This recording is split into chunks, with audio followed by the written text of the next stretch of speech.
using smarter tools to manage your small business. You work too hard to work this hard. Collecting receipts? Is this the 80s? Are you making a call from a payphone later? Spreadsheets? Are you rocking a radical perm right now? QuickBooks gives you a smarter set of business tools that do all the hard work for you. It's easier than rewinding a VHS before returning it. You earned it. We're here to make sure you get it. QuickBooks, backing you. Average tax savings based on QuickBooks Self-Employed Tax Year 2017. Customers that had business expenses and no taxes. There's a lot of BS about HS, like baffling symptoms. I would get what I thought were pimples, just really bad-looking pimples, and they would be horribly painful. Everywhere on my body that would have been dark or damp was filled with wounds. If you have painful recurring abscesses in places like the armpits or groin, it could be hidradenitis suppurativa, also known as HS, a chronic inflammatory skin condition. No more BS about HS. Take the symptom quiz at nobsaboutHS.com. Talk to your doctor and find out.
Happy Death Day to you. Is a truly killer sequel. No way. Okay, you're up. It's imaginative. The killer is coming after all of us. Scary. And so much fun. Go, shorty. Who are you? Happy Death Day to you. Bye. Bye. Rated PG-13.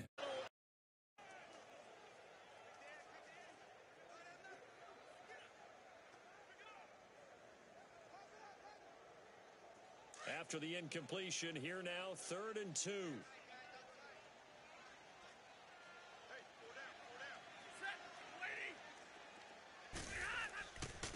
Now Pirine, and he went nowhere. Well, he went backwards, back to the 33. That'll make it 4th down after a loss of 1. Partner, you mind if I take off this headset and put on a coaching headset? You want to get this running game going? I want to get this running game going. I'm going down there and saying, gentlemen, we have got to run the football. We've got to get it going right now. Yeah, to this point in the second quarter, it has been a struggle.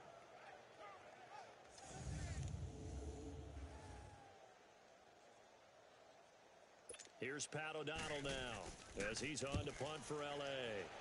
He's been a busy man here in this first half as he gets it away. And this will be taken at the 13.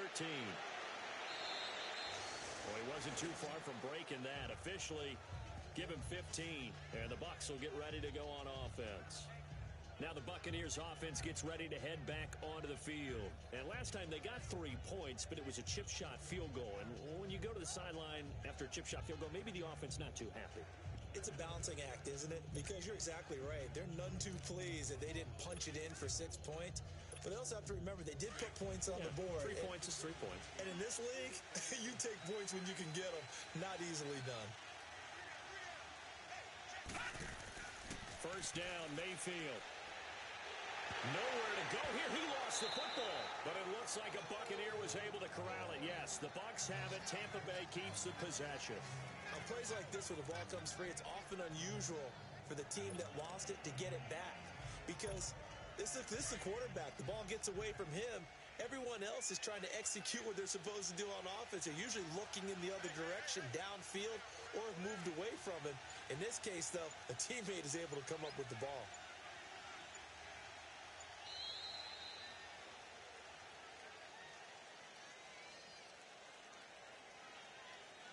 Delay of game, offense. That's going to set him back 5 yards. Still second down.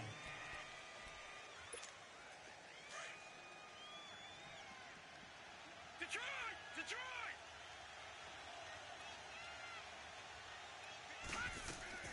Now a second down throw for Mayfield. And he takes a shot on the release as this will be incomplete.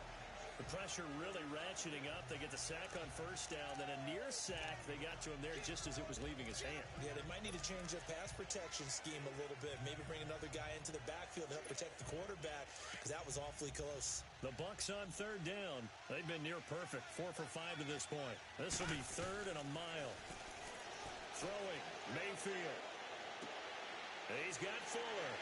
And he'll get it up to the 33-yard line. A heck of a play there on third down, but amazingly, they're still short for 4th. I don't know how many times, not just in my playing career, but you and I working together, have we ever heard a coach say, you know, I just don't have that play on my call sheet. And that's really what we had here. That was a big hole they were trying to get out of. Yeah, big gain, still a ways to go, though.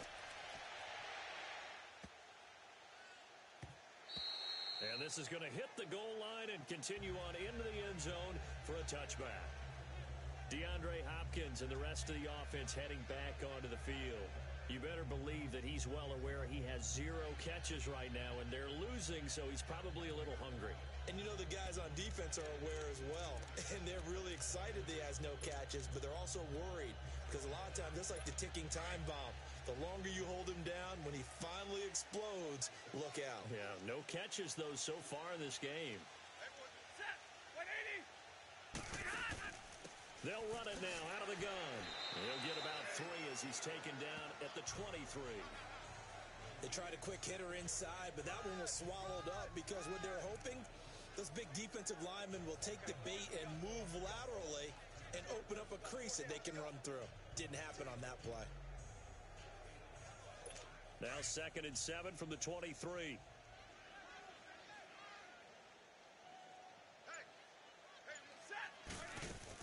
They'll run it now out of the gun.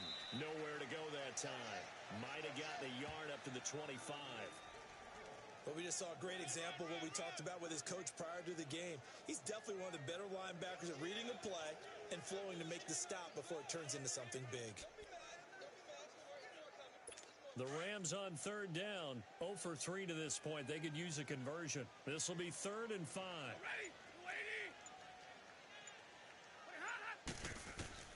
From the gun, here's Stafford. And this is going to be incomplete.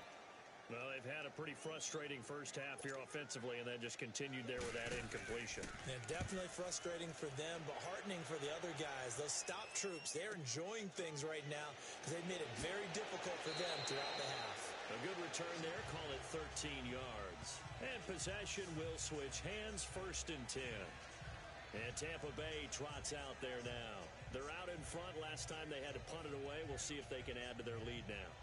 They don't want to go out and punt it away again. This team now wants to get a cushion, put people away. They want to run their offense and have it end up in the end zone.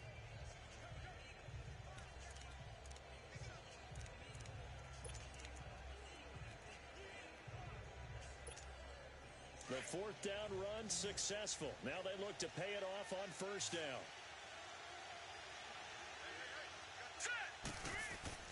Now a play fake here on 1st down. Oh, that was dangerous. Threw it into coverage, almost picked, but instead they'll keep it on 2nd down. And that's one he's got to be happy to have back. There wasn't a hole open in the zone. You'd have to think on early downs like that 1st down there, need to be a little bit more careful. Yeah, fortunately for him, got a couple more downs to play with.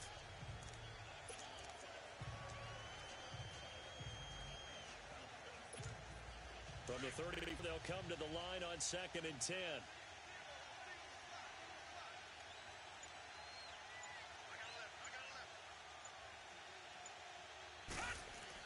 Throwing again, Mayfield on 2nd and 10. And his throw is incomplete. Knocking it away there defensively, Justin Coleman.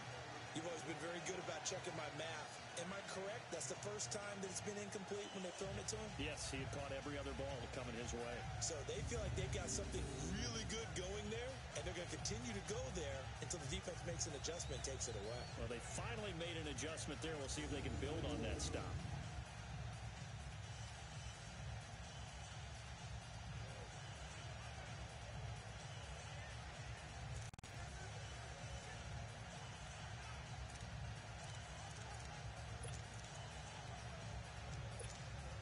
So back-to-back incompletions, and that has them staring at a 3rd and 10.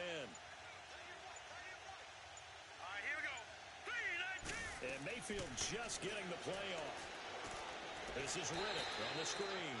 And he will lose yardage here to the 31-yard line. It's a loss of a full 3 yards, and it brings up 4th down. Well, you can see what they wanted to do. They wanted to set up the screen there, but it got blown up. It's hard to run that play if you're not getting a lot of pressure at the quarterback because the space doesn't open up. They were able to read that one and slow it down and stop it before they could get a 1st down. Here's Johnny Hecker now as he'll punt it away for the 2nd time.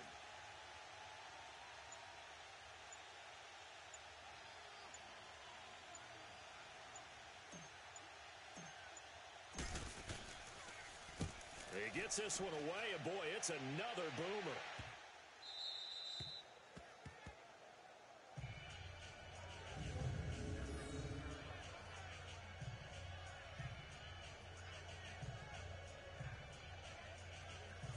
And now out on the field, here comes Los Angeles. These guys had to punt their last possession, and that's become too familiar of a refrain. Too many of these drives just wound up going nowhere. But you know how in baseball, when the pitcher gets a base hit and he's on base, they bring his jacket out to him to keep him warm? A lot of times the punter goes to the sideline, puts on sweatpants or a wrap over his leg to keep it warm. he might need a massage from the trainer right now from all the work he's getting. And they work this out past the 25. Great way to start the drive. 20 big ones and a first down. There are so many things to watch for when you play defense.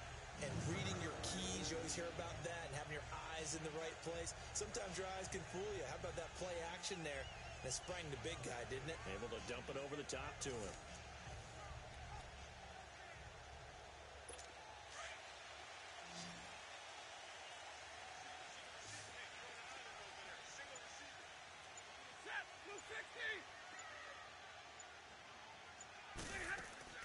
They go play action here on first down.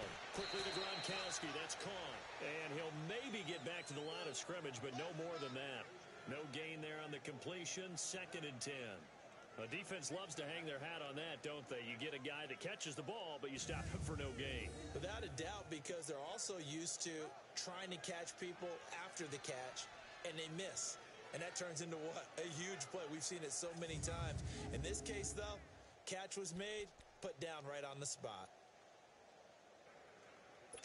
Had the completed pass, but for no gain, stopped right at the line, so it's 2nd and 10.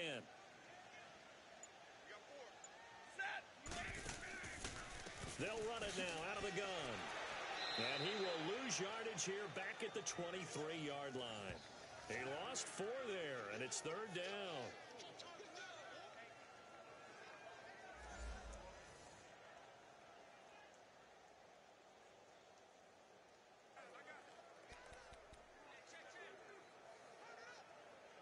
These guys have punted 4 times already, and they're staring at a 5th, barring a conversion here on 3rd down.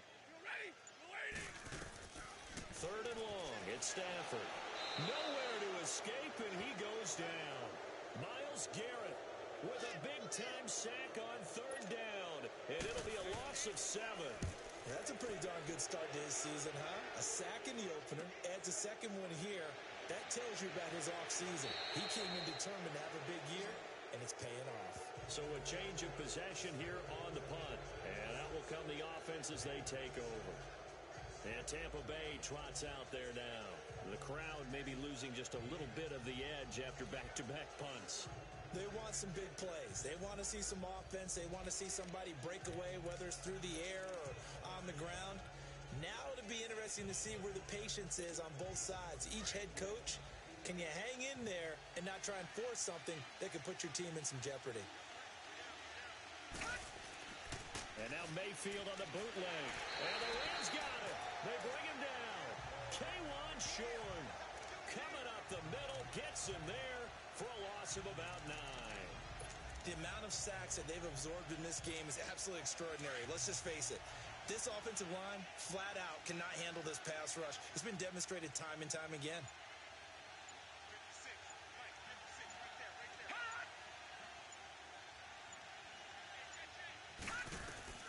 Mayfield now on 2nd down. And he slings one that's incomplete.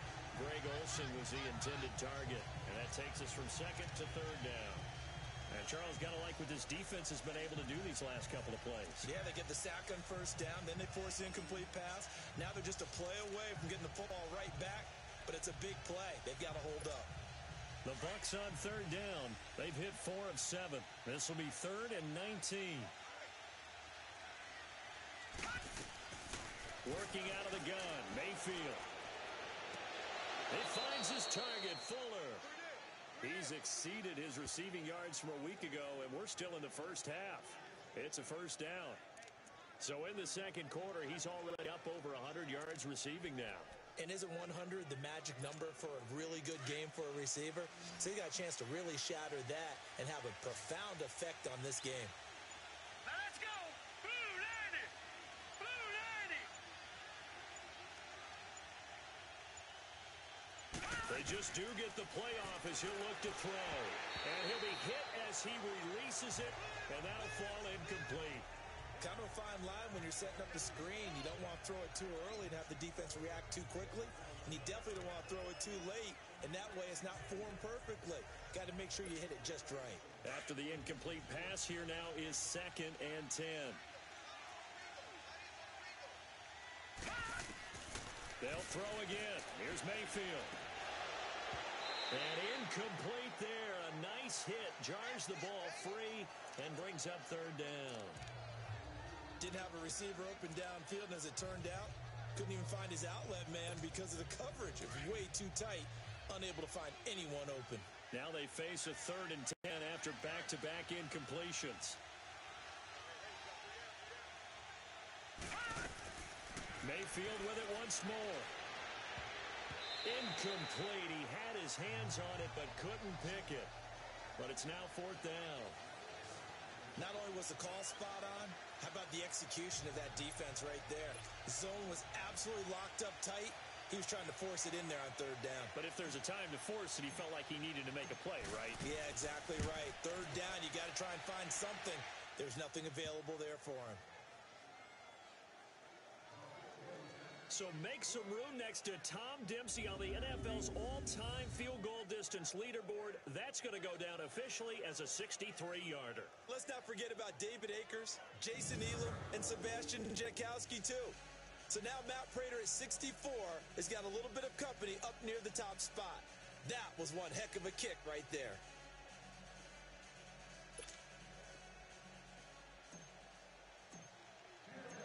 Tucker now following a field goal set to kick it away. And this will be a touchback as that sails over the end line. Getting set to go again, DeAndre Hopkins marches back onto the field. Hasn't had his best day to this point here in the second quarter. They're losing. You got to think, though, that also means that maybe the defense doing a good job on him. There's two sides to that coin. I would agree, so you have to give them credit, but that means you've got to find a way to beat that defense and make sure one of your top playmakers touches the football and has an impact on the game. Change formations, change where he lines up, put him in motion. Anything possible to shake him free. Maybe that greater impact comes here on this drive. Looking middle, and it's incomplete. Jalen Ramsey right there in coverage to knock it away. It's always a battle. Who's going to win on 1st down, the offense or the defense? Let's face it, if you've got the ball, 4 yards or more on 1st down is what you're aiming for. They tried to throw for it there. Nice effort to knock that one away and bring up 2nd. Line of scrimmage, again the 25, 2nd and 10. On 2nd and 10, Stafford. And this one complete to Levine Toilolo. And he was able to shed the tackle, but the reserves come in for the stop. 4 yards on the completion, and it sets up a 3rd down. And, partner, I think that's a great example that not all tight ends are created equal. Because everything was right. Got the completion, but he's not one of the more dynamic guys in the league. So even though he caught it, couldn't turn it into much more. Set, 250. Throwing on 3rd down, Stafford. And incomplete. The contact made the ball roam free and brings up 4th down. Anytime a defense can sit back in a zone like that, it tends to create a lot of congestion in the middle of the field. Makes it very hard to slot one in. Looked like I-4 at rush hour in your hometown of Orlando, Florida. An absolute mess.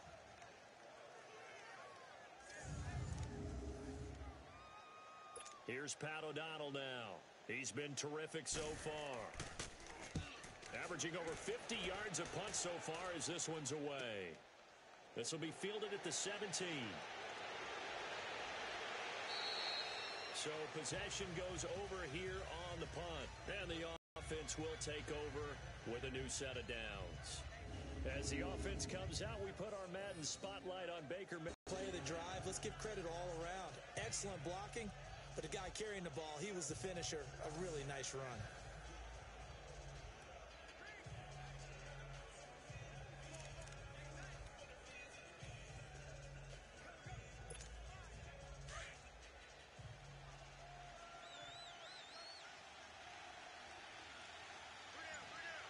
Here we go now. Blue 90. Blue 90. This is low. Minutes remain here in the 1st half. We're back to the City of Angels after this timeout.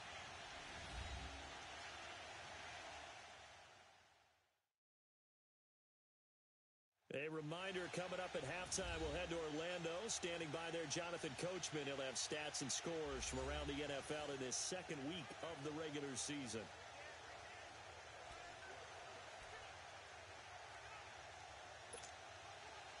this one now in their own territory. A gutsy call. They're going to go for this on 4th and a yard.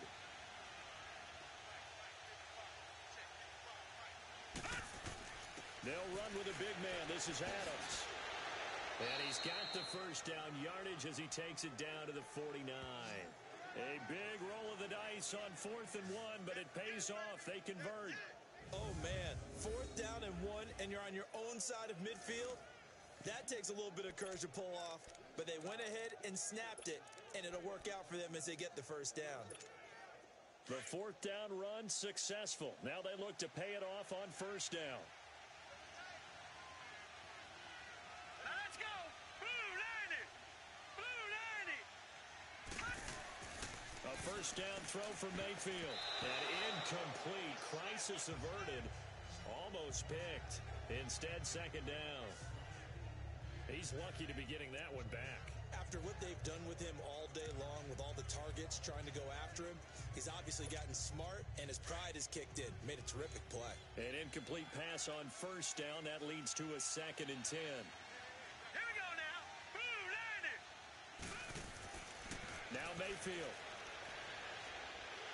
Nowhere to go here. He lost the football. And his guys are going to take over at the 39-yard line. A little careless with the football, and he also had a fumble loss last week, didn't he? He certainly did, and when I'm watching him play, the one thing that comes to mind is always remember, traffic, turbulence, people around you, 2 hands. Get 2 hands on the ball. Grip it tight. I know it looks cool to have it in one hand, but put it away, tuck it away, because you've got to take care of the ball. Following the fumble recovery, Stafford. It gets it over the middle to Cobb. Touchdown, LA! Randall Cobb, his 2nd touchdown on the season. And the Rams have tied the game with the extra point to come.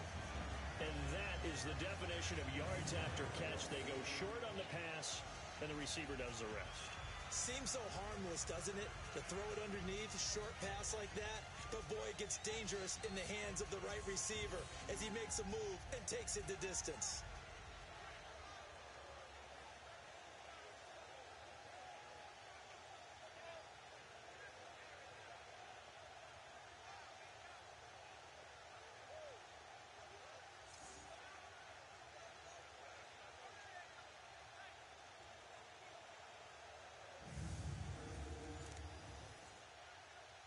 On here, Brandon McManus for the point after.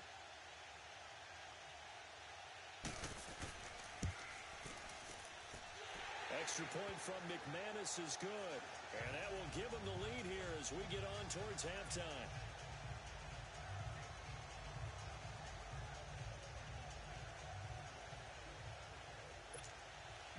Now McManus on to kick this one off. Fielded about a yard deep.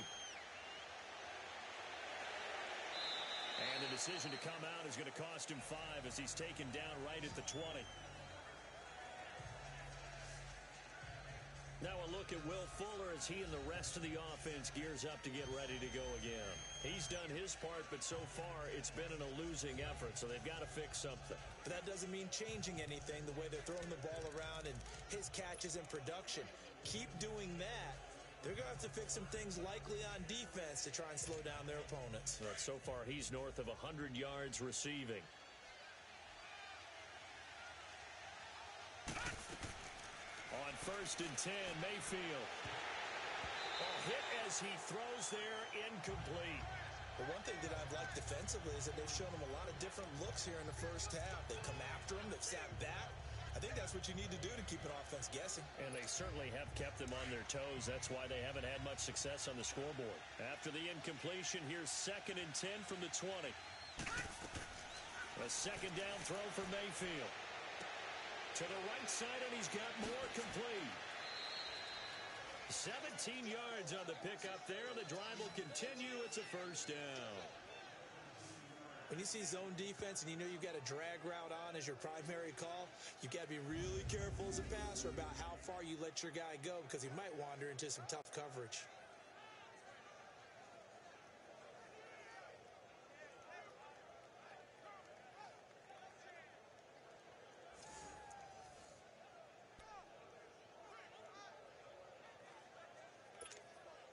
This quarterback now closing in on a 200-yard first half through the air. It's 1st and 10.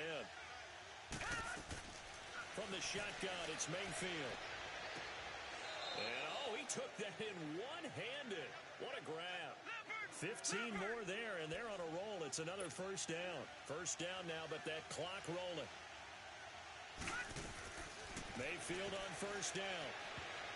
And nearly picked off there. Almost intercepted. Instead, second down. It's been my observation. There's been a nice variety of play calling defensively. You and I often talk about an offense's ability to keep a defense off balance with what they're doing.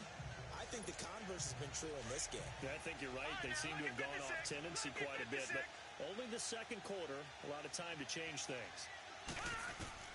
On second down, Mayfield again. And the hit jarred it loose. It's incomplete. With a dime look on defense, 2 extra defensive backs on the field and covered up essentially every blade of grass. That allowed them to disrupt the play. The Bucs on third down. They've hit on half of them, 5 for 10. This is 3rd and 10. Going to the air again with Mayfield. And he can't hang on to it. Nearly picked. He's known for his hands defensively. But instead it just brings up 4th down. I think he's a little trigger happy right there, and it turned into an ill-advised throw into their zone. Well, we know he has confidence. He'll throw it any place, anytime, anywhere. That time it fell incomplete.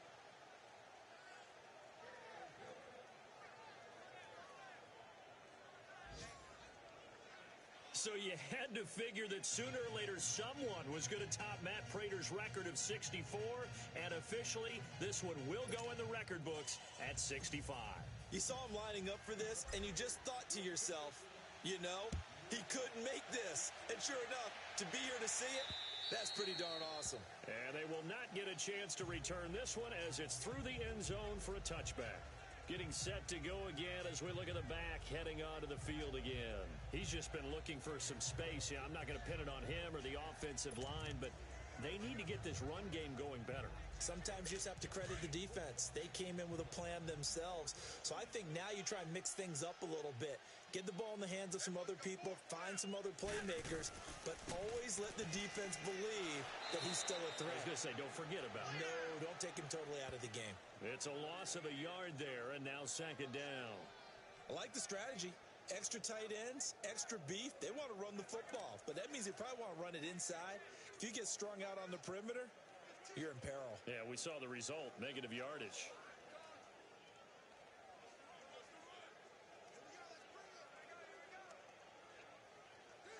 After the loss to start out, here's 2nd and 11.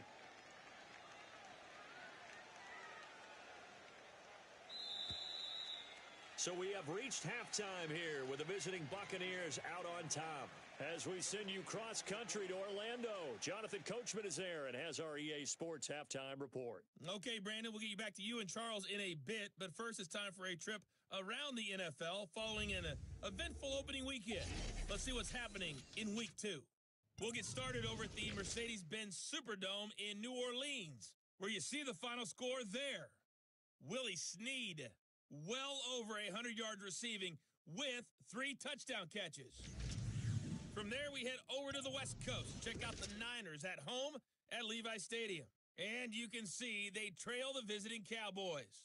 Jacoby Brissett, 2 touchdown passes thus far. Lastly, let's get you to Charlotte, North Carolina. Check on the Panthers at home at Bank of America Stadium. And they were winners in that one over the visiting Green Bay Packers. Allen Robinson, a touchdown catch in the victory. In the game you're watching, it's been Baker Mayfield with a strong first half. He's thrown for over 200 yards already, and his guys have the lead as well. Hard line.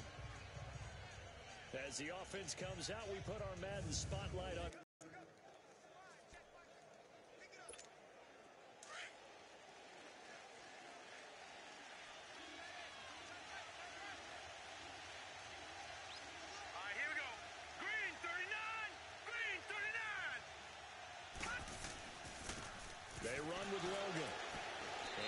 His way forward to about the 32. It's a 6-yard gain on the ground, and that'll make it 2nd and 4. You know what really fires up offensive linemen? When the guy that is carrying the ball behind them can create it downfield. The coverage has been awfully tight. They've got to all get together and find ways to make this passing game get in gear. Mayfield to throw it. And he finds a man. It's Olsen. And he will have first down yardage as he's brought down at the 41.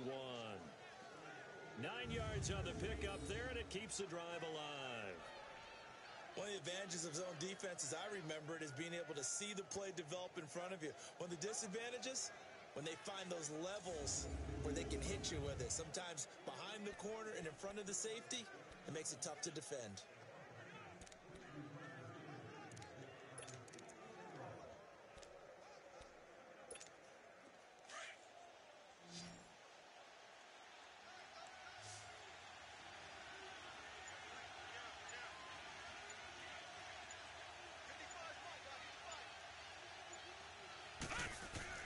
Mayfield now looking to throw on first down.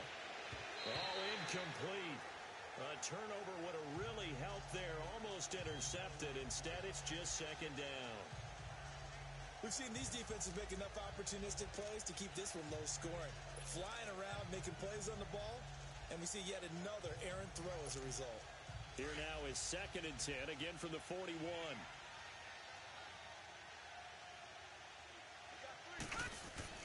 Throwing again, Mayfield on 2nd and 10. Looking deep for Julio. And he's into the end zone. Touchdown, Buccaneers. Julio Jones, his first touchdown of the new season. And the Bucs are going to add on to their lead. Well, you know he can be explosive, and he's ultra-explosive there on the fly route. And you know how many times we've talked to coaches, and we've had quoted back to us, well, you know something? When you execute really well, it doesn't matter if they know it's coming or not. Well, sometimes athleticism beats you as well. He just took off and went. And that's almost like one of your Turkey Bowl games, isn't it? Just go long, Backyard. Man. I'll hit you. And it worked really well for them. Justin Tucker for the extra point.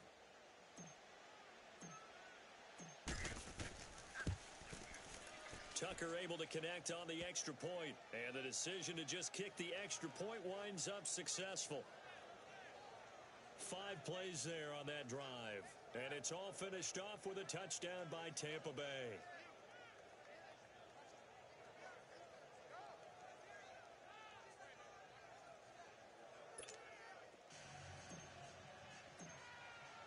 Here's Tucker now out to kick this one away. That'll be taken in the end zone. And he'll elect not to return this one, so they'll bring it out to the 25 on the touchback.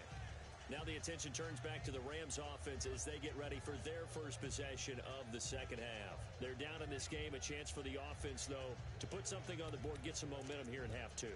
Try and get things kick-started for them. And you know at the half, they discussed how they were going to get that done. This is where scripting comes into play a lot of the time. How many plays do you script coming out of the second? Most of the time in the first half, you're scripting 12 to 16. Oh, a hit. He lost the football. Stafford puts it on the ground. And that will set him up in excellent shape. First and goal at the 9-yard line. That feels like an accumulation of the pressure we've seen all game. I mean, he's been on the turf a whole lot because of sacks. Eventually, something else happens as well, and this time it was a turnover. Yeah, caught up to him.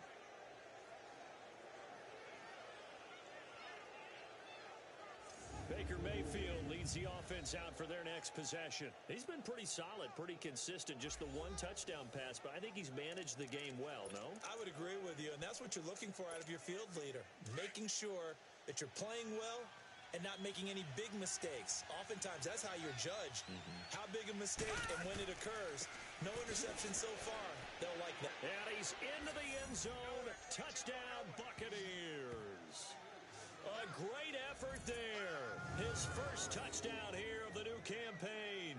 And the Bucs capitalize on the short field as they take it in for 6. And there you go. Nothing really too complex. Block, keep to your assignments, let them run it in. They did it. Fundamental football. Good blocking, beats good tackling on that play, and result, touchdown. And this is going to be caught. It's good. And that extends their lead by 2 more. Here's Tucker now out to kick this one away. That's fielded in the end zone. And he'll elect not to return this one, so they'll bring it out to the 25 on the touchback. And now out on the field, here comes Los Angeles. And last time, not only the turnover, but that turned into 6 points. They got to make up for that here. We always hear about empty possessions, but some are worse than others. You can have an empty possession, punt the ball away, get yourself set to play defense, but when you turn it over, it changes momentum, and when they take it downfield and punch it in on you, that's a bad possession all the way around. Yeah, but you're hungry to get back out there, aren't you? You better be, because otherwise, it's going to be a long day for you. They run it here with Thompson, and he'll fight forward to about the 27-yard line. 2 yards on the pickup there. It'll be 2nd and 8. Well, they certainly have been able to get him going and establish the run, so I think it's time to abandon that plan and start chucking it all over the park. And you know who's excited about that? The defensive front. They got a chance to pin their ears back and get after him now. Again, a run with Thompson.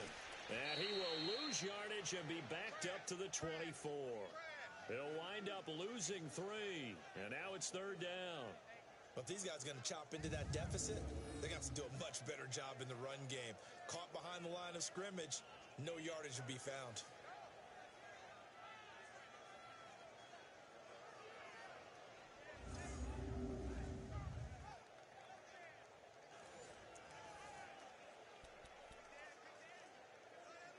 This offense in desperate need of a conversion as they come up on 3rd down.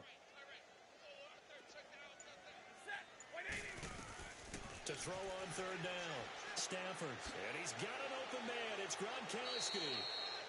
And he gets this one just shy of the 40. They'll mark him down at the 39. 15 yards through the air on a 1st down. Well, sometimes our pregame meetings do pay off, don't they? What did the guys in the locker room call him? Well, they said it with a chuckle. They called him Old Reliable. Yeah, that means he doesn't move quite as fast as he used to, but he still knows all the tricks, doesn't he? Even that little gentle push-off in order to get open, he finds a way to pick up a 1st down.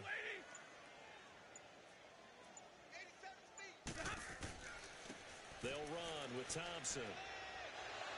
And able to get this one all the way up to about the 46-yard line. It's a 7-yard carry to set them up with a 2nd and 3. Running lanes were at a premium in the first half, but he's able to find some room there, and he's hoping that that's a precursor of a big second half.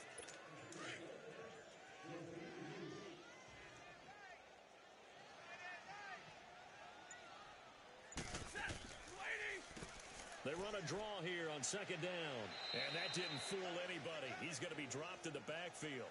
That'll be a loss of a yard, and it leads to a 3rd down. Now, they struggled to get him rolling on the ground in the first half, and that's sort of continuing here in the 3rd quarter. Yeah, but I don't think it's time to abandon the running game. I would say keep feeding the horse, and I believe he'll eventually reward them, especially as we get deeper in the game. These guys have punted 4 times already, and they're staring at a 5th, barring a conversion here on 3rd down. Stafford. They'll try and set up the screen. It's complete. And this one's going to go the wrong way. Losing yardage back at the 42. It'll wind up being a loss of 2. And that's going to bring up a 4th down. Here's Pat O'Donnell now. He's been one of their few bright spots so far. Oh, he'll field it in the end zone. A very good return there. Give him an even 20 yards. And the Bucs are going to take over 1st and 10 deep in their own territory. Baker Mayfield leads the offense out for their next possession. How do you break down his game so far? Just the 1 touchdown pass, but sometimes the touchdown pass stat category, that doesn't tell the whole story. It really doesn't. Not until you balance it with the error side. You know, and in this case, he hasn't thrown any interceptions. So a lot of people would call this almost a pedestrian game, kind of a bus driver game. But that's just really wrong. Being a bus driver is a good thing if you're running a football team, because that means you're in control and you're taking your team to the right places. Yeah, he's been pretty solid. Right off the bat, it's a 1st down to start the drive, 12 yards. That was good, tough running right up the middle. And if the defense can't penetrate and make him slow his pace or change direction, that's often the end result.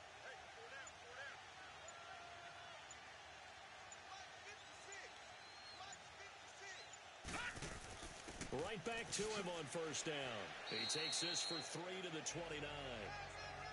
Third quarter and you've got the lead. You're not ready to go into that 4-minute offense to close the game out, but a running game can really benefit your team right now.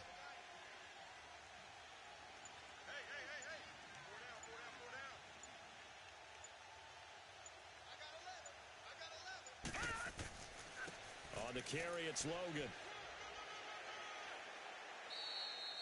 And still about 3 yards shy of a first as the 4-yard pickup brings it to third down. They're trying to show that they can run the ball and protect this lead. Give it to the backs, play a little bit of keep away, don't you think? And that's probably a good philosophy at this point, going to make that defense stand up and stop them.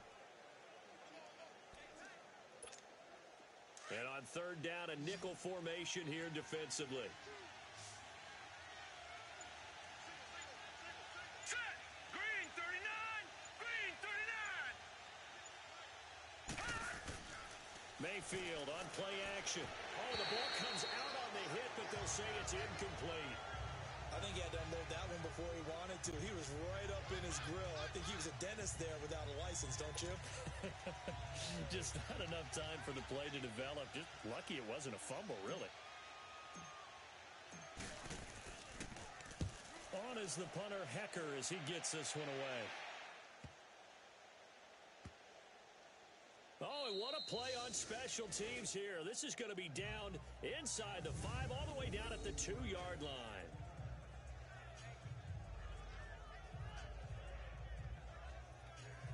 The Rams offense now making their way out to take over. They're going to have to go at least 50, 60 yards here if they want to ensure that they don't have to punt the ball like they did last time. Yeah, so what you're saying is we're not playing to just get out of the shadow of your own goal line, right? You're playing to make sure the punter doesn't see the field again. So it's not picking up a couple of first downs. You want to pick up 5 or 6 first downs and make sure you move the ball into their territory.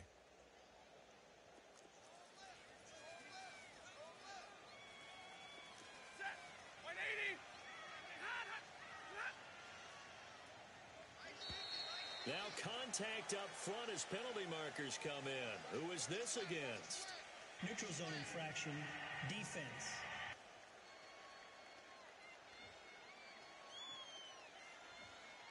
A free 5 yards as the defense jumps. I know it's an anticipation game for them, but it's also a reaction game, and they reacted poorly on that one. So this helps to start a drive. After the penalty, it'll be 1st and 5.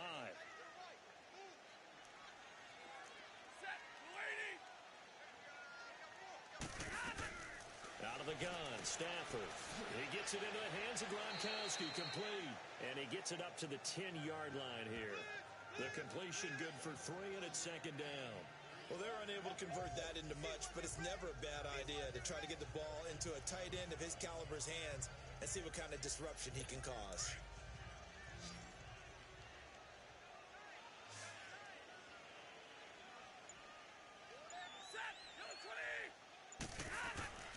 Off of play action, here's Stafford. The attempt on the dive, and he has it. What a catch. That his first catch so far. They've held him under wraps, but he's got a first down there. When you're a player of his stature, you don't just circle the games on your team's calendar. You circle the Pro Bowl? Without a doubt. That's a game that you just figure you're going to be in each and every year. And it's because of catches like that. That's why he goes.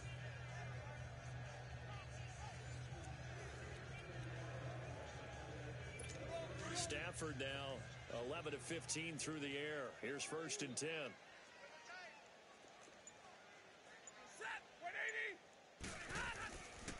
They'll run it here with Pirine. Extending the arm. Oh, yes, it works. That good for 22 and a first down. At this stage of the game, the run-pass numbers are a little bit out of whack because most of the yardage has come through the air. But in a sense, that just sets things up for big runs like that because the defense might be a little bit off balance. They pick up another first down with that run.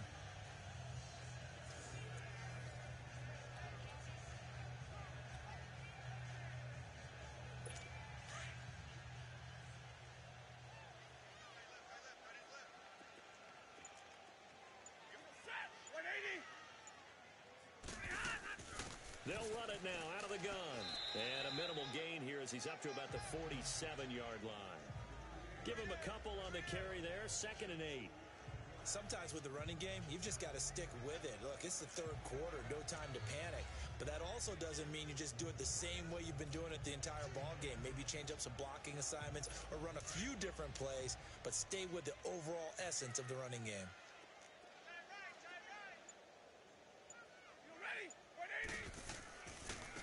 And they'll go ground game here with the tailback. And he's able to get across midfield and down into Buccaneer territory. It'll be a gain of 5, but still about 3 yards shy of the first down marker, and now it's 3rd down.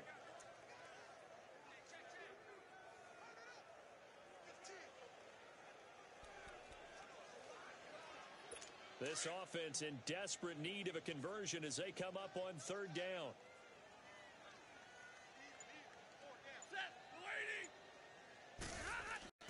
Now a carry for Pirine. And he's going to get this one down near the 45-yard line. He needed 3. He got 2. Now that'll set up an interesting situation here on 4th and a yard. Doubling this guy has to be a priority before moving up to the next level because the big fella, he just ate that one alive, just stuffed it. In fact, before the game, he was talking to us, and he's like, hey, these pants make me look fat. And we said, nah, man, you're just a whole lot of guy. He is at well over 300 pounds. He's a big man. Here's Pat O'Donnell now as he's on to punt for L.A. And problems spreading to the punt team now. This one goes all the way into the end zone on the fly, so that'll come back to the 20. Now the Buccaneers offensive unit back out on the field. This is sort of what you would call a put-away drive, isn't it? They score here, especially a touchdown. It's almost out of reach. It certainly feels that way, and I think that they're going to call their plays accordingly because what you really want to do, even though you know the scoreboard is still up there and the game's going to go on, in fact, you can take the spirit away from another team. That their drive and will to come back and win can be taken with another score right here. Still third quarter, but you just get that feel. Yeah, they're teetering right there on the brink, aren't they? Well, they had that one sniffed out. Excellent run blitz. Stop that one for a short gain. What makes a good run blitz a good run blitz? The ability to stay on task, to follow up your assignment, go to the gap you're supposed to cover, and not be deterred by anything else. 2nd and 9 now from the 21. Lucky 56. Lucky 56.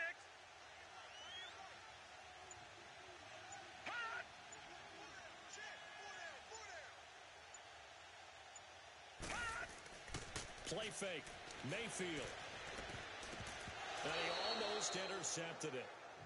They haven't picked a ball off yet. That probably should have been their first. And it's 3rd down now. I remember a coach telling me a long time ago the difference between playing corner and safety in the NFL.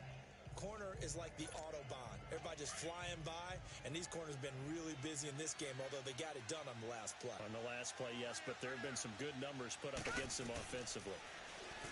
Mayfield looks to throw. Nowhere to go here. He lost the football, and the Rams have got it back. Brandon, that's the 3rd time he's fumbled so far in this game, and you know, you can make excuses for each and every one of them, but the bottom line is he's got to take care of it better, and now that he's shown a propensity for fumbling it, just think about what the defenders are trying to do. Yeah, well, guys hate 1 fumble, 2's, oh my goodness, 3 or more. Wow.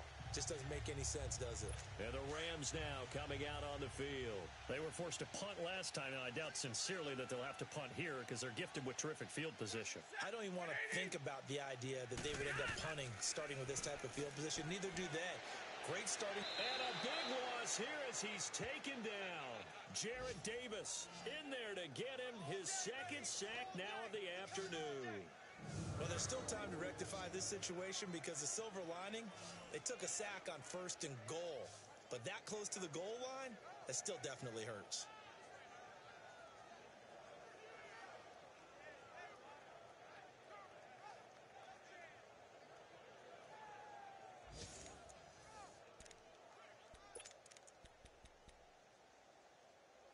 First down, a bit of a disaster, and now on 2nd and goal, back even further. Play action. Stafford.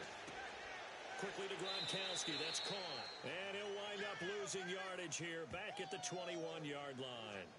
It'll go as a loss of a yard, and it'll set up third down. Well, I know it goes against the instincts of the person catching the ball because all you're ever taught is catch the football, don't drop it. But drop it there. Yeah, in that situation, dropping it would have been better. End up losing yardage, even though they completed the pass. As good as a sack. Yeah, how about that? Although they won't get the same credit for it, and it won't help them at contract time. Back to throw, Stafford. The Bucs defense stiffens and pushes this to fourth down. Started to look like maybe his third or his fourth read on his progression. Just trying to find his outlet man that time. Ends up leading him just a bit too much.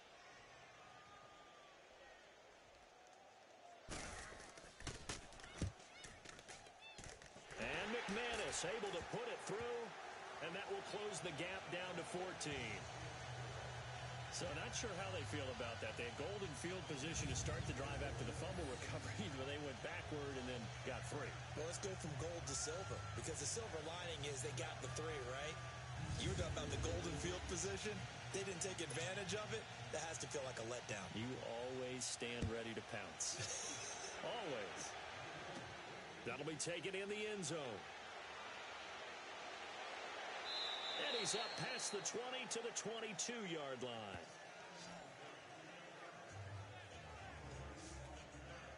The Rams defense, we watch them get set to go. They recovered the fumble last time. 3 turnovers for them in this game. They've been, that word opportunistic comes to mind, right? Exactly right. And you know guys on defense, they say the turnovers, the offensive guys call them turnovers. We call them takeaways. We go get them. And that's exactly what they've done in this game. The former DB making sure you know their takeaways on the defense. Takeaways, man. And credit the tackle to Taco Charlton with a stop.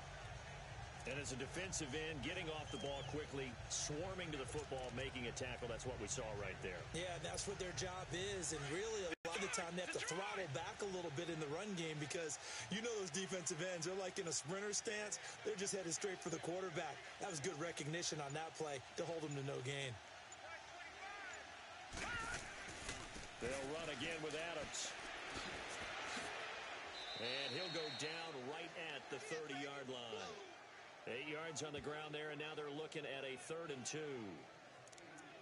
And third quarter here, you've got the lead. This is where that strong run game can really benefit you. Stayed in bounds there, kept the clock going.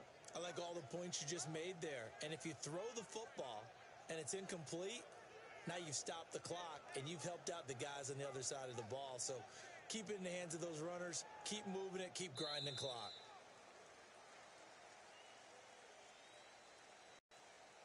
So they'll get a little extra time to come up with his 3rd down play as we played 3 quarters. We'll return with more after this. You're watching the NFL on EA Sports.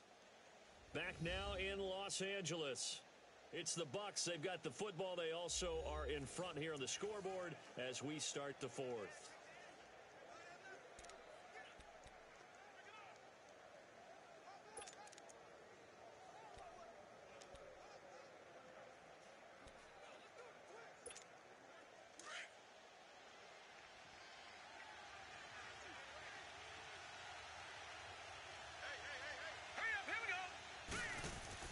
Mayfield on 3rd and 2. Open man, it's Vernon Davis. And he slips up past the 45 before being tackled. 17 yards on the pickup there, and the drive will continue. And defensively, they just don't seem to have much of an answer for this passing game. Not at all. Look at the confidence that's exhibited here. With that type of a lead, clock on their side, instead of running it, they're still throwing it, trying to pick up first downs and keeping the football. This quarterback now perfect since the second half started. 7 of 7. It's 1st and 10. And on the ground they go with a running back. And they're well past midfield, just a yard or 2 shy of the 40. 12 more yards there and another first down. And I'm guessing you'd say this is kind of the key here. Grind out some yardage, work on that clock, see if you can continue to tick it down. Definitely. You want to bleed things out at this point, right? Continue to possess the football, gain some yardage, and put the onus on the defense. Do they have to use timeouts? What are they going to do to stop you? You're taking charge. So from Rams territory now, it's 1st and 10 at the 41. They run again with Logan. And he'll be brought down. Oh, that's a face mask. Certainly looked like it. Indeed, here come the flags. Personal foul, face mask, defense.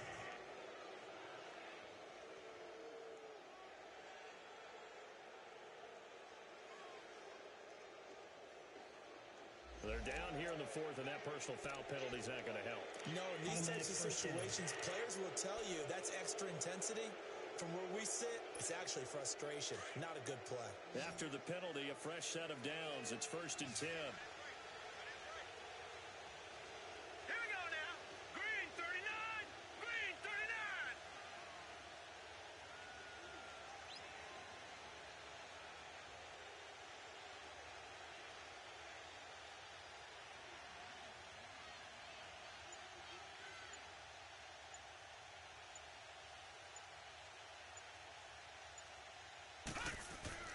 To throw, Mayfield. Looking left side, and he's got a man. It's Fuller.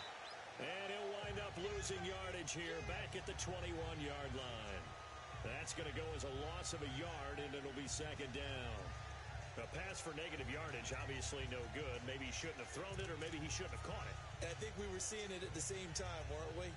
Maybe you let that one go, right? Because you can see the lost yardage about to develop. But that goes against every instinct of a receiver. They're taught to catch everything. So it's really hard to be mad at him and yell at him for trying to make that play. Mayfield now on 2nd down. Finding his safety valve here. That's complete. They showed a little athletic juke, but then the daylight quickly closed. It's a gain of 5 on the play, and all of a sudden here, it's 3rd down. Another nice pickup through the air, and I think a lot of people might expect them to run the ball in this situation, Brandon, but with this lead, they're electing to throw the football. Swings, slants, quick outs, things that they consider safe. Now let's go. 319. 319.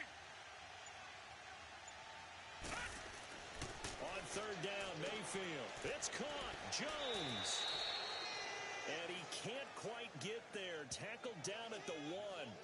They're able to convert on 3rd down, and that sets up a 1st and goal. He's played a great game. It continues right there, even with this lead. Confident to throw the pass and have the reception made. There's no doubt who the leader of their team is there? There's no doubt who they want to ride all the way to the finish. Because strategy would tell you, run the football, run the clock down. Instead, they're letting him throw it because they feel that confident in what he's getting done.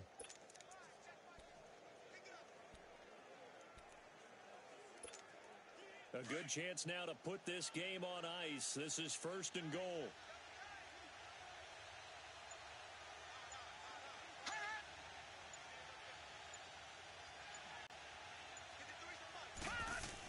They'll go to Adams, try to pound it in. And he will fight his way into the end zone for a touchdown. Josh Adams, his 3rd touchdown now on the year. And the Buccaneers here finding a way to stretch their lead. Heck of a start to his season. He had 2 touchdowns in the opener last week, another one here in week 2. Well, I don't want to call him a touchdown machine this early, but sometimes you get locked in, and you feel good about things. You get into that zone, and those touchdowns come in bunches. He may be off to that kind of a start. It's like he was shot out of a cannon. I would imagine success this early, great momentum going forward for the rest of the year. He keeps this up, they'll soon be chanting MVP anytime he touches the ball. Tucker with the extra point, and the decision to just kick the extra point winds up successful.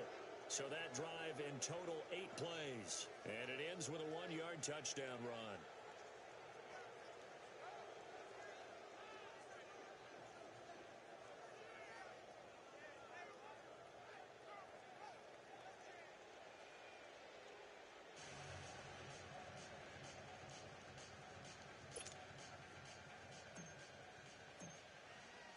Here's Tucker now out to kick this one away. And this will not be returnable. It's out of the back of the end zone for a touchback. And now out on the field, here comes Los Angeles. And last time able to get 3. It's not what they wanted. They wanted 6, but they got at least something. They mustered something out of the drive. They'll take it. I like the way you've described it. Not ideal, but they'll take it. Anything to put some points on the board. But this time on offense, they don't even want to see the field goal kicker trot on the field. They want that ball in the end zone. Yeah, they'll be going for 6.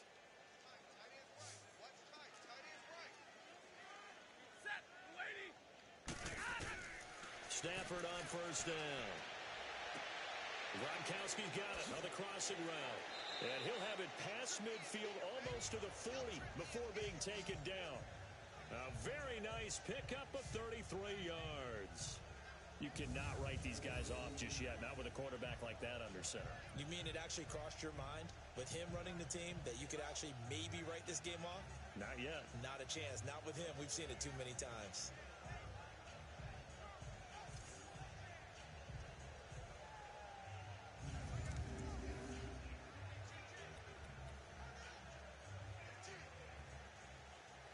So the big play gets him across midfield now for 1st and 10.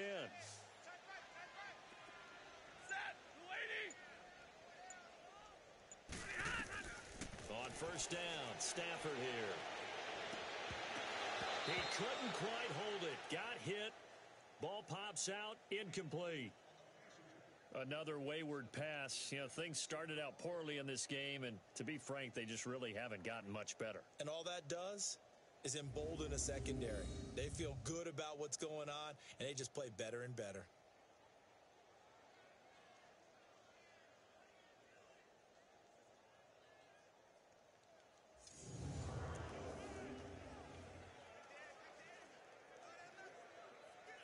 Ball on the 42 as they come up 2nd and 10.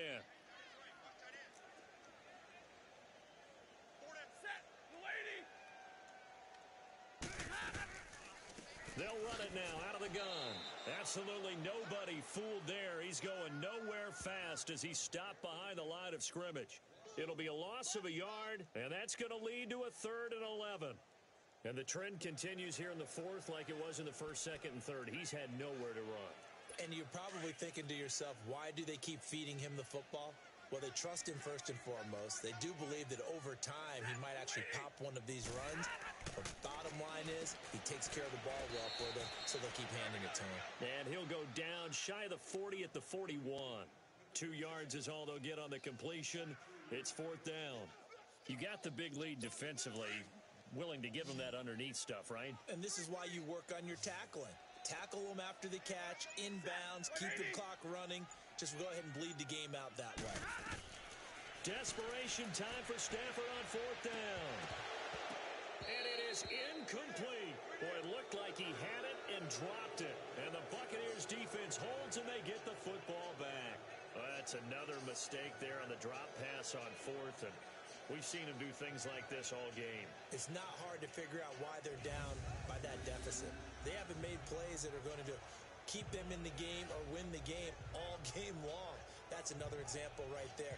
It all boils down at the end of it to execution. Either you make the play or you don't. Getting set to go again on offense. We get a peek at Julio Jones now. And I know that they've double-teamed him a couple times, but not a ton. Whatever they're doing isn't working. He's up over 100 yards. We'll see how they adjust. And when they do that, they weaken their defense in other places as well. And how many times have we done games where we've seen a guy have a big game like this? But it's usually not by himself, is it? Right. Usually it opens it up for other people to have big games as well. Good starting field position for them as they come up 1st and 10.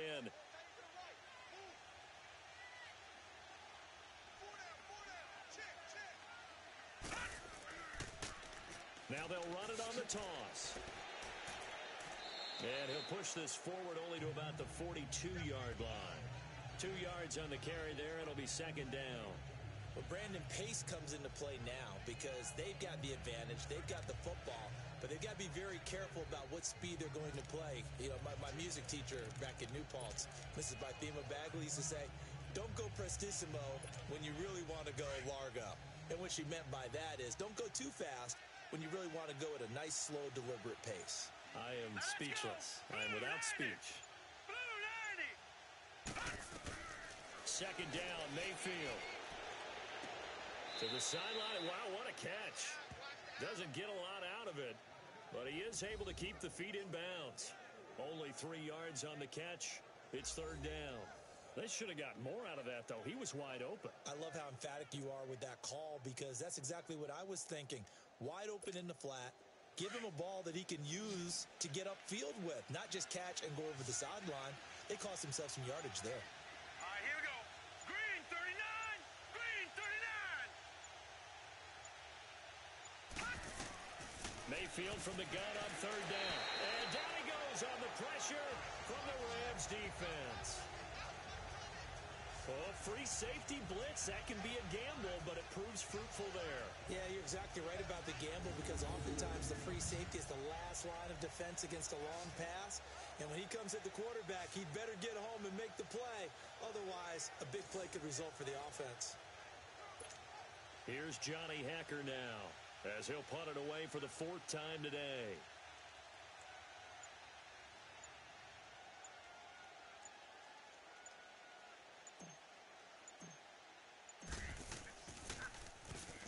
Oh, here come the Rams, and they get it. It's blocked. It's picked up. Remember, the ball is live.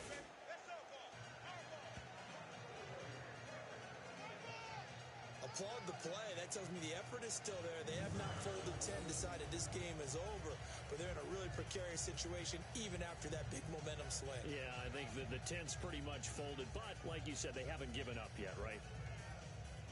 Getting set to go again, Matthew Stafford trots back onto the field. So, Charles, there are the numbers. What's happened here? Defensive adjustments that's caused him to sort of fall off a bit? I think so. That has to happen. You've got to make some changes because in the first half, they were pretty effective. But the second part is sometimes when you're doing really well, you get off your game a little bit. You get off the gas a little. You're like, okay, we've got this thing. And that's not necessarily the case. Maybe right now, someone just needs to tell a joke in the huddle, loosen things up, and get their big guy going again. And they'll bring him down at the 18-yard line. A gain of 6 there on first. Decent start to the drive, but let's face it, they need a lot of things to go right in a short amount of time, down 3 scores. Yeah, they're going to run their 2-minute offense here in this game, but this is for future games. Can they get better and be ready for the next time, hopefully with a chance to win?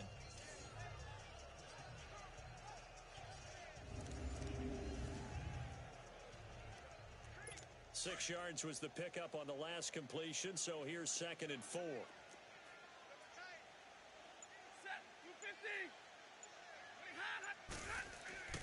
They'll fake the give. Now Stafford. And it's incomplete. Took a shot, couldn't connect. The Pro Bowler DeAndre Hopkins, the intended receiver. And that'll make it 3rd down.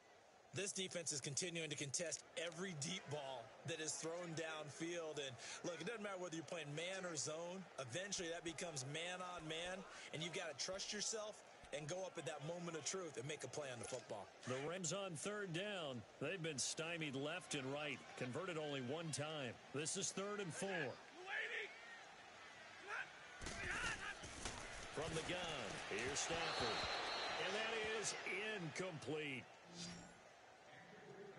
Sometimes it's just not your day. There's another failure right there on 3rd down.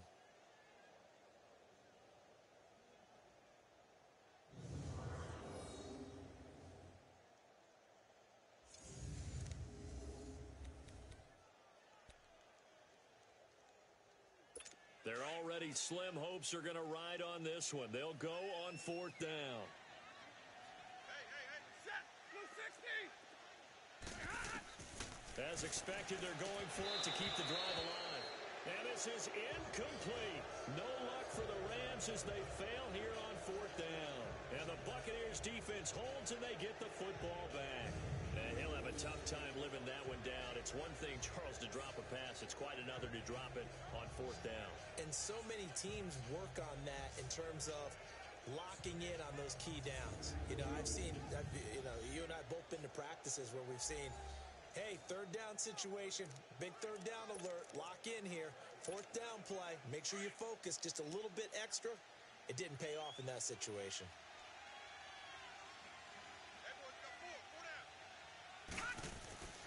They start on the ground with Adams. And a short pickup there as he'll take this up to right around the 20. 2 yards on the pickup there. It'll be 2nd and 8.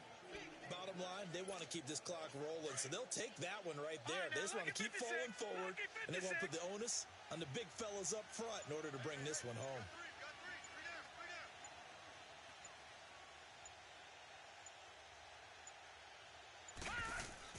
Again, here's Adams. And he will fight his way forward to about the 23-yard line. Give him 3 on the run there. Now they're looking at a 3rd and about 5. That's it. That's what you want. Straight ahead positive gain. Just keep that clock ticking.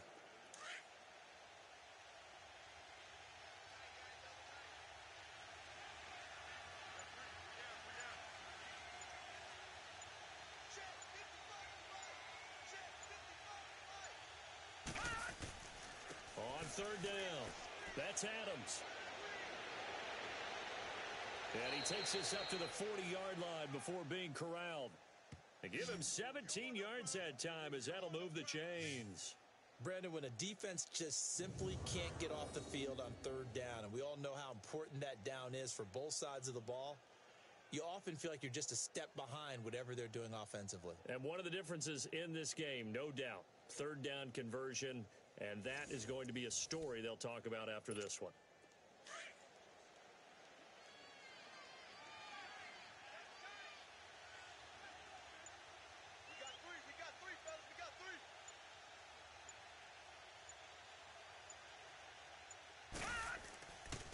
And they'll run it here. And he'll be brought down just shy of the 45. Call it a gain of 4 on 1st, and that'll make it 2nd down.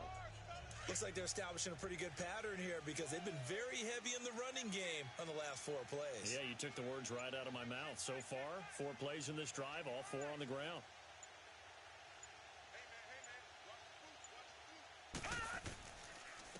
And they'll go on the ground. It's a pickup of 6 and good enough to move the chains.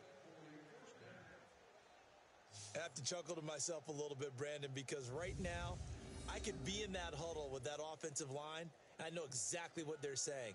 If you call a pass play here, we're going to call a timeout. Run the football. We've got control of this thing. Get him behind us and let's go. Their time to shine.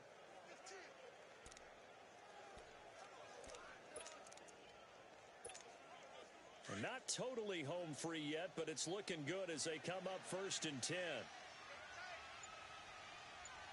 Set! Green 39! Green 39! They'll run on 1st down. Adams. And he's going to take this one across midfield and into Ram territory. Give him a couple on the carry there. 2nd and 8. Time for a break. Back to finish it off on EA Sports after this.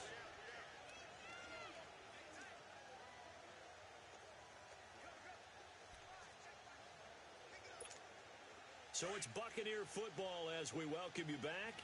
And no doubt what they're looking to do is just salt away the final couple of minutes and escape with a win. On 2nd down now. Adams, and he'll get this down only to about the 46. Just a couple on the pickup there, and now it's 3rd down. Early down stuff's to put this offense in a precarious position. We know that securing the point of attack, especially against the big-bodied guys in the middle of this D, has got to be priority 1. 7th play of the drive upcoming here on 3rd and 6. Leopard! Leopard!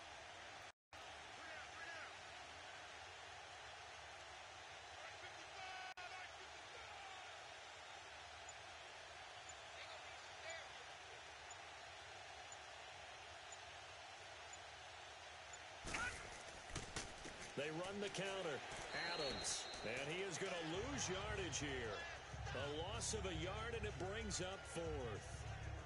So, Brandon, when this offense gathers together to watch tape for this game, they're going to be feeling pretty good about themselves until the coaches get upset about the play we just saw. But you know their defense is going to be. But we put up big points all game long. The defense is going to win one every now and then.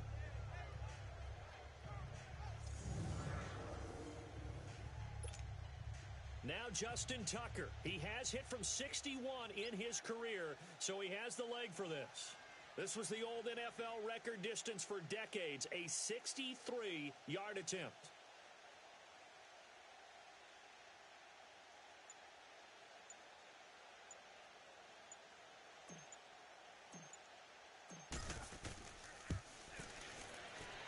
And did he have enough? He did. He kept it on line and managed to tuck it into the bottom right corner. And that will extend the lead out to 24.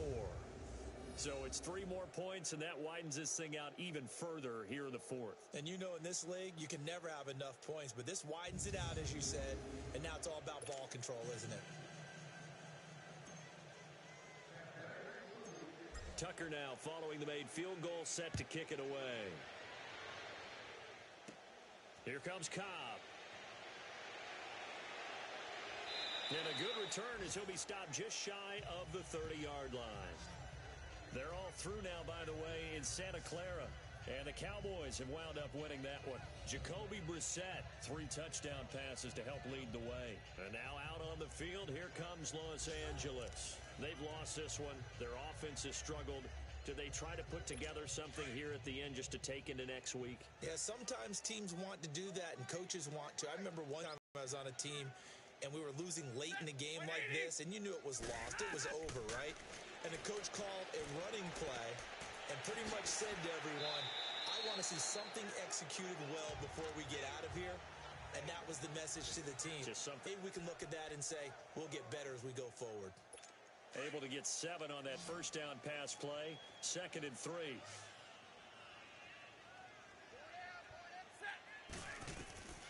A shotgun snap for Stafford.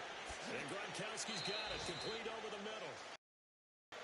A signal for a timeout. Their second as the clock will stop with 18 seconds remaining.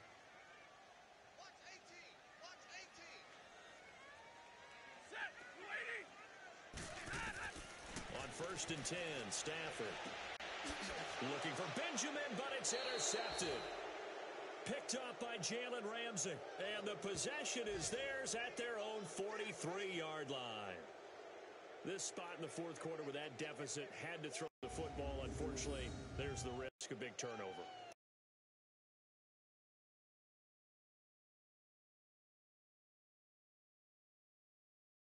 You're going to be going against nickel, dime, all sorts of exotic defenses, but you have to do it anyway. Ordinarily, you might want to run the football a little bit, try and get them out of it.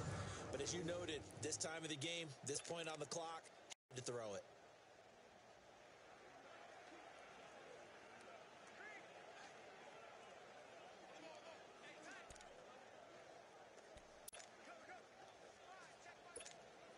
Good starting field position for them here as they come up 1st and 10. Here we go. 3-19. Victory formation now for the Buccaneers. Down to a knee they go.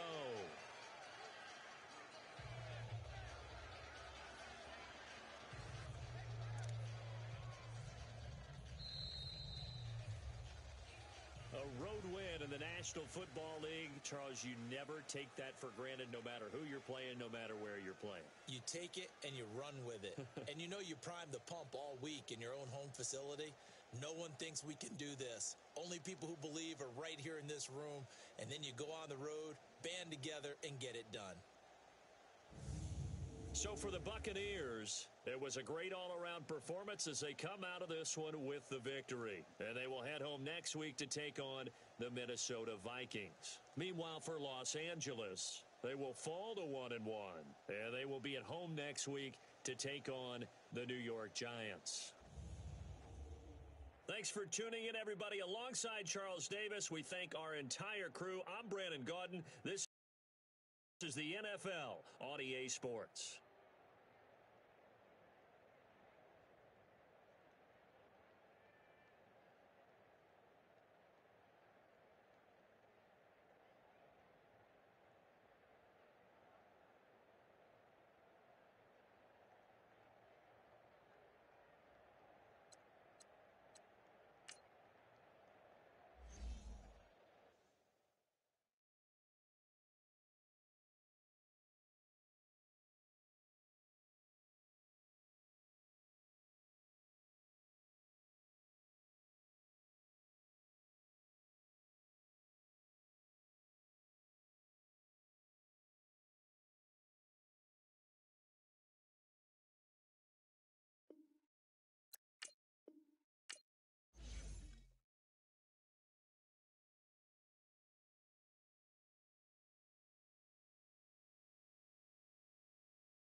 everybody. It's the Coach. This is Thursday Night Football on EA Sports. We are moments away from what should be an excellent matchup between the Minnesota Vikings and the Tampa Bay Buccaneers. I'll see you again at halftime as we preview some of the action coming up on Sunday. But for now, it's Thursday Night Football. And on the call, as always, it's Brandon Godden and Charles Davis. We are just a few miles from the Gulf Coast of Florida at Raymond James Stadium here in Tampa. The scene a few moments ago, here it is. It's unlike any other in sport as both teams made their way out of the tunnel. These folks are fired up as their guys are ready to do battle between the Minnesota Vikings and the Tampa Bay Buccaneers.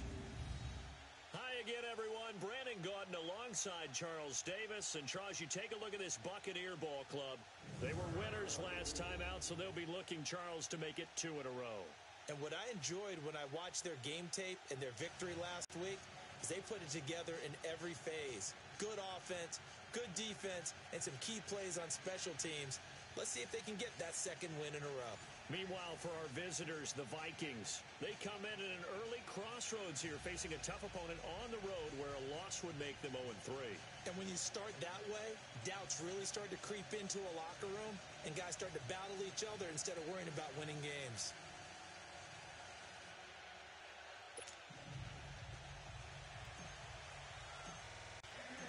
The children will groan. It's the final weekend of summer, but we've got the NFL, and we're underway on EA Sports.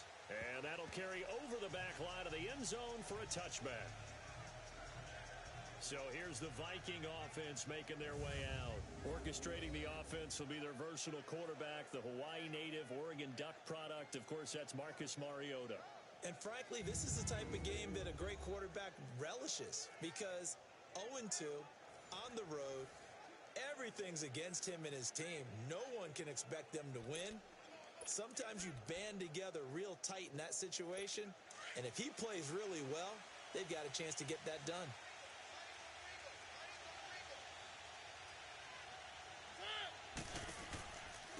To begin the drive, here's a handoff to Hunt. And he'll take this up near the 35, maybe the 34. The numbers on the ground for Hunt a week ago. 13 carries, 54 yards. And now that he's playing a Thursday night game, short week, you know he spent a lot of time in the trainer's room in the cold tub trying to get his legs back for this game. Despite the blitz, they're still able to pick up a nice solid gain. The disadvantage of blitzing often alters the normal spacing and run fits and leaves creases like they were able to exploit right there. Throwing is Mariota, and he'll be brought down shy of the 40 at the 38-yard line. It'll be a pickup of 4, good enough to earn him yet another first down. Charles, Thursday night game, I think a lot of teams probably say shrink the playbook somewhat. Is that correct? I think you're right about that because you just don't have the amount of time that you have in a normal week to put in a full playbook. So as you said, you shrink the playbook, pick out the plays that work best for you. And you know what else you're looking for? What's that? Who are the freshest guys coming off of the last game to play on a Thursday night? Guys have a little extra pep in their step. You go to them early and often. Here's Hunt. And a good swarm to the football defensively as they get him down at about the 40. 2 yards on the carry there, and it'll be second down.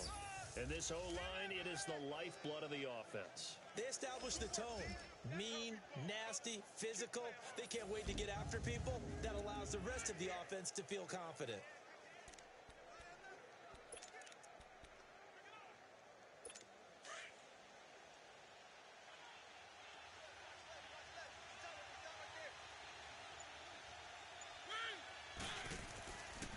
They run with Hunt, and he'll be brought down just shy of the 45.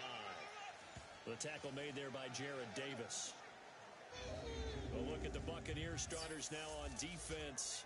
They were terrific last week in the win over the Rams. Have to admit, I was extremely impressed by what I saw. They ended up getting 4 sacks in the game, stayed in the face of the quarterback the entire time, made it difficult for him to step up and find receivers downfield. And that's what they told us this week, that pressure on the QB is key.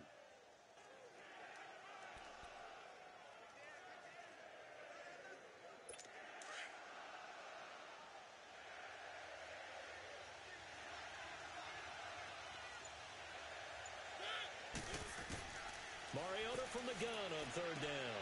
caught on the right side. Reed.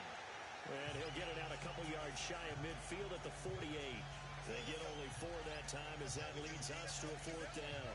I think defensively you're okay with that. Here in the first quarter, he's going to get some catches, but they rallied to him quickly. That's what you count on, and I like what you just said. First quarter, can you do it all game long? They catch it, you tackle them, they go down on the spot.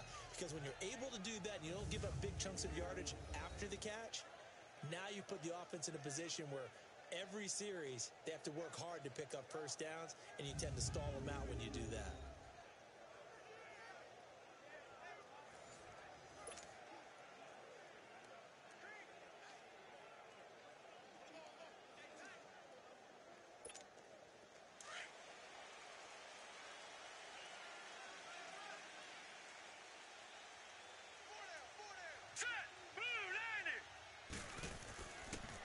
And they'll try the ground game here with the running back. And he's going to be taken down right at about the 15-yard line. 2 yards on the pickup there. It'll be 2nd and 8. And the Buffet boys, the O-line, hopefully they're ready today. Listen, you got to feed them first. But if you do, you usually get a great product out on the field. And when they play well, the quarterback can't wait to feed them afterwards. Leopard! Leopard!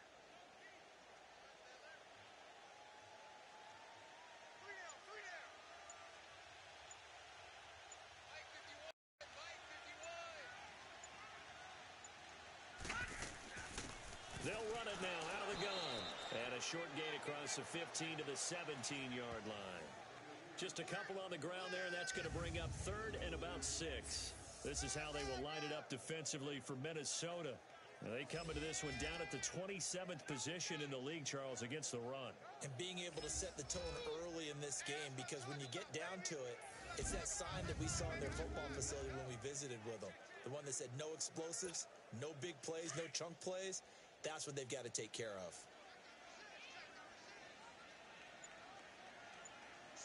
Now let's go! 3-19! 3-19! From the gun, Mayfield. A bullet throw, but incomplete. And 3rd down is a key down in any game you play. And 3rd down defense, something we've got to watch in this one.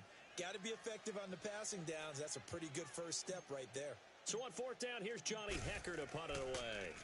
He steps into this one, and this is a rocket. And he couldn't get it to check up. That kicks all the way into the end zone for a touchback. And now out comes Minnesota. And our game's hit a little bit of a lull here, a little bit of a snag. Punts on back-to-back drives.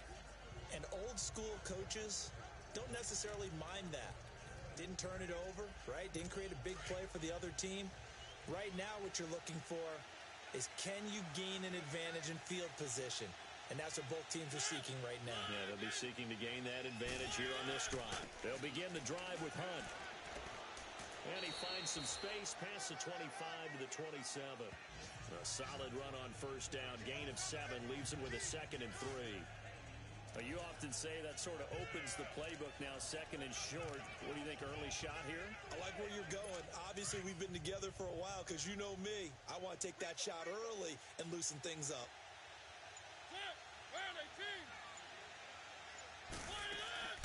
They'll run it now out of the gun. And he'll get it up near the 35, right at the 34 here. 8 yards on the pickup there, and it moves the sticks. Well, they're making an effort to get the ground game going tonight. So far, it's working. I like what we're seeing from the offensive line. They seem to have the leverage going, and they're controlling things and reestablishing the line of scrimmage, moving that defensive front backwards. But I also like what the runner's giving us, too. It appears that he's been waiting all day long to get out here and take off. And he's going to be met at the line of scrimmage and taken down.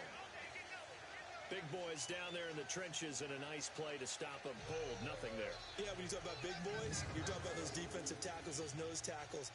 They're not just big, they're immense. And what a big-time play there.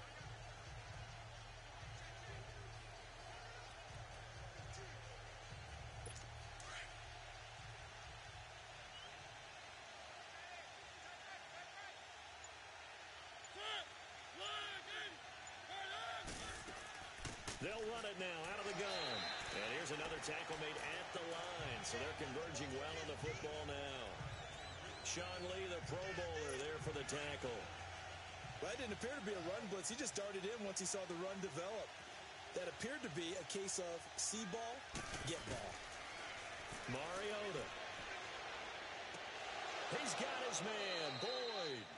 And he'll be tackled right on the chalk of the 45. His first catch of the game, good for 11 and a first down. One of the feature points of the in route is being able to make a nice throw to the middle part of the field. And for a quarterback, that's one of the better throws and better looks that he'll get. But he has to be careful not to wait too long and let his receiver wander into some tough territory. If he's late with the ball, he can get his receiver hit and hit hard.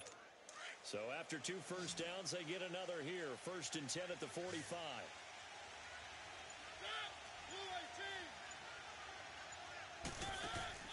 They go play action here on 1st down. Oh, incomplete. The rookie had it and lost it there. And it'll be 2nd down.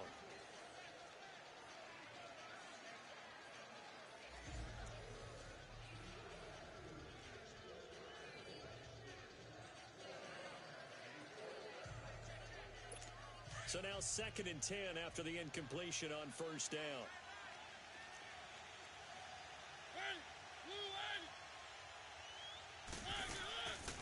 They'll run it now out of the gun. Pushing forward for 3 up to the 48. Pretty good little 2-play sequence there. You force the incompletion, then a very short pickup. Yeah, now maybe you bring in an extra defensive back or two because you want to try and defend on 3rd down. They like to play those nickel or sub packages, don't they? Here's play number 7 on the drive. 3rd and 7.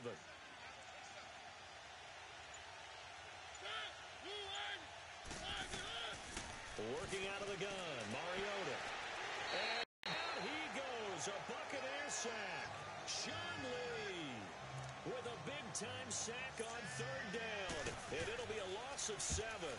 They just gave up a sack there, and if I'm not mistaken, they gave up 4 last week, didn't they? Yes. And just looking really porous, aren't they? They really are, and I'm wondering if they're going to have to start thinking about keeping the tight end in, maybe a back, someone to help assist, because right now, the quarterback's been getting hit a lot in the last couple of games. Now the Buccaneer offense gets set to take over, and on the last go-around, they really couldn't get anything going. They had to punt from deep inside their own territory, which means they're going to lose the field position battle as a general rule. What they're looking for now is a little more consistency, move the ball at least a few times on offense, get a couple of first downs, and hopefully flip the field. Yeah, just something to build off of. That's what they're looking for here. Now they'll run it on the toss. And he'll take this one up to about the 13.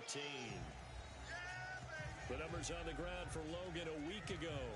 15 carries, 69 yards, and a touchdown. And now that he's playing a Thursday night game, short week, you know he spent a lot of time in the trainer's room in the cold tub trying to get his legs back for this game.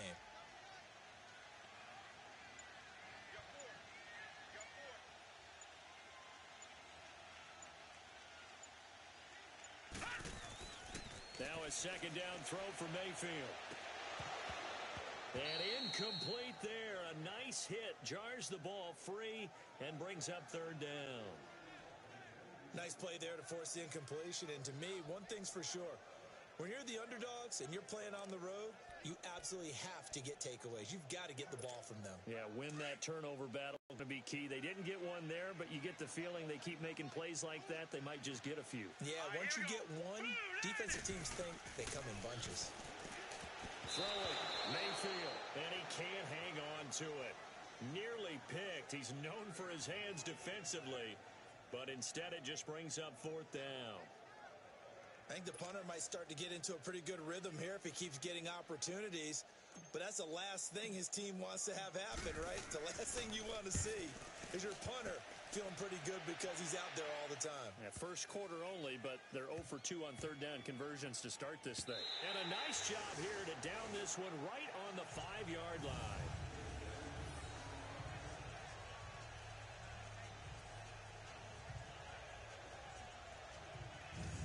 Now the Vikings offense gets set to take over here. They've had it twice. They've punted twice. Not the start they were hoping for. Not at all. And let's face it, every facility we visit, Everyone talks about converting on third down, how big that is. In this situation, they've had to punt it away twice, so they're furiously going over things on the sidelines.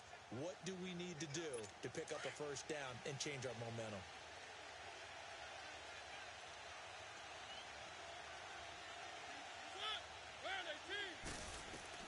A first down throw for Mariota. Sean Lee, the linebacker, able to get a hand in coverage. When I watched that play, I thought about what my coaches had told me in the past. The biggest teaching point, get your head around. Locate the football so you can make a play on it while it's in the air. That's exactly what he did there. That was nice.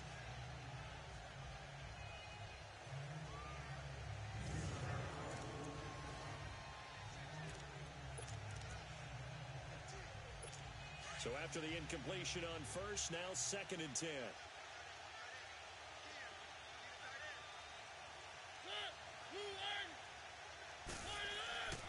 They'll run it here with Hunt. And a short gain here as he gets it up only to about the 6. Only a yard on the pickup there, so it leaves them needing a conversion here on 3rd and a tough 9. Well, that's a good start to this drive on the defensive side of the ball. Force the incompletion on first down. Then you're able to shut down the running play on 2nd. Yeah, I wouldn't be surprised now. A little bit of pressure going at the quarterback in an expected passing situation. On 3rd down, Mariota able to find Harris complete. And he takes this just about a yard shy of the 20. 13 yards on his first catch. It's a first down as well. I don't care how many times we see it. I still get a kick out of watching quarterbacks and receivers do the pass tree in pregame warm-up. But I always remember that when we go to practices, we see that after practices as well. They really tune it up, don't they? They tune it up. They know why they do it for these situations. First down. And they build that trust, and that's why they're able to find him in this type of a situation.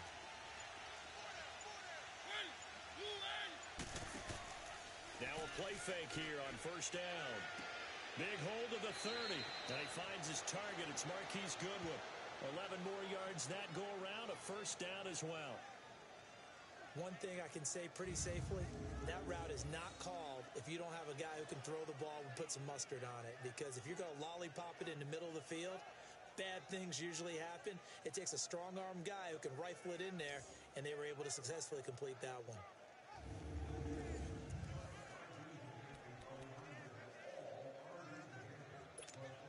Line of scrimmage, the 31 now on 1st and 10.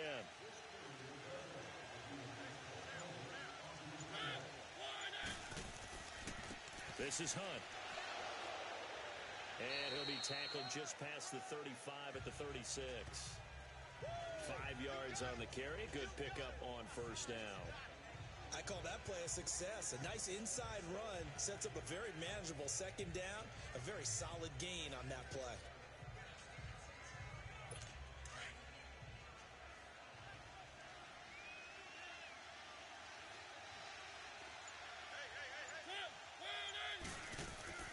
Play fake. Mariota. Oh, he's got a man wide open, complete. And he gets this down deep into Tampa Bay territory. Personal foul, roughing the passer, defense. So a little extra on top of the big play there. It's tough for guys rushing the passer, but you have to know when the ball is gone. And if you listen, officials will tell you ball's gone. He didn't pull up. So a critical mistake, roughing the passer. Now it's 1st and goal. Now it's Hunt. And he'll be stopped up after only a couple of yards as he gets it down to the 5. Be interesting to see now what they do offensively down near the goal line after not much there that time. As the offensive play caller, that may change your sequence now. Instead of coming right back with a running play, you may have to go to the air.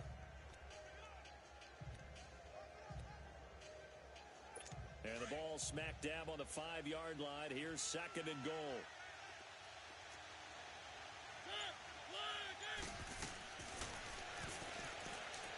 And he will take this one into the end zone for a Viking touchdown. Marcus Mariota, his 2nd touchdown on the season. And the Vikings have taken a first-quarter lead. And maybe that was just a case of completely overlooking the guy holding the football. It certainly felt like it, didn't it? Because on my checklist, okay, as a defender, QB's last. running back, fullback, heck, jet sweeps nowadays. Before you even get to thinking about the quarterback might actually keep it.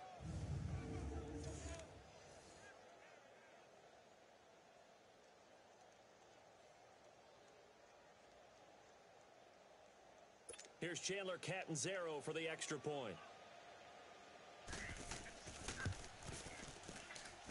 Extra point good by Catanzaro. And that makes the score 7-0. So that winds up a 7-play drive all told. And it's finished off with a 5-yard touchdown run.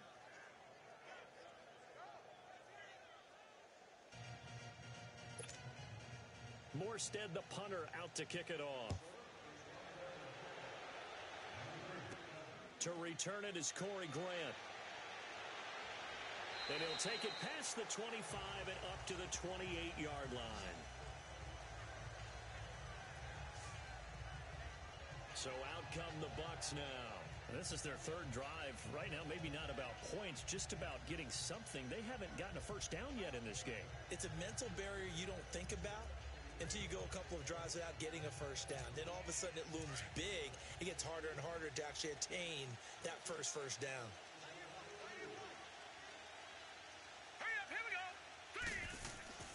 A first down throw for Mayfield. Out to his left. And that's incomplete. Well, not to get too overcritical there because he knows what he's doing, but his shoulders looked a little off kilter there when he threw that. I don't think you're being overly critical there. You're just analyzing it, and he gets those shoulders right. That pass will go from incomplete to complete. So now they'll come up on 2nd and 10, once again from the 28. On 2nd down, Mayfield again. Now he'll be wrapped up around the waist and pushed down. David Irving with a great push up front. He picks up the sack and a loss of 8. Okay, you know my bias is about to come out here. A lot of people think that the offense is just moving in the wrong direction. I'd say they're moving in the right direction because the defense is pushing them back. Former defensive guy. Now, as a quarterback, 3rd and long, you really got to rally the troops here, don't you? Yeah, you're doing a big way, and what else do you have to look out for? More pressure coming at you because it seems to be working pretty well. Now, meanwhile, a pass that should have been intercepted, but it winds up falling incomplete. And what did we talk with them about prior to the game? Their ability to move the chains, pick up first downs. So far, 0 for 3 on 3rd down. If that continues, they'll have little chance of winning this one. And he gets this away, and look at this. This is a good one. Yeah, he was looking for the checkup bounce, didn't get it. That scoots all the way into the end zone now for a touchback.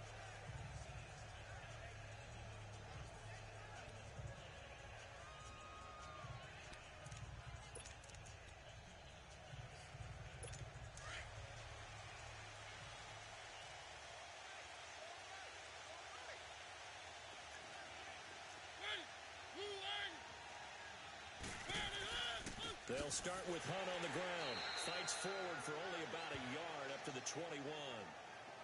And this is why aggressive defensive coordinators love to blitz. It wreaks havoc because they end up taking their attention to the blitzers, freed up the D lineman to make the play.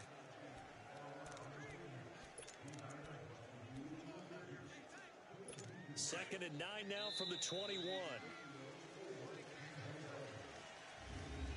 Now, prior to the snap, we hit all zeros as time has run out on the first quarter of play. 7-0 is our score. We'll return to Tampa after this message. You're watching the NFL on EA Sports. The NFL on EA Sports is fueled by Gatorade, the sports fuel company. Back now with Charles Davis. I'm Brandon Gaudin. Second quarter begins with the Vikings holding the football. They've got a 2nd and 9 to start things out.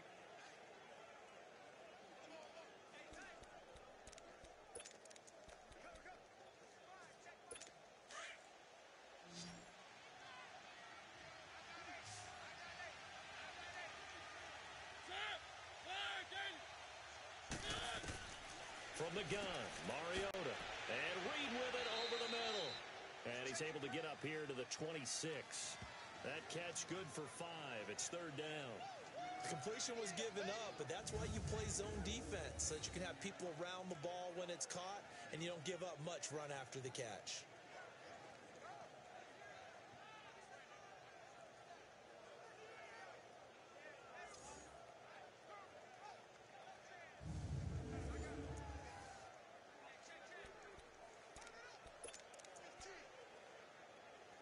The Vikings on third down. They've hit 2 for 4 thus far.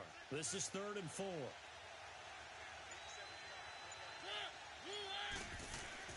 Throwing, Mariota. And this is going to be incomplete.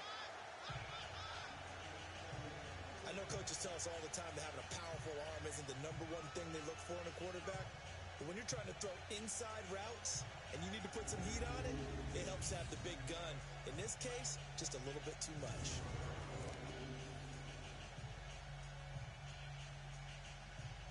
Here's Thomas Morstead now as he's on to punt for Minnesota. And this is away. It's a high kick, and he got all of it. They'll call that a 61-yard punt. He got all of that one. And the offense will come back out deep in their own territory. And now let's discuss Julio Jones. You better believe that he's well aware he has 0 catches right now, and they're losing, so he's probably a little hungry. And you know the guys on defense are aware as well. And they're really excited he has no catches, but they're also worried. Because a lot of times, that's like the ticking time bomb.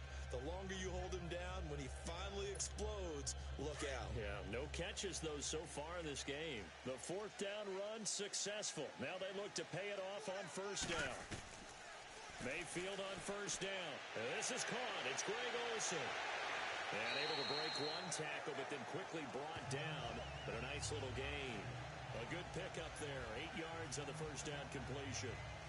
I know exactly what's going to be said about that play from the defensive perspective. What's that? That's why I tell all you guys we need more than one tackler to the ball. He broke the 1st tackle.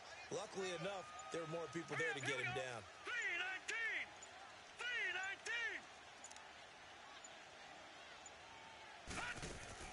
They'll run it now out of the gun. And he'll get it up here this time to the 21. It's a 7-yard gain there, and it's good enough to move the chains. 2nd and 2 is prime time for a little bit of a gamble, isn't it? Open up the playbook, go play action, toss that bad boy deep. But in this situation, go ahead and give it to your back. Let him pick up a 1st down. Keep the sticks moving.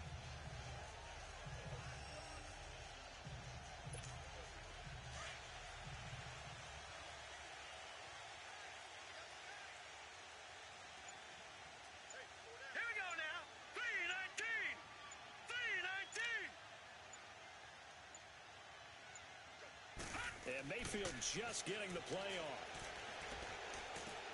He completes it to Julio Jones. And he's taken down, but able to slip across the 35. It's a pickup of 16 there, and it'll lead to a new set of downs. And that was not the long, drawn-out drive that you were talking about when it started. Anything but. I saw this drive going a little differently in my mind, partner. I think we both did, unable to really move it. This offense finding its legs now. Here's another 1st and 10.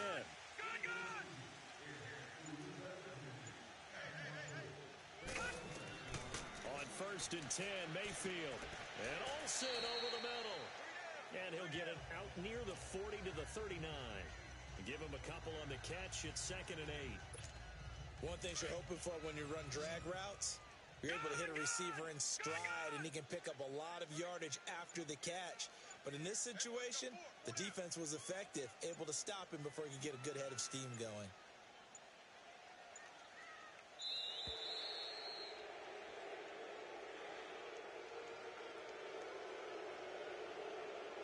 Delay of game, offense. So that'll back him up 5. Still 2nd down.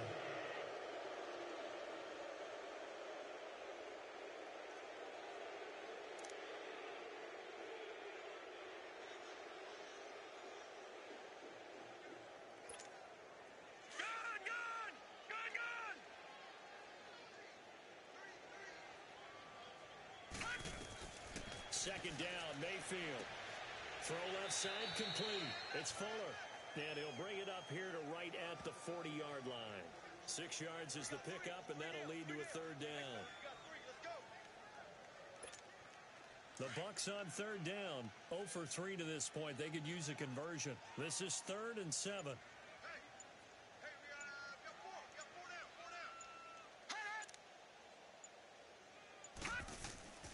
Mayfield off the play fake.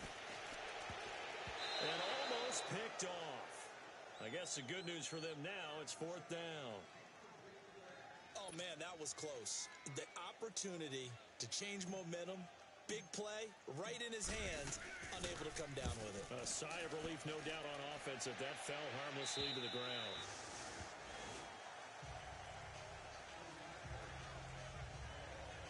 And now let's talk about Kenyon Drake.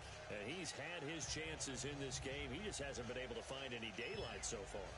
Patience, patience, patience. And that's the hard part for a runner because they expect every run to be a big one for something to pop. So they have to sometimes go through the struggles before it happens for them later in the game. But you got to give credit to the rest of the team. They've worked around the fact that he hasn't had his normal big game. Yeah, despite his struggles, still winning here in the second quarter. They'll run. This is Hunt. And he'll go down after losing yardage at the 10. It's a loss of a yard there, and now second down. I know when I was a kid, I always got real excited when I saw those lateral-type runs. But the best backs that made it happen, they put a foot in the ground and just go. That didn't happen there. That play got swallowed up. A loss of a yard there to start out. That leads to a 2nd and 11.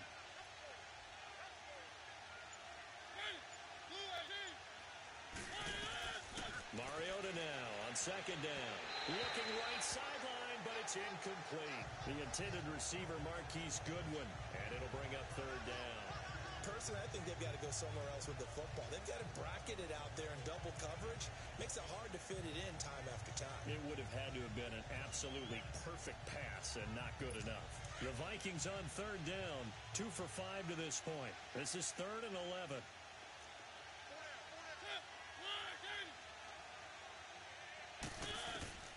From the shotgun, it's Mariota.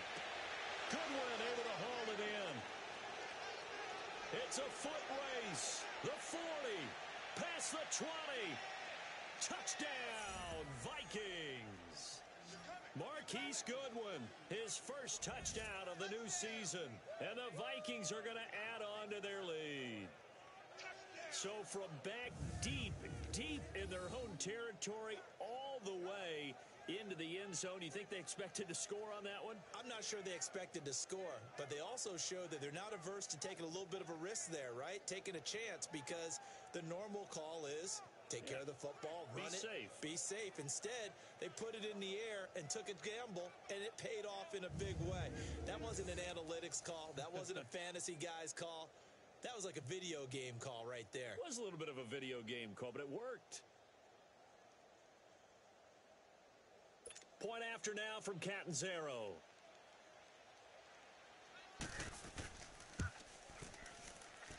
Extra point up and good by Catanzaro. And it's now 14-0. So they only needed 3 plays on that drive. And it all culminates in a touchdown for Minnesota.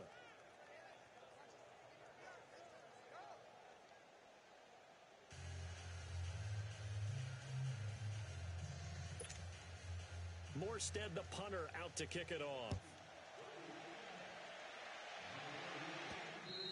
And this will be a touchback as that sails over the end line. A look at the running back, the man out of the backfield as he gears up to go again. And for him, it's been pretty limited involvement down on the scoreboard. Maybe time to turn to this guy. And you know me well. Winning games to me means starting with the running game and continuing to press the running game. Maybe you go away from him a little bit now, but the bottom line is he hasn't touched it enough to make a difference. Well, they haven't established that running game yet. The question is, will they?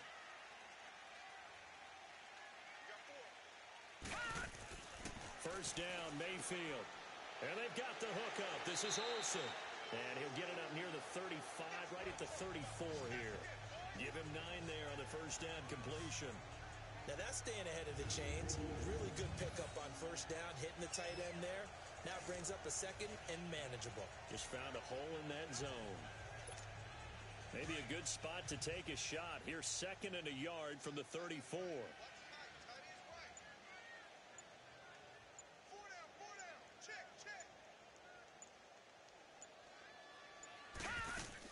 They'll run it now out of the gun. And he'll be brought down shy of the 40 at the 38-yard line. A gain of 4 that time as the drive continues. I know what you're thinking out there. I know a lot of you are thinking, take a shot downfield. It's a great spot for it. I'd say maybe later in the game, definitely in the second half. But right now, I think they were just trying to get some momentum built. Get a first down, pick it up, and keep moving. Green 39! Now a handoff looking right. And that play went nowhere. Losing yardage. It'll be back at the 36. Call it a loss of 2 on the play. And that'll make it second and 12. Part of the thinking when you bring in extra tight ends, you're hoping that each of your guys gets those one-on-one blocks and creates a crease for your runner. You know what the converse is, though? You've got to win those one-on-one blocks. And when you don't, that's the result you end up with. Mayfield now on second down. The left side completion to Jones. They give him 13 yards there on the play and a fresh set of downs.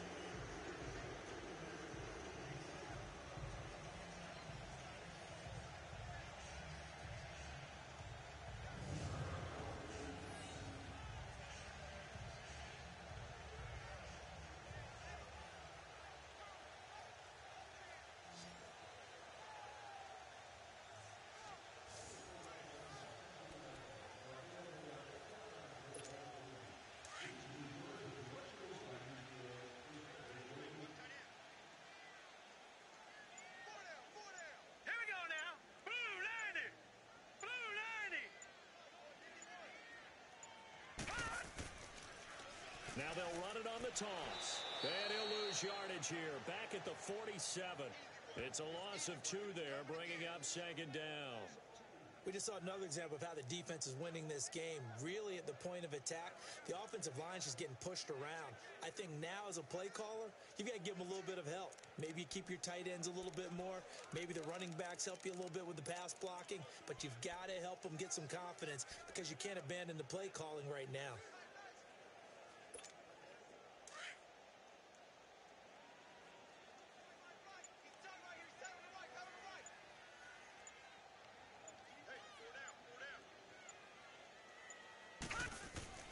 Mayfield now. And Jones has it over the middle. And they'll get him down as he's inside the 40. That one goes for 13 yards, and it moves the sticks. Fired that one in there, able to make connection on a nice in route. With those faster passes when they're going that fast, any hesitation as a quarterback that the deflection, if you miss, might be bigger and lead to an interception? Yeah, and the deflection works both ways. Maybe a defender gets a hand in the way and it pops in the air. And sometimes you throw it so hard your receiver can't handle it, and he pops it up in the air for the defenders to grab as well. But a moot point there as they were able to connect.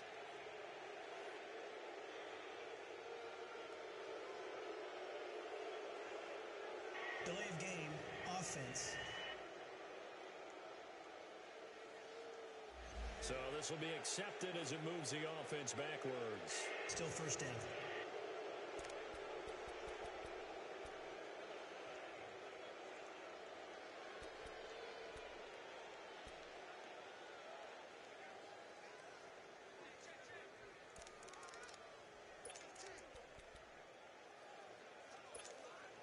Now they need 15 yards on this series after the delay of game. First and 15.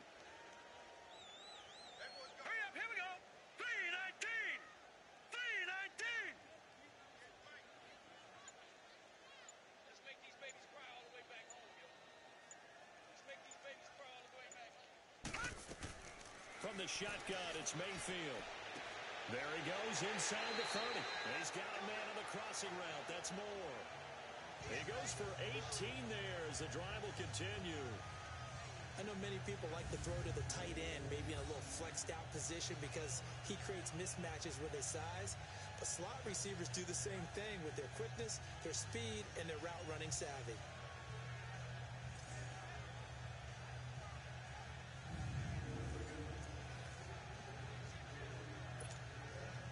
This offense finding its legs now. Here's another 1st and 10.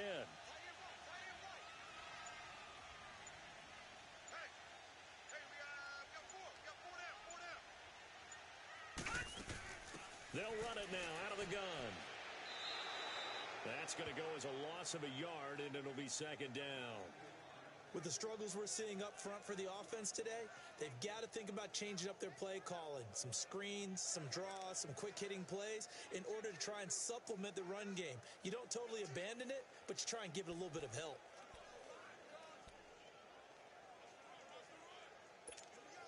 Maybe just a slight detour on what's been a strong drive. Here's 2nd and 11. Set! 3-19! 3-19! They'll run it now out of the gun. And he'll take this down just shy of the 25-yard line. Give him 2 on that run, and they're still left looking at a 3rd and about 9 to go. Well, they certainly had success throwing the ball in this drive and not as much running it as we just saw once again on that last play. Stopped after a very short gain. But I wouldn't abandon the run totally because otherwise, pass rushers just tee off on your quarterback. Makes it very, very difficult for him in that situation. The Bucs on 3rd down. Not good. 0 for 4 thus far. This is 3rd and 9.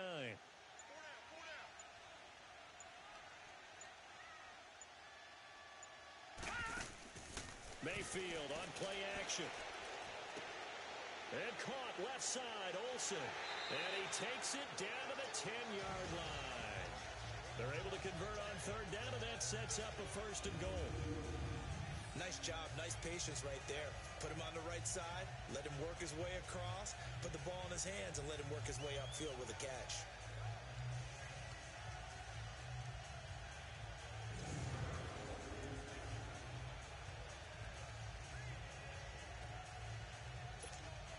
First time into the red zone for the Buccaneers. They've got a 1st and goal from the 10-yard line. Set! Green 39! Green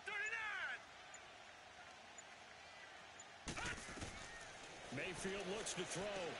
This is Riddick on the screen. And he's going to be brought down just shy of the 5 at the 6. Nice job defensively to hold him to 4, and now it's 2nd and goal.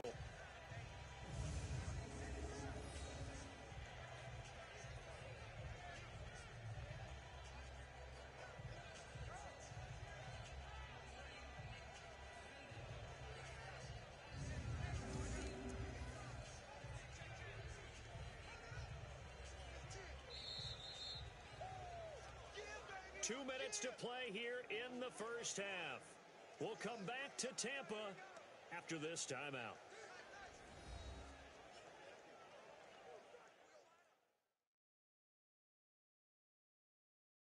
Coming up at the half, a reminder, we go back to Orlando to check in with Jonathan Coachman. He'll have a look back at our first half as well as a look ahead to what's coming up later this weekend.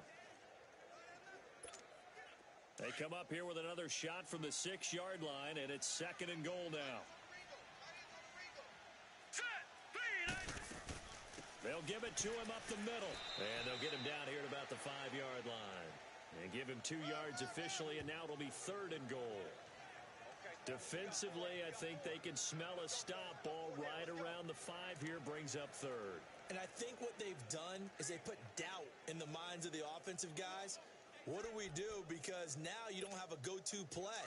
Either side they pick, throwing it, running it, it won't be easy. This has been a long drive. You got to figure a field goal would be a letdown. Can they convert now on 3rd and goal? Throwing, Mayfield. And that is incomplete. Some of the fans here don't seem too happy about what we've seen in this first half. No, not at all, and I understand why. They've looked lethargic, out of sync, and it shows on the scoreboard. Now Justin Tucker's out to try the field goal. This a fairly straightforward 22-yard short attempt. And Tucker's kick right there, it's good. And they will get get themselves on the board here at 14-3. So they get the field goal, but that was a 14-play drive to get 3. You sound like you're going negative on me. I was. Sounds like you're thinking the 3 is just not that good. And people say that we're negative sometimes. So. Well, here's the deal. Getting the 3 is good. Obviously, you would think on a 14-play drive you're going to get 6 out of it. But that type of a drive can pay dividends later on because you might wear the defense down. This fielded a few yards into the end zone. And no run back here. This will be a touchback, and it comes out to the 25-yard line. There again is the running back as he trots onto the field. He's been effective so far, over the 40-yard mark here in the second quarter. Don't forget about those guys up front, though. They've been effective, too. The leverage game has been in their favor. They've been the ones who've been able to bend their knees, drop their hips, and get a little bit lower than the guys on the other side of the football, and they've moved them out of the way for the runner. Sometimes that's tough for those big fellas. Not an easy thing for them to do.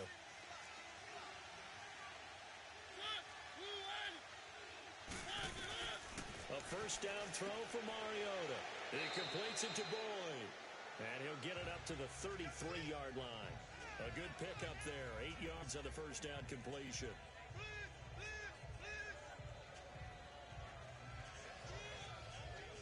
The Vikings going to signal for the first of their timeouts as they'll stop it with just over a minute to go before halftime.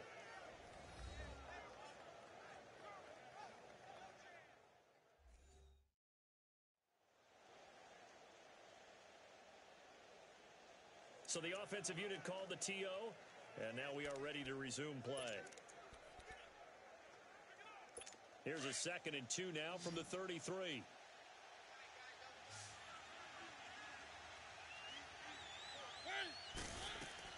Now a 2nd down throw for Mariota. He'll leave it for Hunt, complete. And he'll get into the end zone. Touchdown, Minnesota. A big play there. His 2nd touchdown on the season. And the Vikings find a way to stretch their lead.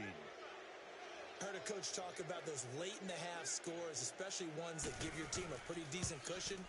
He said those could be the ones that could finish off a squad if you let them. Yeah, they've got the cushion. This half has been theirs. Extra point good by Catanzaro. And the decision to just kick the extra point winds up successful. Morstead, the punter, out to kick it off. This will be taken to the back of the end zone. And he'll probably wish he'd reconsidered here. It will cost him 10 yards as he's down at the 15. Well, conventional football 101, tells us if you don't get it back to the 20-yard line on a kickoff return, that's a disappointment. But some of these special teams coaches, with approval by the head coach, they give them full authority to go ahead and bring it out and try to be aggressive, almost what we call the green light, red light theory. Green light means go, red light means stop. Looks like he had green on that play.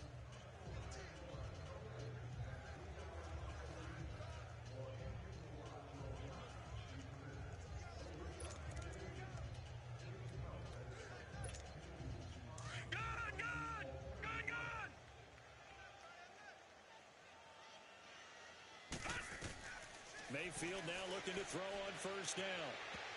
And lucky to get away with one there. That one nearly picked. 2nd down.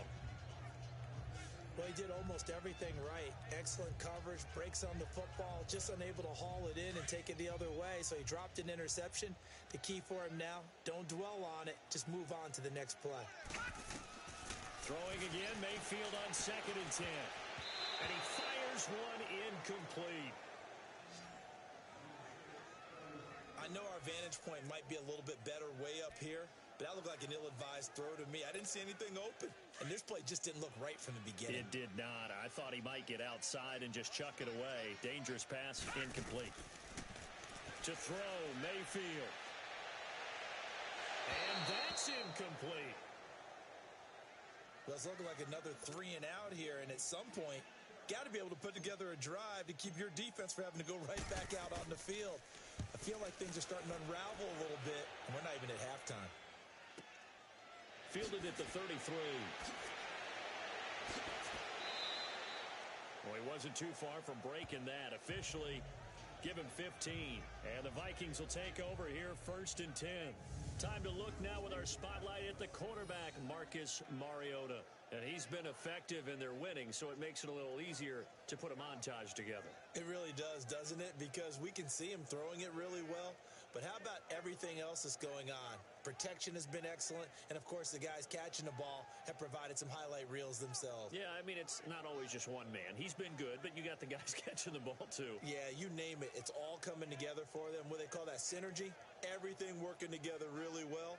And right now, he's the focal point of it.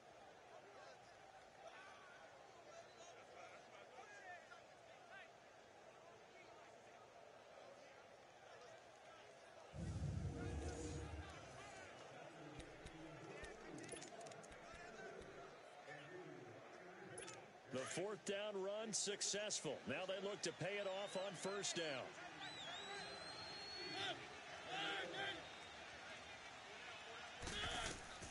Mariota now to throw on 1st down. And it pops free. The collision there jarred the ball loose and brings up 2nd down.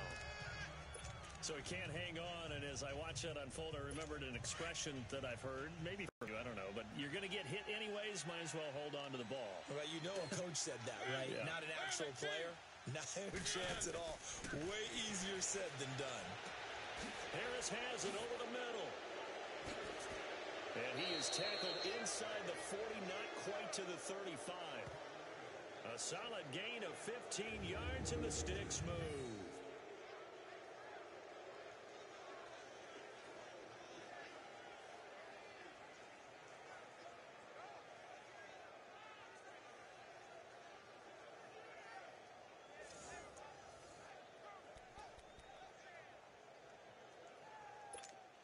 Mariota now hitting on 2/3 of his passes, 10 for 15 so far. 1st and 10. Final play of the half here, Mariota. And this one is incomplete. So we hit halftime with our visitors, the Vikings, taking the lead to the locker room. As we send you a stone's throw away across I-4 to Orlando. There standing by is Jonathan Coachman, ready with our EA Sports Halftime Report. Coach? All right, Brandon, thanks very much. And welcome in, everyone, to our Tiburon Studios here in Orlando. We'll take a minute and look ahead at what's to come this weekend in week number 3. Some very intriguing games in that early window, highlighted by the one going on at the Superdome. A big test for the Saints as they'll take on the visiting Indianapolis Colts. Later in the afternoon, one of the games to spotlight will be at Ford Field in Detroit, where it'll be the Lions taking on the Washington Redskins. And then finally, a good one on Sunday night between the Buffalo Bills and the LA Chargers. In our game, it was Marcus Mariota with a strong first half. He's thrown for over 200 yards already, and his guys have the lead as well. As we get you back to Brandon Gaudin.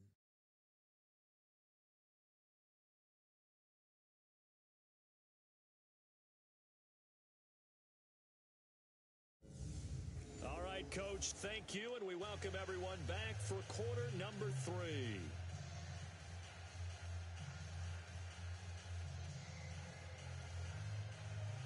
Both teams appear ready for the fight ahead, and we resume action here in quarter number 3. Here's Corey Grant now to return. And not a bad return here. He gets it out to the 25-yard line. Out come the Buccaneers. They'll have it first to start in the 3rd quarter. These guys had to punt their last possession, and that's become too familiar of a refrain. Too many of these drives just wound up going nowhere. But you know how in baseball, when the pitcher gets a base hit and he's on base, they bring his jacket out to him to keep him warm? A lot of times the punter goes to the sideline, puts on sweatpants or a wrap over his leg to keep it warm. He might need a massage from the trainer right now from all the work he's getting.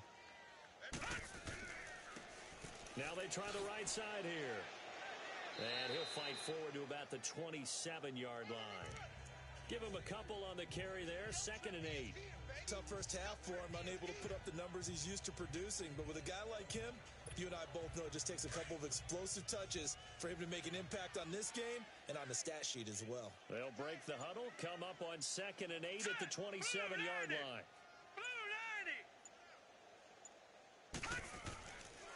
And they'll go with the ground attack here. And he is met at the line of scrimmage, and he goes down right there. Ben Gideon in on the stop. Perfectly designed blitz right there. They took that one from the grease board to the field because they were able to free up their linebacker to get into the backfield and spill the play.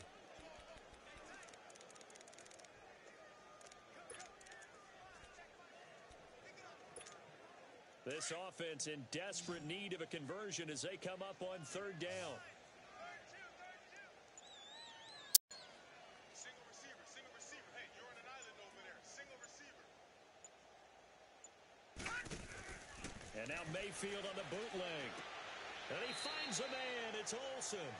And they get him down, but not before he takes it across the 40-yard line. His 5th catch tonight, and it's good for a first down. The goal for any offense versus his own defense, find the holes where guys are available and put the ball on the receiver before any defender can step up and fill it. They did it well there. Perfectly executed crossing route.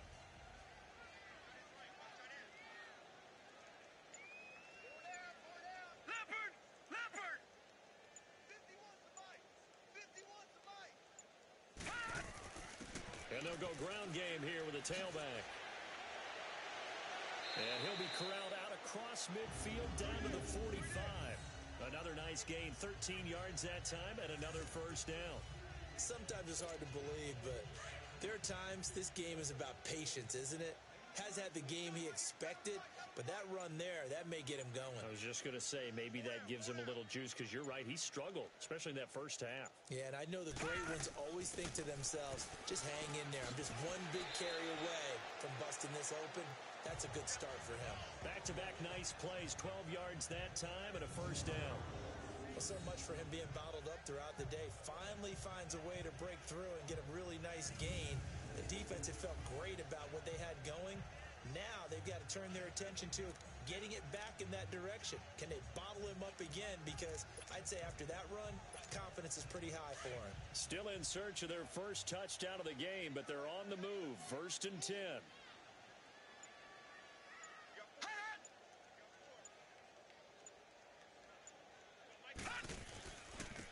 Riddick with a carry. And he will cross the 30 down to the 29-yard line. 3 yards on the pickup there, and it'll be second down.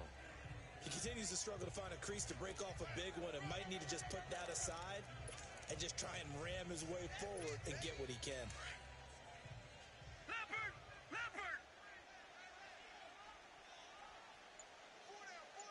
Check. Mike 51. And Mayfield just getting the play off. Over the middle, complete. That's Jones. And inside the 20 before he's brought down. 12 yards there as they keep this drive rolling. It's another first down. This has to go down as one of the simpler routes in the playbook, but oh so effective. Nice completion there. Keeps the sticks moving.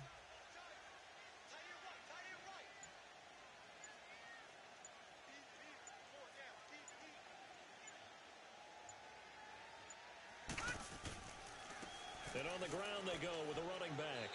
And he gets it down close to the 10-yard line.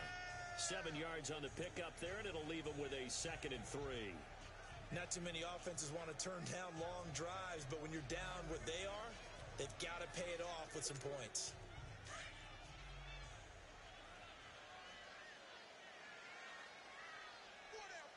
Check.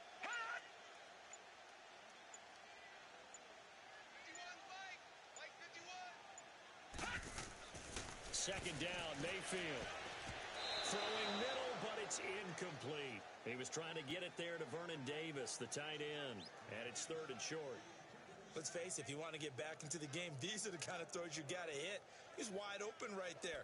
Got to be able to get it to him, don't you think? And those are the throws that haven't been available to them every time he's dropped a pass. Yeah, that's a big miss. So the incomplete pass on the last play, and that leads us to a 3rd and 3. Now they'll run it on the toss. And he picks up the first as he's able to take it down to the 7-yard line. Give him a gain of 4, able to convert, and that sets up 1st and goal now. The running game's played a huge part of getting him down to this point on the field. I say stay with it. keep pounding the football, keep driving, keep grinding. Yeah, even down in the red zone, keep going for it. No doubt about it. Dance with what brung you. First and goal, and they got to be thinking a chance to get right back into this football game.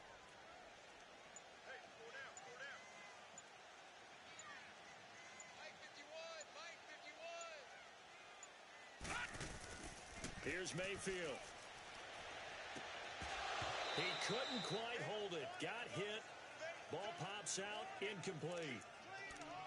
When you got your backs in the shadow of your goal line, you've got to be physical in that situation because there's not a whole lot of space, not a lot of wild plays that can be run there. That's put up or shut up time. Defensively, nice job just to make sure they didn't complete it on that play. They'll try again here from the 7 on 2nd and goal.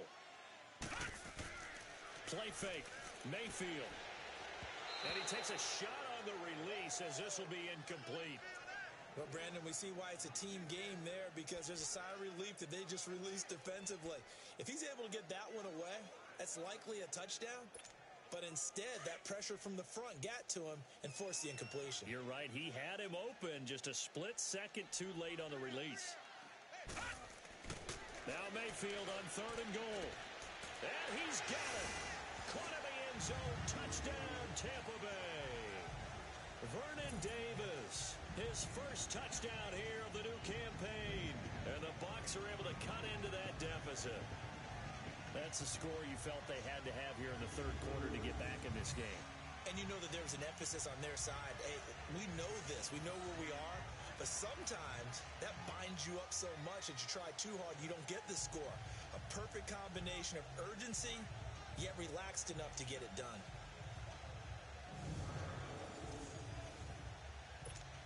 Justin Tucker for the extra point. Tucker able to connect on the extra point, and it makes the score 21-10.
Here's Tucker now out to kick this one away. And they will not get a chance to return this one as it's through the end zone for a touchback. It's the Vikings' turn on offense. We get ready for their first possession of the second half. They had that first half lead, but they have been shut down here in this third quarter, so time to retool a bit. And probably need to tap into that emotional vein that gets them back to really playing hard and effectively. Because a lot of times we think it's just play calls and this isn't working and they're shutting them down. Sometimes when you get a lead, you lose your edge. You don't play quite as hard. That's what they're looking for here. Trying to get that edge back as they've watched this lead shrink a little. Throw left side, caught by Goodwin. And they get him down, but not before he takes it across the 40-yard line. 16 yards right off the bat and a first down. Always laugh when people say, what's the toughest route to defend? And I'm like, any of them, especially if it's a good receiver. That makes things very difficult. But when you're running a drag route, something short, shallow, going through defenders, using guys almost as screens in order to get open, that makes things tough for guys trying to get to the football. One play has him up past the 40 already, and another 1st and 10. On the run, this is Hunt. And the play goes nowhere. Losing yardage back near the 40 at the 39. That's going to go as a loss of 2, and it'll be second down. Anytime you call an inside running play, you just know there should be a lot of congestion there. You're counting on your offensive line to take control of the line of scrimmage. That didn't happen in this case, and that play got bottled up.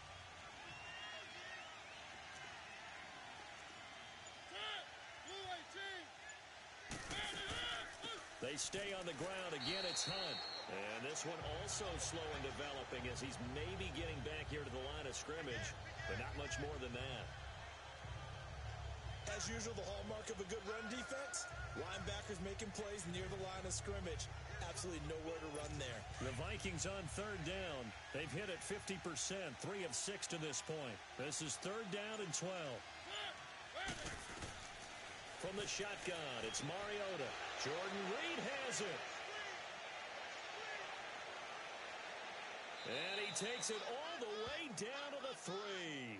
They're able to convert on third down, and that sets up a 1st and goal.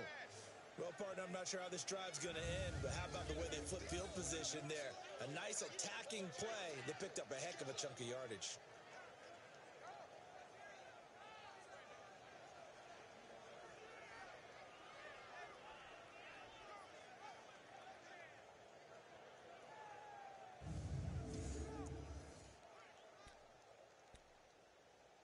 After the big play, a chance to finish now on 1st and goal.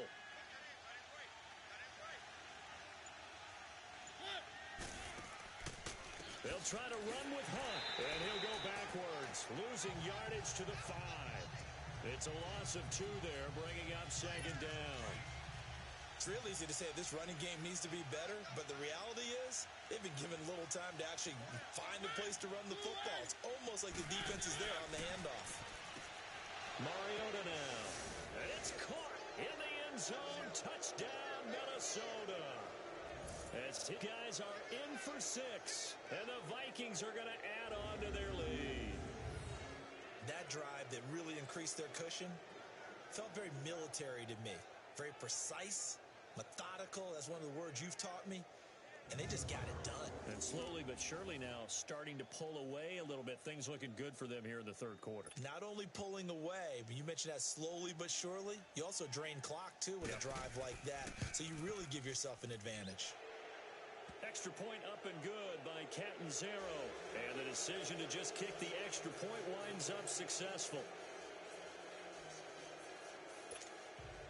Morstead, the punter, out to kick it off. Here comes Grant on the return. And a nice return sets him up pretty good here at the 30-yard line. Baker Mayfield leads the offense out for their next possession. He's been pretty solid, pretty consistent. Just the 1 touchdown pass, but I think he's managed the game well, no? I would agree with you, and that's what you're looking for out of your field leader. Making sure that you're playing well and not making any big mistakes. Oftentimes, that's how you're judged. How big a mistake and when it occurs. No interception so far. They'll like that. I just want you to know that you agreeing with me, that's going to get me through this third and fourth quarter. Are you touched? He's patting his heart, boys and girls. He's touched. Respect.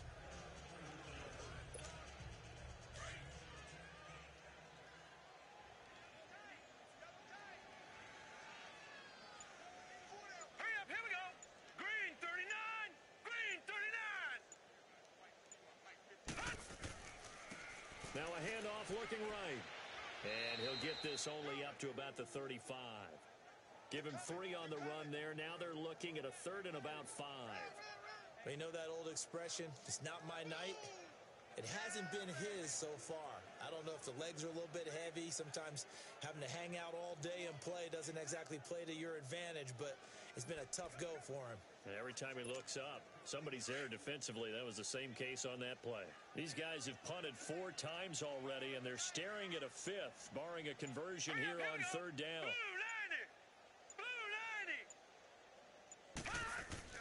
They go play action. Mayfield.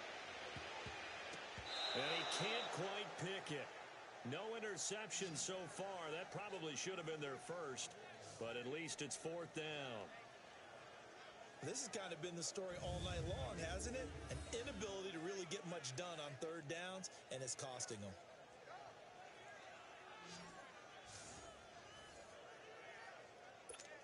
Here's Johnny Hacker now, as he'll come on to kick for a 6th time tonight.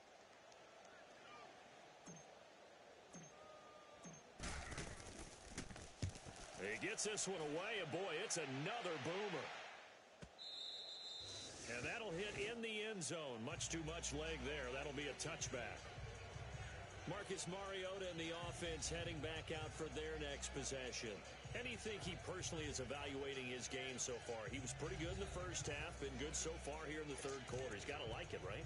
Not looking for the dramatics here. Not trying to set the world on fire in terms of stats.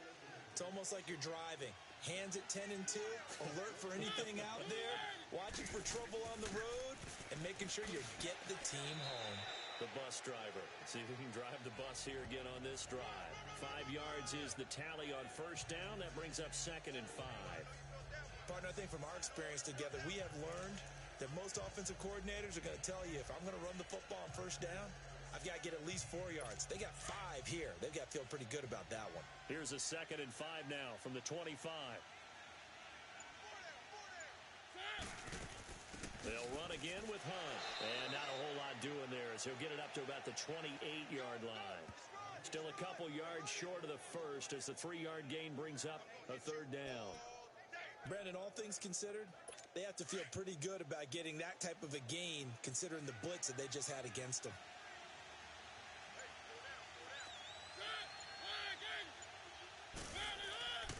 On 3rd down, it's Hunt, and he gets it to the 34. Good enough for the first. It'll go as a gain of 6 that time, and it moves the chains as well. Boy, he does it at a high level, doesn't he? Because when I watch him, I think of his vision.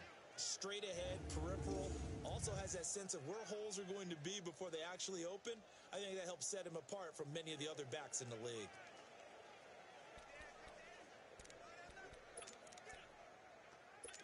From the 34 now, here's 1st and 10.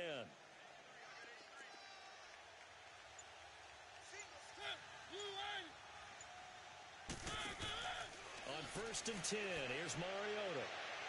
And that is incomplete. Tyler Boyd, the former Pitt Panther, was the target. And it's 2nd down. Let's face it, you can run the route tree as many times as you want, get in sync, practice it, do all those things. But once you get to game speed, it doesn't always time up quite that well. That one goes incomplete. And now whistles and a flag, and I think we got a jump here. Neutral zone infraction, defense.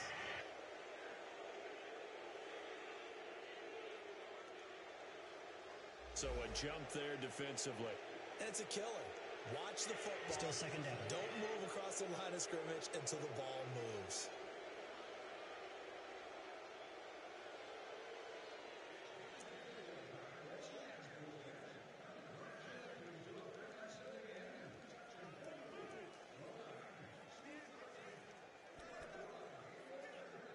So the penalty certainly helps them out as they come up on 2nd and 5.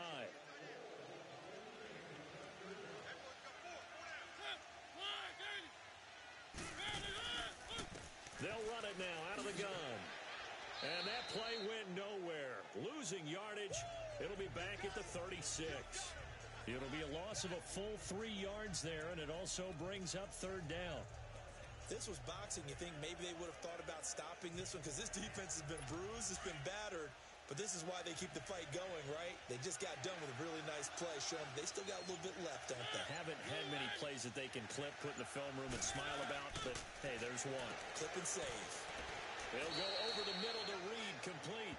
And to the 42-yard line here and brought down there. The completion good for only 6, and that'll bring up fourth. Whether you're playing West Coast offense or not, one of the maxims of the West Coast offense is you're either throwing a touchdown or a check down. In other words, look for the big shot, but be smart. I think they did exactly that on that play. They didn't get the first down, but they're taking care of the ball well. Yeah, and being rightly cautious with that lead here in the second half.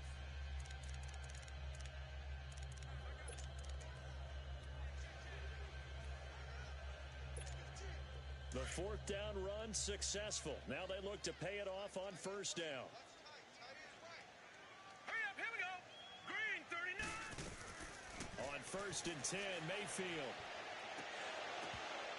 And that would not to be. It's incomplete. So they couldn't hook up as time has now run out on this third quarter of play. 1 quarter remains here in this Thursday night matchup. We'll return with more after this. This is the NFL, and it's on EA Sports. You're not you when you're losing. Snickers satisfies. Back now in Tampa. It's Buccaneer football, but they've got work to do. They find themselves behind here to start the fourth quarter.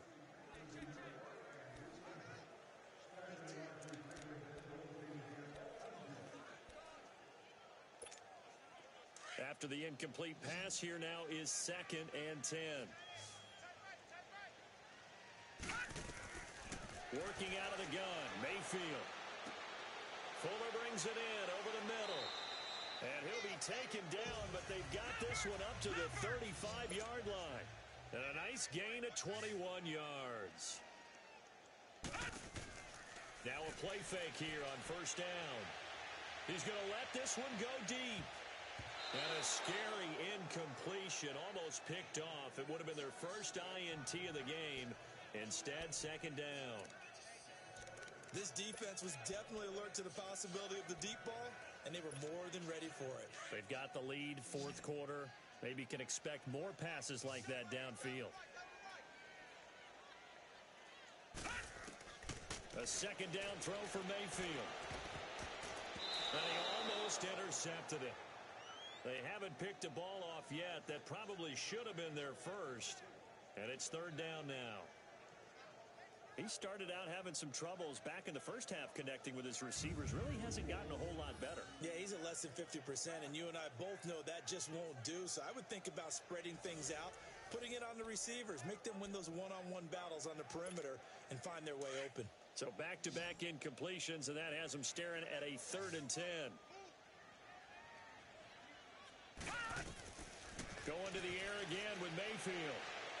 Olsen too much. They'll tussle for it, and this is going to be caught. And able to rip off a big chunk of yardage before being dropped inside the 40. That'll put him at 77 yards receiving for the ball game. It's a first down. Mayfield looking left side, and he's got a man. That's Grant. And he works it to the 30-yard line here, right at the 30. A good pickup there. 8 yards on the first down completion. Mayfield with it once more. He rifles complete. Caught by Moore. And he'll go down here right around the 23-yard line. 7 yards there. Good enough to move the sticks. Mayfield on first down. And this is caught at the 8. And able to get him down, but he does reach the 5. 18 yards there, and it'll be a first and goal. They'll throw again. Here's Mayfield. And he pulls it in for the Buccaneer touchdown. DJ Moore, his first touchdown of the new season. And the Bucs are able to close the gap just a bit. They went 5 wide in that offense defensive set. In racing, going 3 wide's a big deal. To go 5, how about the way that they finish things off? Did you just fit a race car reference into the game? Zoom, zoom. How about the way that you play? When you go 5 wide, that means you're going fast now. Zoom, zoom indeed. Tucker with the extra point, and the lead is down to 11 at 28-17. A good drive that time as they go 9 plays in all, and it ends with a touchdown for the Bucs.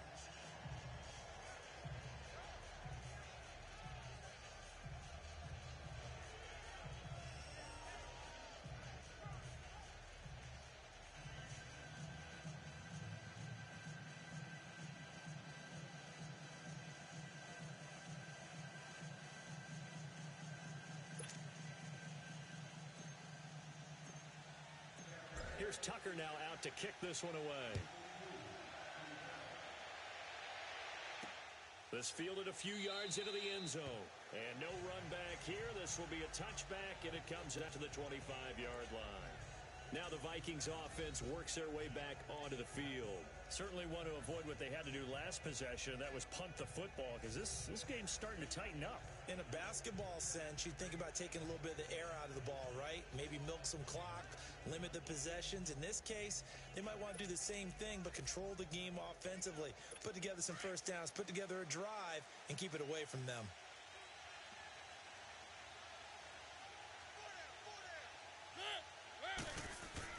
Mariota on first down. That'll be caught right side by Reed. And he'll get to the 29-yard line, brought down there. That throw good for 4. It's second down. How about the timing on that one? Boy, they were in sync, weren't they? 3-step drop, ball's out of his hands, right to the tight end. Nice completion, just like they do it in practice. Play action now. Mariota. They shakes it off. But now he's swallowed up and taken down. J.J. Watt in there to bury him for a loss of 11.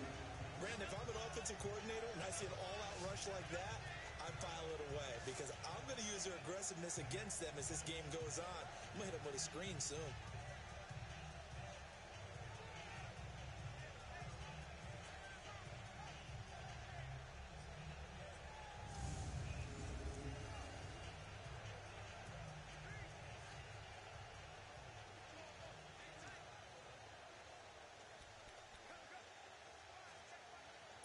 The Vikings on third down. 5 out of 9 thus far. This is 3rd and 17.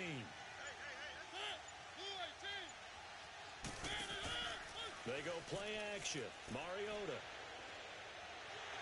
And he'll be hit as he releases it, and that'll fall incomplete. Play action is supposed to be used to slow down pressure, slow down blitzes. In this case, though, if it takes a little too long to develop, you got people right in your face. And lucky just to get rid of the ball with the arm going forward. Could have been a fumble. Great blocking on the return. It springs him for 25. And the Bucs will get ready to go on offense.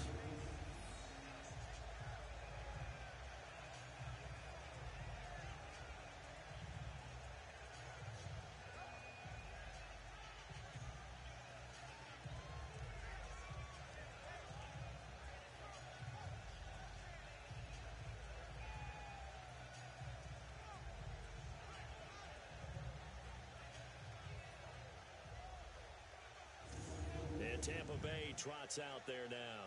They had to go a long way on their last drive to score the touchdown. This time they get at least a little bit more of a cushion with field position. I have to think that with this field position, after what they did on the last drive, they might want to take a shot right now and try and cut down the length of the drive. The 4th down run successful. Now they look to pay it off on first down.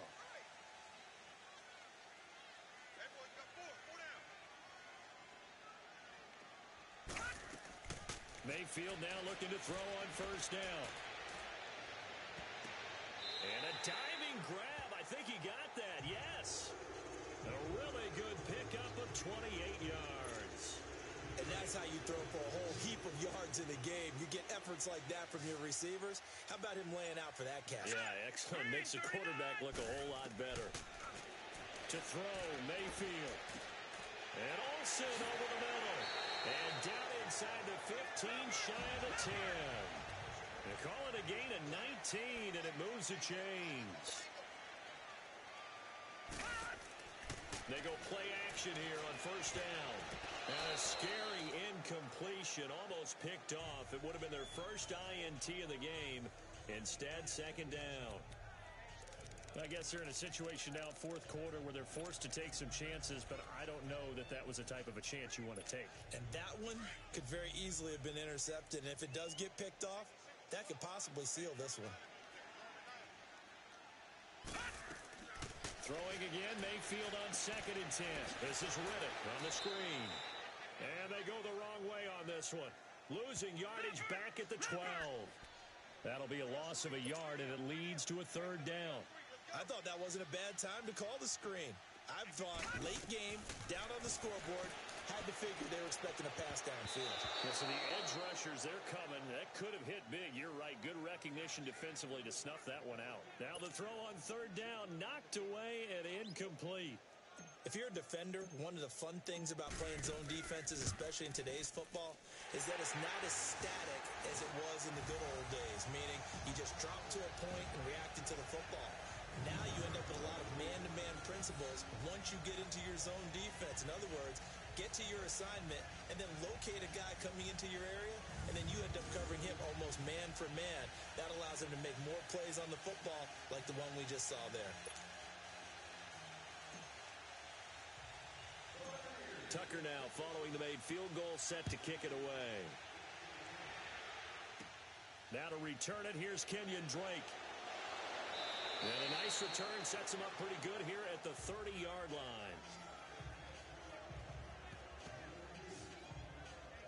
The Vikings offense now, they get ready to head back on the field. They've got the lead. Last time had to punt it, though. What's the key to this drive? I think it's leverage. Leverage. Big guys up front. You know the motivational speech on the sideline is, guys, give us an opportunity. Protect the passer, create space for our runners, and let's go ahead and get these guys. Low man wins. Let's go do it on this drive. We'll watch that leverage on this drive. First down, Mariota.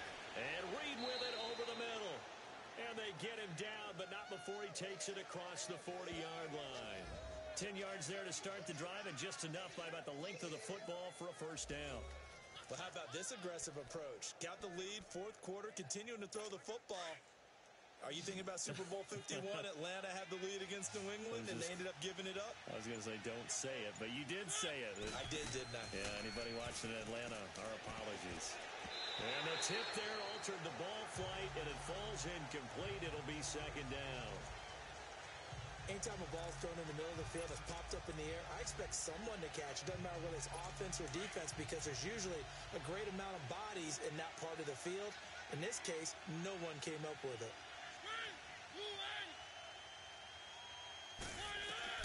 Throwing again, Mariota on 2nd and 10.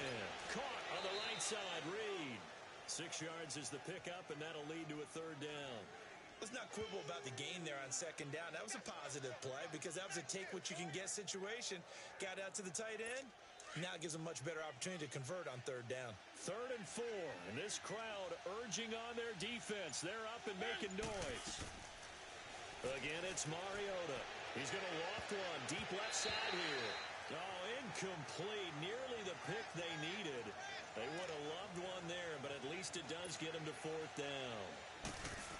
I think he's taking an awful chance with the football right there. You've got to lead. You've got to protect it. And he's taking chances, putting it out there in a little bit of jeopardy. Especially in a spot like this, fourth quarter, as you said, trying to cling to that advantage. Yeah, that one probably should have been picked, huh?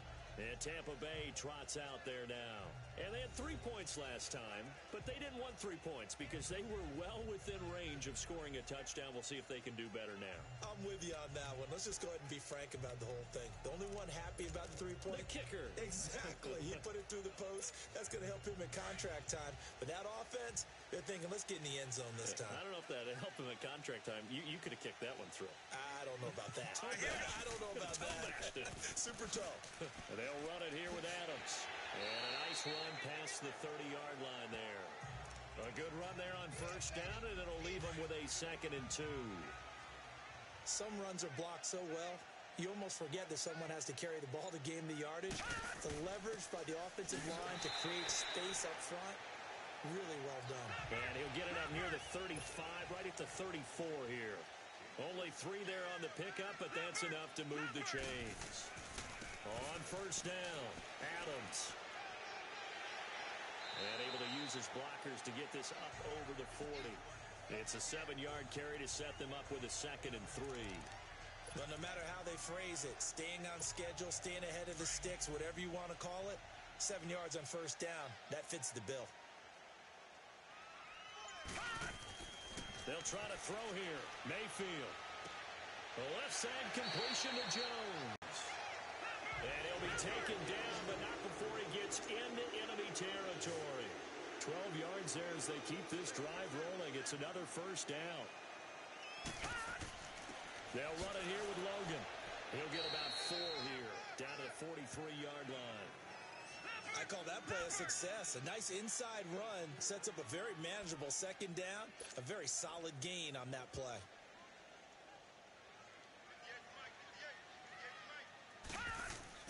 Second down, Mayfield. Throw left side complete. That's Fuller. And he'll go down here at the 35-yard line. And they just keep marching right along. First down on a pickup of 8 there. And they'll run it here. And past the 30 down to about the 27. 8 yards on the pickup, and now they'll have some options on 2nd and short. Looking to speed things up here, going with some tempo.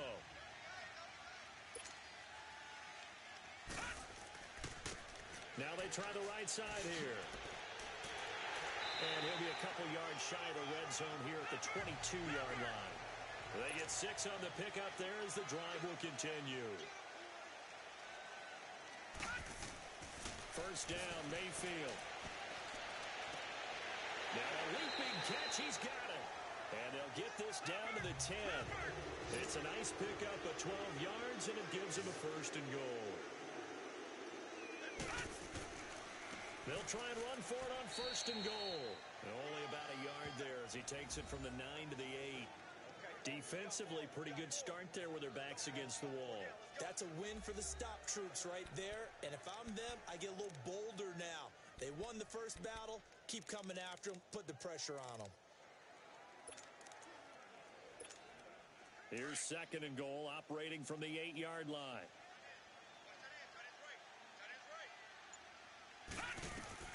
From the gun, Mayfield. And he's got it.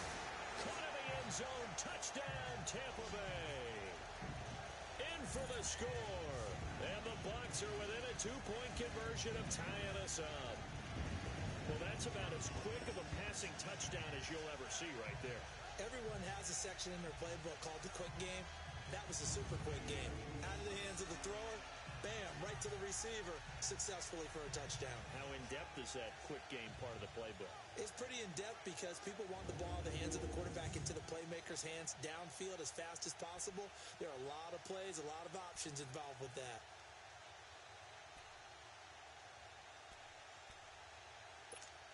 All right, now a big 2-point conversion attempt still to come. Now Mayfield. And he's got it. The conversion good, and we are tied in the 4th. Still time to work with on the clock, but they wanted the tie now, and they got it. And I love their aggressiveness. Go ahead and get it done, get the game tied. Now your team has the momentum, and you're staring across the field saying, let's see if you can match us. Set to go now with the kickoff. These two teams all even again as we continue in this wild 4th quarter. This fielded a few yards into the end zone. And no run back here. This will be a touchback, and it comes out to the 25-yard line.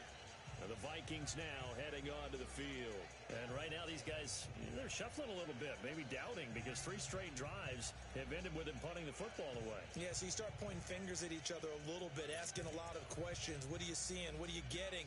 Maybe trying to narrow down your playbook a little bit and maybe get simpler rather than more complex in order to try and fashion together a drive.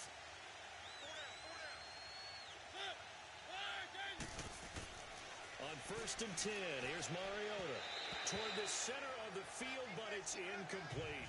Kyle Juszczyk, the fullback, the intended target, and that'll bring up 2nd down. Well, too much oomph. Too much mustard there on that pass. Yeah, really turned it loose, didn't he? Really cut loose with that one. Sharp, strong. Didn't lead to a completion, though. Made it very difficult. Line of scrimmage, again the 25, 2nd and 10.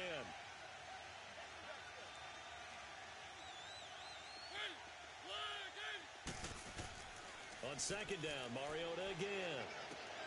And he comes back with one complete. First target, first catch, and a first down. Tell you what, he's been able to put the ball in some tight spots all game long. That throw, no different. Yeah, a lot of people would call it a gutsy type of a throw. I think he looks at it as, I can do it, so it's not that big of a deal to me, and I'm going to keep firing. Now Hunt. And he'll be taken down, but not before he gets into enemy territory.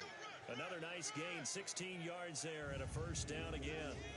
Yeah, they really needed to get something going, didn't they? They had punted on the last 2 possessions. The running game starting to come to the front for them, providing a nice pickup there to keep this drive going. Both teams working on short rest, but this has been one of the better Thursday night games we've seen as they come up here on 1st and 10. Throwing is Mariota. Harris has it over the middle. And he'll be brought down at the 45-yard line. That throw good for 4.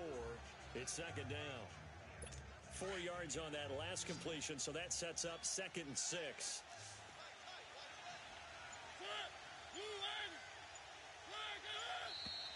Now we've got movement up front, and I think this is going to be on Minnesota. False start, offense. The crowd's not doing that O-line any favors. Home field advantage is really kicking in, making it very difficult for them to hear the snap count.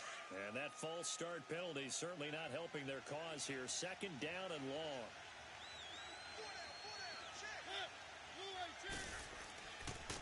And they'll go on the ground. Oh, now he bowls him over. And past the 35, he'll be dropped a yard or 2 shy of the 30. They got 18 yards out of that one, and it gets them a new set of downs. Another carry for their leader, and a good one. It's crunch time. They'll need him to continue to be productive in both the run and passing game in order for them to try and snatch a victory. Now a play fake here on 1st down. And he can't find a receiver, and he's brought down. Sean Lee in there to get him for his 2nd sack of the night. Hindsight is 20/20, partner. Maybe they should have kept it on the ground again. Well, it almost looked like the O-line was run blocking again. I mean, they opened up a big hole last time. This time they opened up a hole, and the quarterback got sacked. Time for a break. We'll come back and see how it all shakes out after this.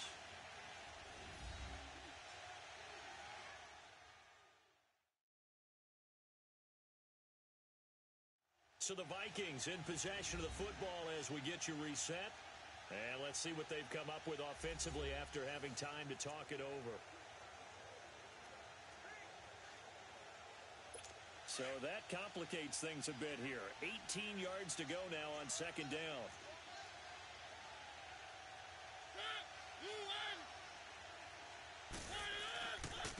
And they'll try the ground game here with the running back. Fighting his way down to about the 35-yard line. Earl Thomas in on the stop. I like it. I like the call. Still an opportunity to run the football and chew up a little more time off the clock. The Vikings on 3rd down. They've converted 5 times in their many chances thus far. This is 3rd and 14.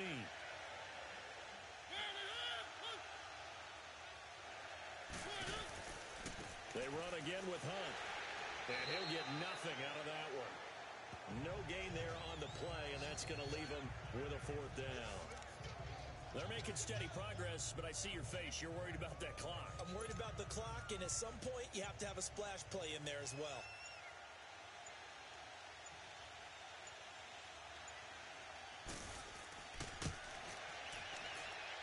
And that is no good. Oh, he missed it just wide of the upright, and a costly one there as this game remains tied here in the 4th. Everything looked good. Good snap, good hold. Sometimes, though, the ball just doesn't want to go where you want it. And this one winds up no good. And Tampa Bay trots out there now. They need to get this around the 40 to have a chance to win it in regulation. From the 40, it's a 57-yard field goal, so that gives you a gauge.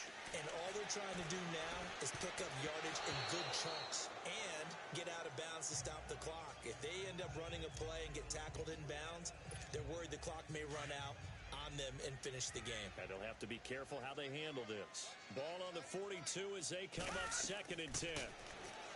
Throwing, Mayfield. Looking left side, and he's got a man. It's Grant. And taking it across midfield and just shy of the 40. 17 yards on the pickup there. The drive will continue. It's a first down. Here's Mayfield. To the right side, and he's got more complete. And he gets it down to the 32. Now the Bucs going to use the first of their timeouts as the clock stops with 23 seconds to go in the game.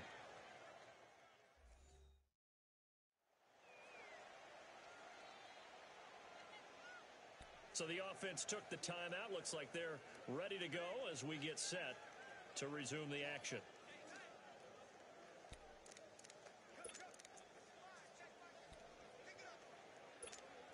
That last catch short of the marker by just a yard leaves him with a very manageable 2nd and 1. A carry for Adams. And he'll do a nice job here just to fight his way back to the line of scrimmage. Not enough there for a first. No gain, as a matter of fact. And it leaves them at 3rd and 1. Partner, you've got about 20 coaches on your payroll, but there's 60,000 of them in the stands. I don't think any of them like that play. And the later we go, it's starting to sound like 100,000 in here. And a timeout comes in. The whistles blow with 3 seconds remaining.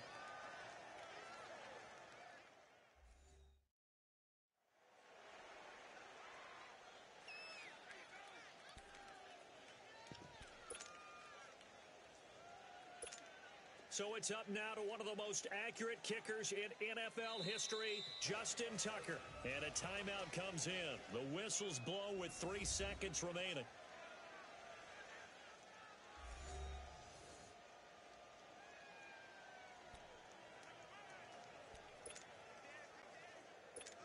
So it's up now to one of the most accurate kickers in NFL history, Justin Tucker. With 3 seconds to go, this for the win. And he got it. Justin Tucker boots it through and plays the role of hero. And it'll be a hot time in Ybor tonight. The Bucs have won the football game. So how about that comeback that we just witnessed going into the 4th quarter? I don't know that we had written them off, but it looked bleak. They were able to get it done. They put up a barrage of points and reeling them in and running them down and winning it. Wouldn't you love to be in their locker room right now? Think about the energy that's radiating out of there right now. They're talking about belief, sticking together, and finding a way to win. So for Tampa Bay, it's back-to-back victories now after the Week 1 defeat as they move to 2-1. And now they'll have a few extra days here before they face the Giants next week. Meanwhile, for the Vikings, the early struggles continue as they'll sink to 0-3. And they'll be at home for one next week against the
This is Madden 19.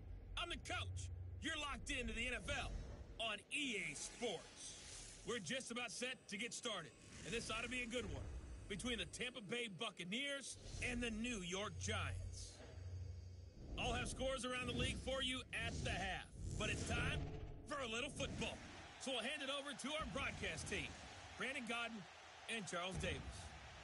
And thank you, Coach. We are across the Hudson from Midtown Manhattan at MetLife Stadium in East Rutherford, New Jersey. Nothing like the fanfare of introductions to an NFL game, and that was in evidence a moment ago. Fireworks, pyrotechnics, you name it. This crowd is ready as their guys get set to match up between the Tampa Bay Buccaneers and the New York Giants. Alongside my partner, Charles Davis, I'm Brandon Godden. And, Charles, you take a look at this Giants ball club. They were winners last time out, so they'll be looking, Charles, to make it 2 in a row. And what I enjoyed when I watched their game tape and their victory last week is they put it together in every phase. Good offense, good defense, and some key plays on special teams. Let's see if they can get that second win in a row. On the other side of the field for the visiting Bucs, they come in feeling good after back-to-back victories. Fall is in the air, and the NFL season is in full swing, and we're underway here in Week 4. And this will not be returnable. It's out of the back of the end zone for a touchback. So here are the Giants ready to start their initial drive of the game. They'll have Jimmy G calling the shots. Grew up in the northern suburbs of Chicago, went to Eastern Illinois. Jimmy Garoppolo. And he ought to have a lot of pep in his step after last week's performance because he did exactly as you want him to play if you're a coach. 3 touchdown passes, 0 interceptions, which usually means you're making a lot of right decisions out there. And got him to win.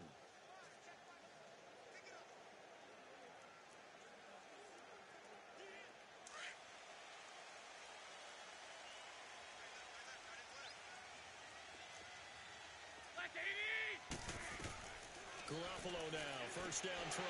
And he connects with Vance McDonald. And he'll be brought down right at the 30 here. 5 yards on the catch there, brings up second down. And this offensive unit should have a lot of juice coming off the big output that they had 1 week ago. Nothing like confidence, is there? When you've played well the week before, you can't wait to get back on the field and do it again.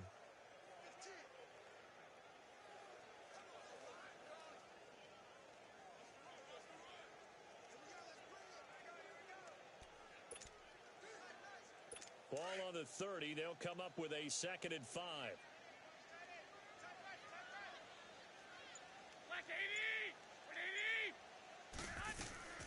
On 2nd down, here's Garoppolo. And this one complete to Seth Roberts. And they get him down, but not before he takes it across the 40-yard line. His first catch of the game, good for 11 and a first down.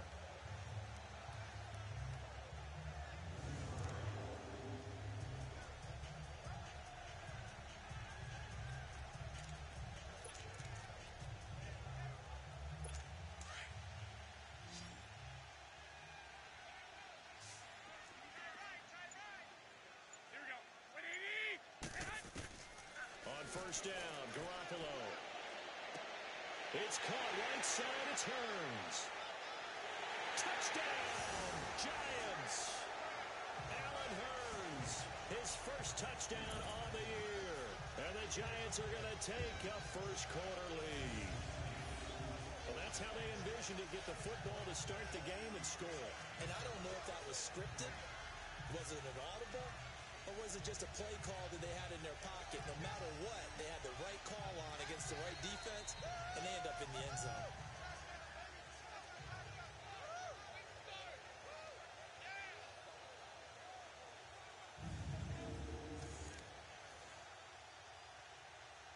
Caleb Sturgis now for the point after.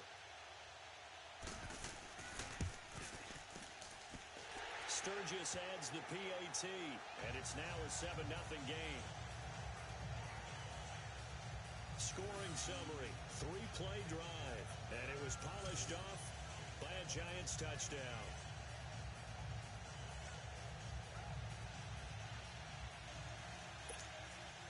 The punter Pinion now to kick this one away. This is fielded at the goal line. And he's up across the 25 and down at the 28-yard line. So out come the Bucs now for their first drive. Orchestrating the offense will be the top pick in the 2018 draft, and that's Baker Mayfield. And he ought to have a lot of pep in his step after last week's performance, because he did exactly as you want him to play if you're a coach. 3 touchdown passes, 0 interceptions, which usually means you're making a lot of right decisions out there. And got him the win.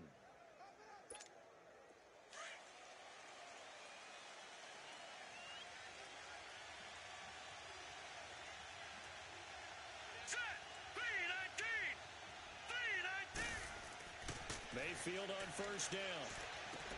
And this one complete to Will Fuller. And they nearly get this all the way to midfield. Mark him down at the 49. And a nice gain of 21 yards. Defense gives up a touchdown the opening drive. Offense, you got to want to get out there and get those points back right now. And that's a sharp throw there to get this drive off to a good start.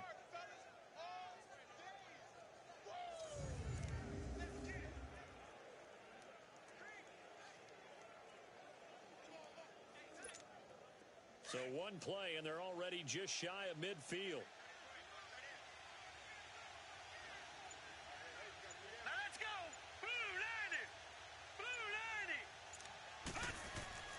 They'll run with a former Tar Heel, T.J. Logan. And they'll get him down as he's inside the 40.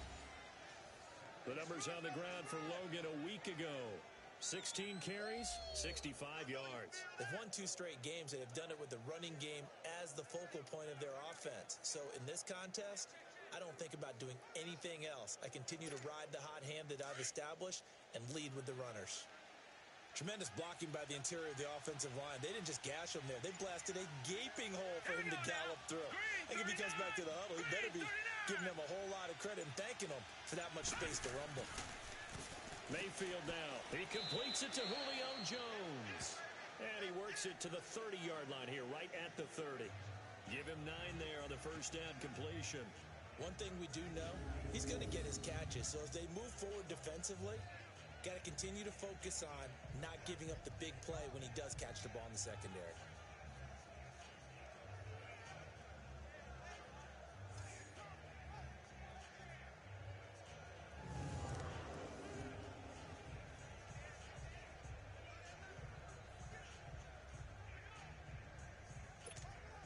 That last catch short of the marker by just a yard leaves him with a very manageable 2nd and 1.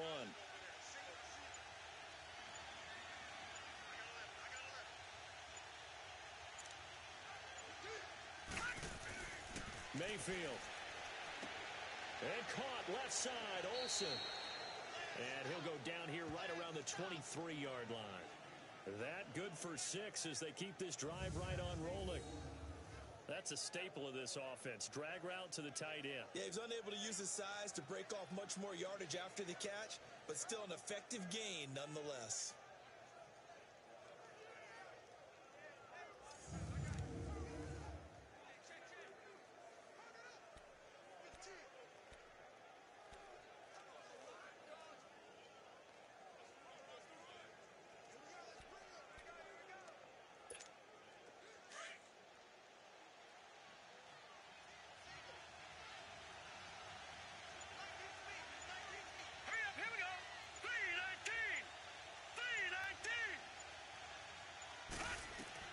Mayfield now looking to throw on first down. Quick slant, caught by Moore.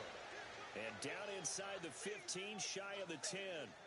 They pick up 12 on the play there, and they move the chains. I don't think it's a surprise they're throwing the football early. We expected that. They told us they were going to come out firing, but 4 for 4 on the opening drive. They like that. They don't just like it, they love it, because now everyone gets locked in. Your confidence jumps up. Everyone's easy about what they're doing out there.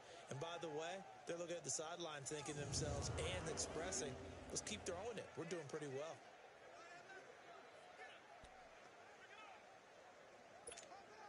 First time into the red zone for the Buccaneers. They've got a 1st and 10 at the 11. Here we go now. Green 39. Green 39.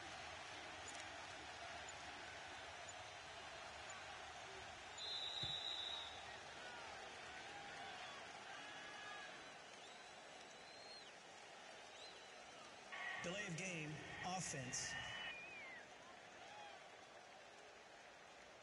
So that one will be accepted. Still first down. So a little bit of a stiffer challenge now. 1st and 15 following the delay of game. They go play action here on first down. And Davis with it left side. And he's brought down just outside of the 10 at the 11. 5 yards on the catch there, brings up second down. And the big boys up front in the trenches. What do you think of the O-line, Charles? I love them because this is a group that's so cohesive. They know what the man next to them is going to do at all times, and they operate as a terrific unit.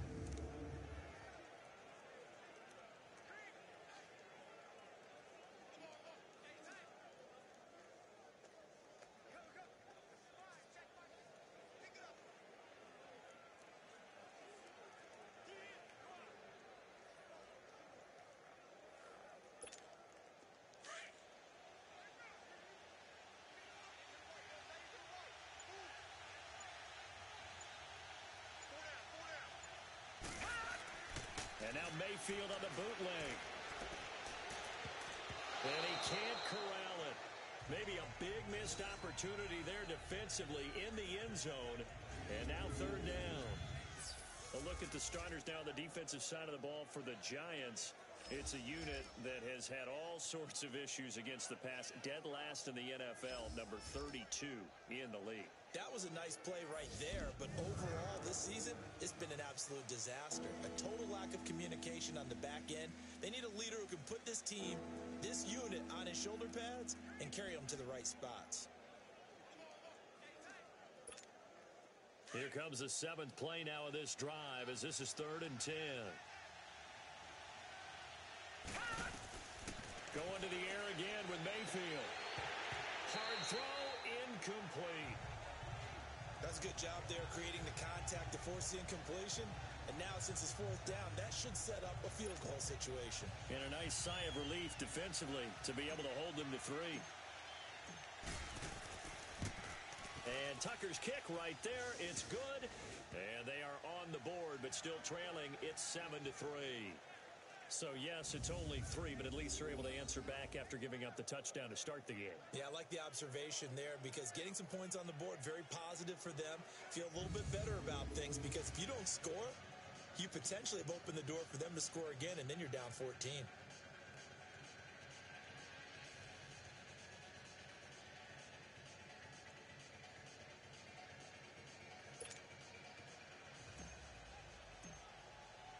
Tucker now following the made field goal, set to kick it away. And that'll carry over the back line of the end zone for a touchback. The Giants offense now, they get ready to head back on the field. They had the touchdown on the opening drive of the ball game. It was countered by just a field goal. So, hey, if your guys can do that for 4 quarters, you're in good shape. Yeah, it is a team game, so that's just good complementary football. But, you know, I know I'm no brainiac, but you trade 6s for 3s, things are going to work out in your favor. Here's Garoppolo on 1st and 10. And he's going to drop this off to his fullback. He's got a convoy, and he might be gone. And all the way in. Touchdown, New York. It's the fullback. His first touchdown on the year. And the Giants strike quickly here for 6 points. And he wasn't blocking or running it there. They tossed it to him. And you remember the good old days when the 49ers were riding roughshod in the league? They use their fullback in pass plays all the time. Roger Craig, Tom Rathman, those guys were terrific at running these types of plays. This is fielded at the goal line. And he'll get it up to about the 26-yard line, just across the 25. And Tampa Bay trots out there now. And last time they got 3 points, but it was a chip shot field goal. And when you go to the sideline after a chip shot field goal, maybe the offense not too happy. It's a balancing act, isn't it? Because you're exactly right. They're none too pleased that they didn't punch it in for 6 points. But they also have to remember they did put points on the board. 3 points is 3 points. And in this league, you take points when you can get them. Not easily done. Mayfield looks to throw. The left side completion to Jones. They may want to go back to that one. First play of the drive, good for 15 and a first down.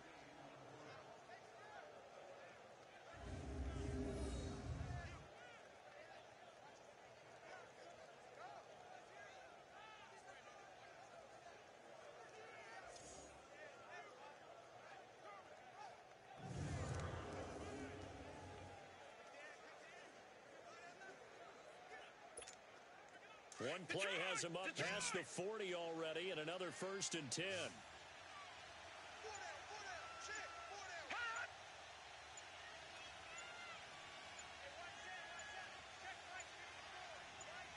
And Mayfield just getting the play off. Now he'll dump it underneath to his running back, complete. And he'll get it into enemy territory just across midfield at the 49. 10 yards on the pickup there, and it'll be 2nd down. Everyone's got to be able to catch the football. Doesn't matter what position you play, but if you're on offense, be aware a ball may come your way.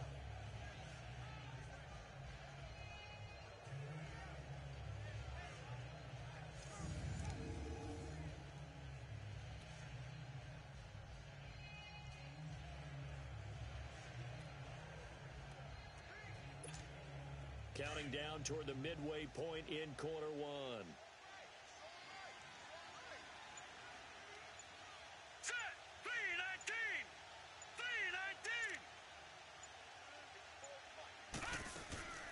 Now the Notre Dame man, this is Theo Riddick. And this time he's able to take it down to the 42. It goes as a gain of 8. It moves the chains. 2nd and inches is oftentimes an invitation for an offense coordinator to take a big shot downfield because he feels like he can come back on 3rd down and pick up the 1st down.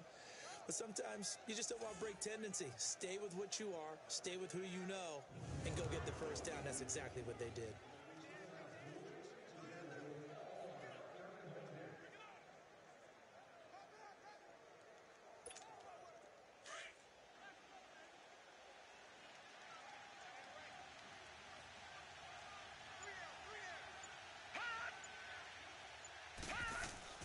On 1st and 10, Mayfield. And they've got the hook up. This is Olsen. And he'll go down here at the 35-yard line. A gain of 6 there on 1st. Let's just break this down and make it pretty simple. Key to the drag route, letting the play develop, finding the hole in the defense, and giving your athlete, yes, athlete, a chance to make something happen once he has the ball in his hands.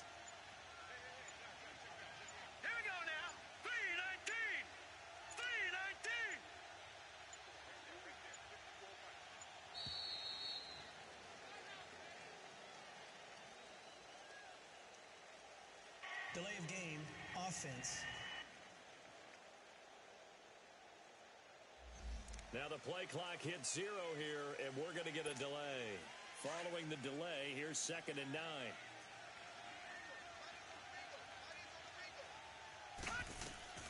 From the gun, Mayfield. And Jones has it over the middle. And he works it past the 30, almost to the 25. The result, a 1st down as the quick slant gets him.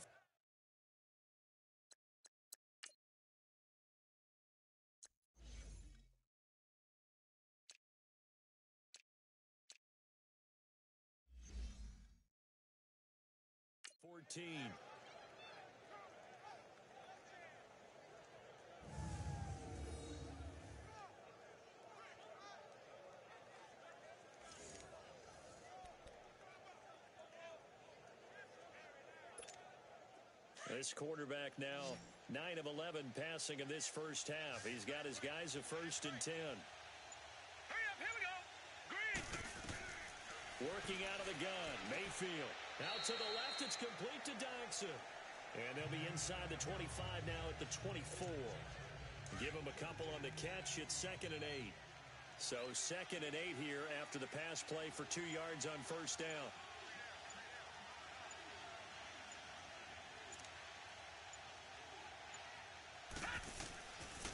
They run with Logan. And he's going to fight his way forward here for a modest gain. 6 yards on the pickup, and they're going to face a third down. A quick burst there, and he nicely bit off a pretty decent gain. Trying to keep the drive going here. This is play number 7 on 3rd and 2. All right, here we go. Green 39. Green 39. The first carry for Josh Adams. Call it no gain there, and it leads to a 4th down. I think what we just saw their partner was linebacking speed that can trump O-line power. We see that at times because he filled the gap before the offensive lineman could get to the next level and take him on. And Tucker's kick right there. It's good. And a second field goal here cuts their deficit to 14-6 now. So 2 first-quarter field goal attempts for him, and he's converted on both. I like the positive right there. 2 for 2. Got the points on the board. The negative side is they didn't score touchdowns. And, of course, going forward in this game, that's going to be the aim. And hopefully they'll be kicking extra points instead. Tucker now following the made field goal, set to kick it away. And this will be a touchback as that sails over the end line. New York set to take the field. And following that long touchdown pass, a one-play drive last time, let's see if the defense, you know they're ready. They don't want that to happen again. And you would have thought they would have been ready the last time. That's what you work on all the time. Make sure that no one gets behind you. That's the cardinal sin of defense, not giving up the long pass. They did. Let's see how they adjust. Garoppolo on first down. Nowhere to go here. He lost the football. And the Buccaneers have it. The psychology of the game never ceases to amaze me because you would think there would never be a fumble from what we hear from coaches all the time, right? And how much they practice not fumbling. Practice it, preach it, talk about it all the time. You would think no one would ever turn it over. Yet they are humans out there running around, and we just saw another one. Opportunistic by the defense. Getting set to go again on offense. We get a peek at Julio Jones now. There's a lot of talk in training camp about him getting off to a hot start this year, saying that they needed that. Well, he's done it through the first month. It kind of reminds me of one of those great musical groups where one person has their name out front, then they have the backups, right? He's the guy out front because the backups, they're doing what they're supposed to be doing. But we're going to the headliner each and every time. And that's not easily done because you know all the defenses are kicking towards him right now. That means he's fighting his way through traffic, finding ways to get open, even when he's not supposed to be. First play of the drive goes the wrong way. Here's 2nd and 12.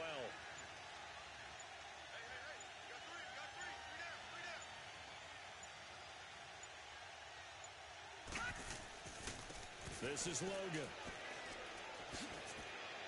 And brought down, but not before they get it inside the 10 to the 7.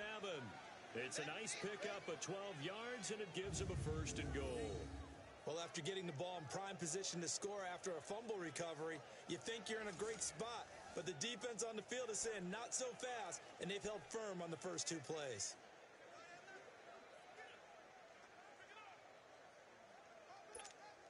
Three red zone trips have yielded just 2 field goals for them to this point, so they'll be searching for something more on 2nd and goal here.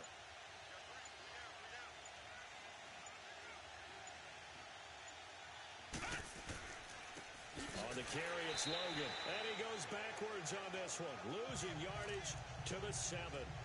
It's a loss of a yard there, and now 2nd down.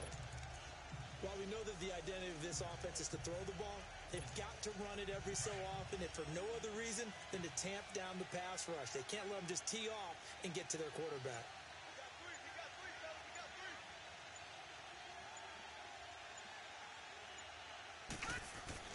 They'll try to throw here. Mayfield. Buying time to his left. Touchdown, Tampa Bay. I wonder if he changed anything on his play sheet or they just executed better. Because they had 2 previous drives that ended in field goals. Before this one, they finally were able to put into the end zone. Well, whatever he did, speaking of the offensive coordinator, might be using that formula going forward. It worked there. Yeah, it worked very well. He and his field general in pretty good sync right now. They're starting to move the ball well. Tucker able to connect on the extra point, and the lead is cut to 1 at 14-13.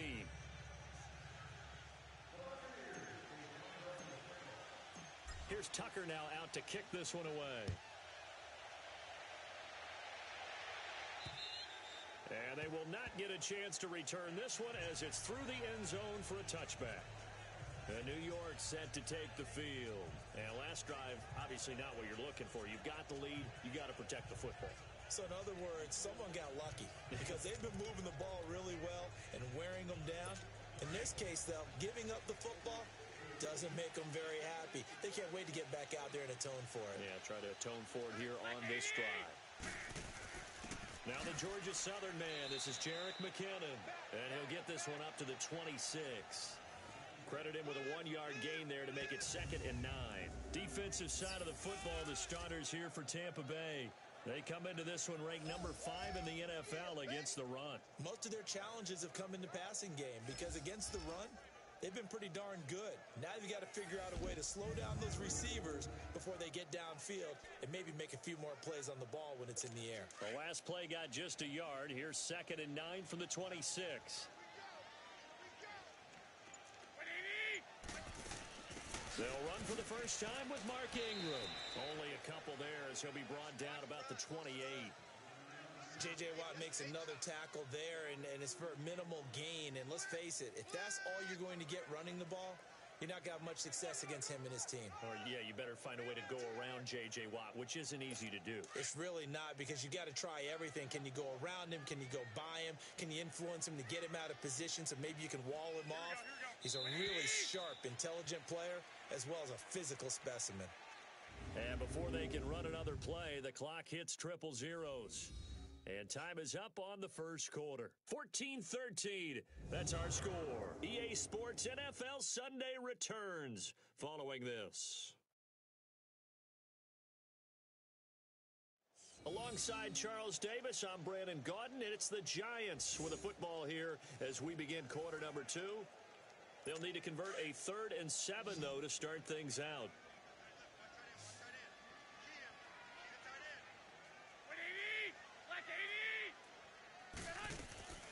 To throw, it's Garoppolo.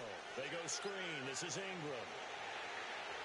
And he slips up past the 45 before being tackled. A gain of 19 and picking up the first. Let's give a little credit there. The offensive play caller sensed that the screen pass was available. Whenever you're getting a lot of heavy pressure towards your quarterback, that's when you're thinking about running the screen and using that pressure against the defense. And it worked very well there for a first down.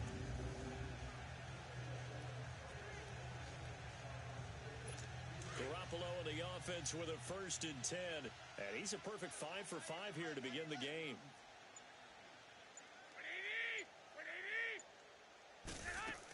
They'll run it now out of the gun.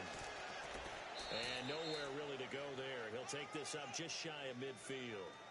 J.J. Watt, the one that gets him down. Well, they didn't get a whole lot out of that one, but I think you've got to continue to try and run and try and keep the defense honest. You mean, or else they'll just sit back, dare you to throw it on every down? Yeah, you get your quarterback hit a lot that way, too.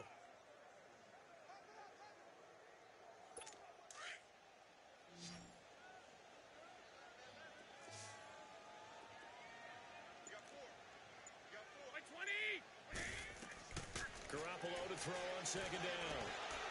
Oh, the Buccaneer pressure too much. Down he goes. Sean Lee in from his linebacker spot. He's able to drop him for a loss of about 10. 2 sacks last week. Another one right here. He's been unblockable lately, and I think that goes all the way back to not just his offseason, but the film study he's been doing during the week, because I think he's found matchups that he likes, and he's capitalizing. And a few times he's even defeated double teams. He doesn't care at this point. Now Garoppolo, and able to find Kirk complete. And they've got it well across midfield down to the 40 before it's all said and done. The 21 yards there as they convert on 3rd.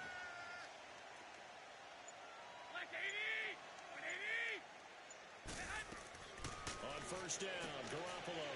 And McDonald here over the middle. And he'll go down here at the 35-yard line. 5 yards on the catch there, brings up 2nd down. Well, the strategy was evident there. Get it to your tight end and make it a one-on-one play with a cornerback. Who's usually going to win that one? The tight end, but not there. Not in this situation. How about the corner defeating that logic and making a really nice tackle? On second down, here's Garoppolo. Finds Roberts left side. 4 yards on the completion, and it sets up a third down.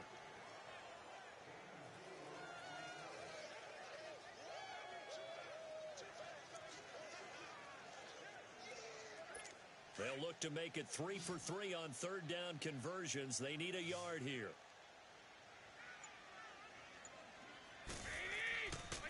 They run it with McKinnon.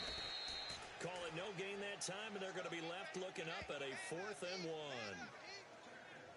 I apologize in advance, partner, but the beefeaters on the interior of this D-line, you just know they were licking their chops on 3rd and short.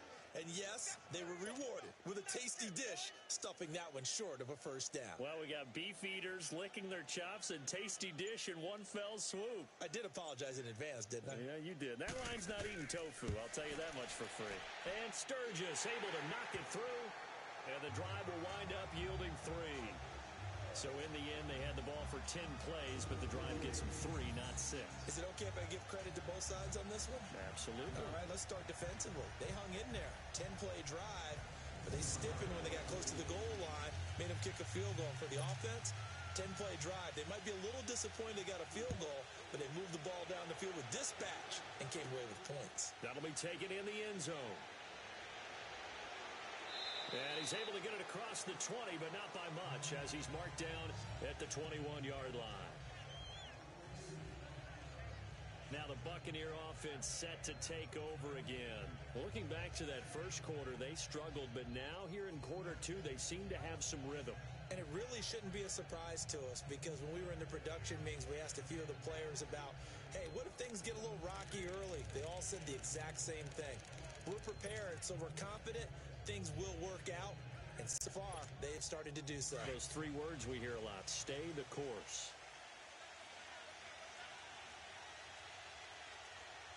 Here we go now. First down, Mayfield. And that is incomplete. Before the game, they were running the route tree about as efficiently and effectively could have possibly imagined, but sometimes the passes just go awry. Yeah, let's face it, when you're running the route tree in pregame, you don't have defenders breathing down your neck. You don't have defensive backs making plays on the football. Hard to replicate the intensity of the game in pregame. From the 20, on second down, Mayfield again. And that'll be incomplete. All right, that one fell incomplete there, but the best quarterbacks, they'll miss on 40% of their throws, somewhere in that neighborhood, similar to a great hitter in baseball who's going to fail 7 out of 10 times and still have a great year. In this case, you want perfection, but way better than it hits the ground, instead going to an opposite color jersey. Now they face a 3rd and 10 after back-to-back incompletions. From the shotgun, it's Mayfield. He's got a man on the crossing route. That's Moore. And he's able to get up here to the 26. Just a 5-yard pickup, but it leads to 4th down. Then we got to give a little tip of the cap for the defense there. Zone coverage, locked it in tight, made it really difficult because they tried the crossing route against it, and it worked for a completion, but you have to know where the sticks are on 3rd down. Didn't get beyond them, no pickup. So on now is Johnny Hecker to punt this one away.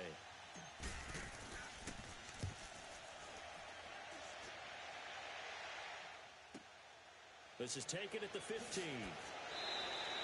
Nice job on the return there, 16 yards. And it'll be Giant football 1st and 10. Here comes Jimmy Garoppolo now to lead his offense back out there. And he's been good. 2 first-half touchdown passes, no interceptions so far. Does a lot for your confidence, does a great deal for your team, gives them a lead, and they're feeling really good about how they're playing. I think he expects to throw at least another one. I was going to say, now he wants the first-half hat trick, doesn't he? Oh, without a doubt. Go ahead and fling him on the field, folks. He wants that type of celebration. And he'll slip his way up across the 30 to the 32. 2 yards on the carry there. It'll be 2nd down. They tried a quick hitter inside, but that one was swallowed up because what they're hoping Those big defensive linemen will take the bait and move laterally and open up a crease that they can run through. It didn't happen on that play. So the slant pattern here complete. And he's going to be taken down here with a penalty flag on the field. Holding offense.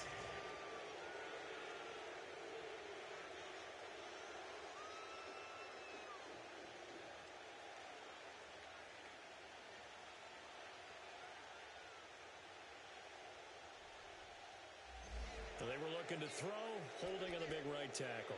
That's real simple, partner. Keep your hands inside in the chest area.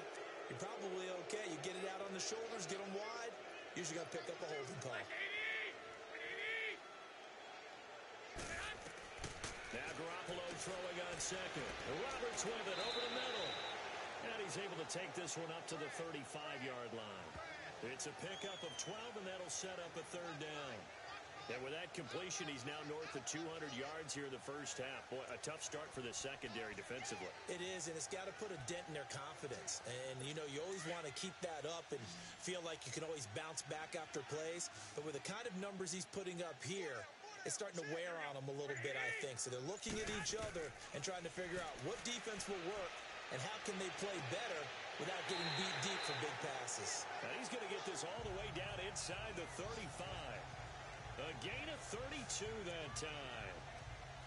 There will always be a place for methodically marching the ball downfield. But when you can pick it up in big chunks and strike like that, have explosive plays, that's often the difference in winning and losing. Those types of plays that can knock a defense off balance, that'll drive a team towards a victory. Now McKinnon. And inside the 20 before he's brought down. Another big hitter there. This one good for 18. We both know it's difficult, but they've made it look effortless out there. Through the air, on the ground, they've moved the ball with relative ease.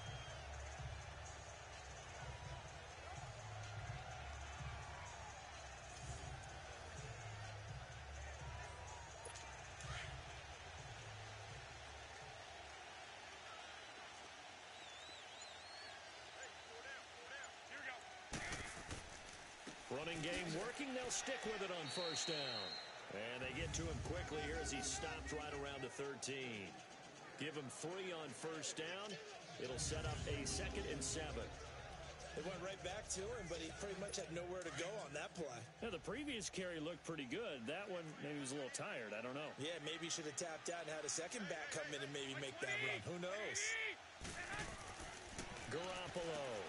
This one complete. Right side to McDonald. And he's brought down just outside of the 10 at the 11. That throw good for only a couple. It brings up third down.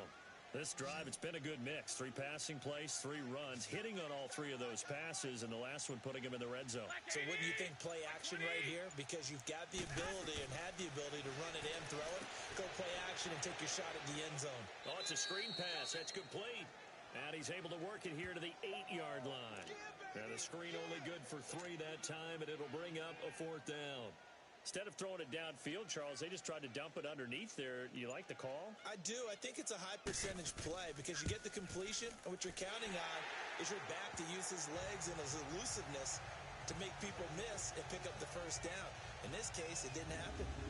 No problems in the field goal department so far. He's 2 for 2. Pretty reliable here in this game, isn't he? And to me, that bodes well for them. If they need him late in the game, his confidence should be sky high. The punter Pinion now to kick this one away. That's fielded in the end zone. And the decision to bring it out, a good one, as he's up a yard or 2 shy of the 30.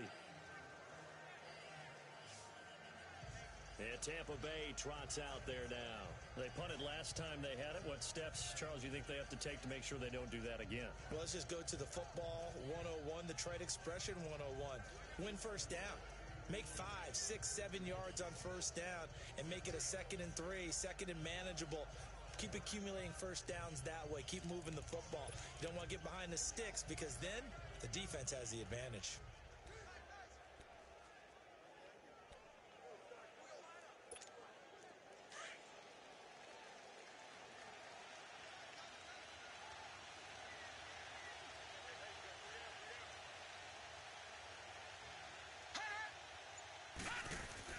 Mayfield on first down. Throwing for his running back, and he's got him complete. And he'll get it up to the 33-yard line. It's a gain of 5, and that'll make it a second down. Well, it's tough to be a defender in today's NFL because there's so many things to account for in today's passing game, including the back sneaking out of the backfield. Not quite as bad as a turkey bowl where you have that center-eligible stuff, but still a lot of guys to account for.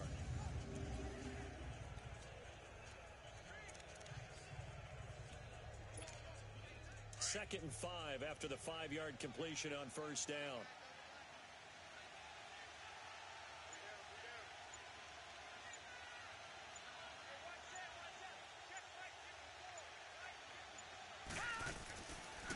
Now a handoff looking right, and he is met in his tracks behind the line of scrimmage. He lost 4 there, and it's third down. Yeah, that was a safety that came through and made the play, but there's no doubt in my mind, he hits like a linebacker, and we see a lot of that in today's NFL, don't we? And that time we do indeed. A big hit for a loss.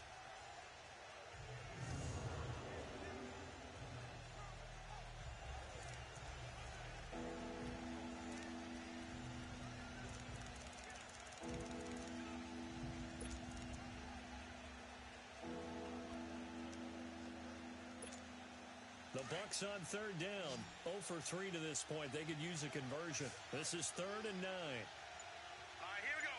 Blue 90. Blue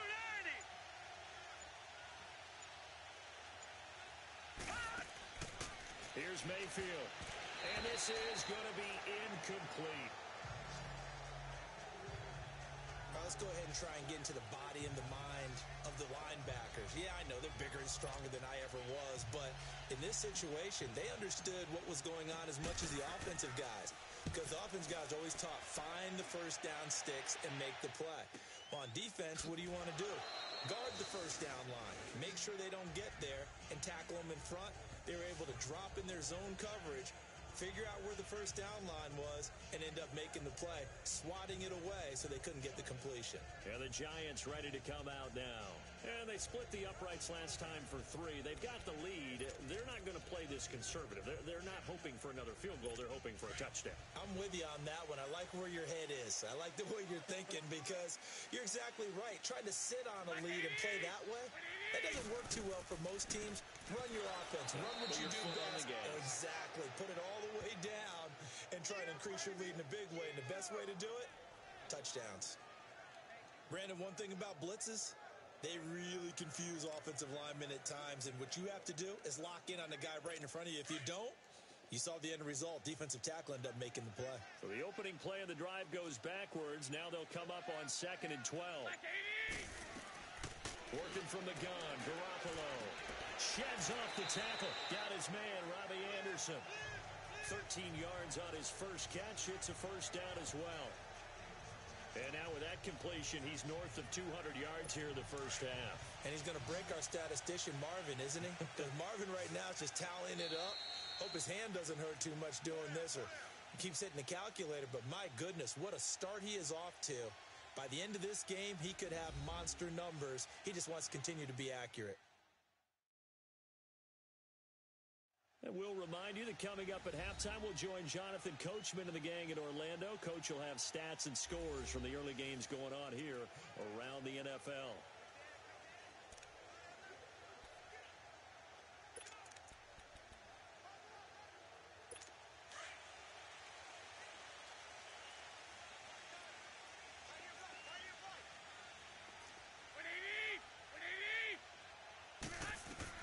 Here's Garoppolo on 1st and 10. And he fires one that's intercepted.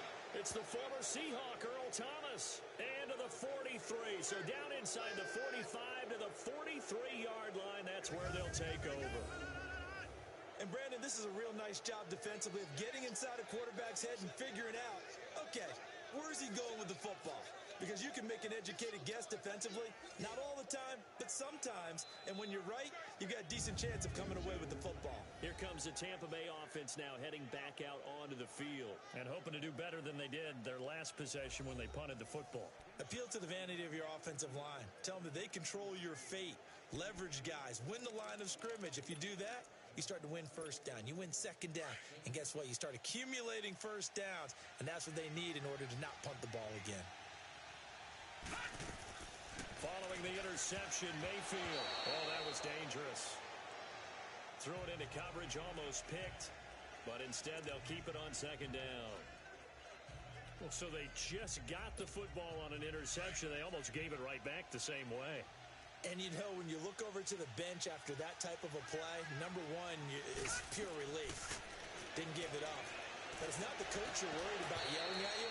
It's those guys on defense who just intercepted the pass who want to break over there. Hey, take care of the football, man. Another throw on second down, and this one incomplete as well. Feels like they're getting caught in between here because they did completions on first and second down. Now you got to worry a little bit about the clock because you prefer not to give them another shot here in the first half. If you don't pick up the first down, guess what? You're likely going to have to. Throwing, Mayfield, and he finds a man. It's Olsen. And brought down, but not before they're inside the 25. And the play goes for 19 yards, gives him a new set of downs. They really love to get him into one-on-one opportunities, and this is one way. Work him out of the slot and create a mismatch. Who's going to cover him? Corner, safety, linebacker? He's got a way to beat all of those positions.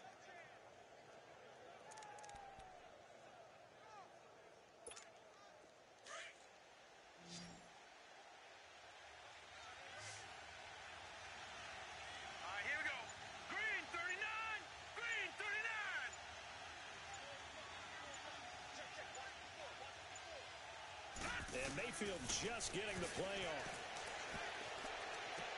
Into a double team, and it's intercepted. Snags it for the pick. And a big turnover there as his guys will get the football back.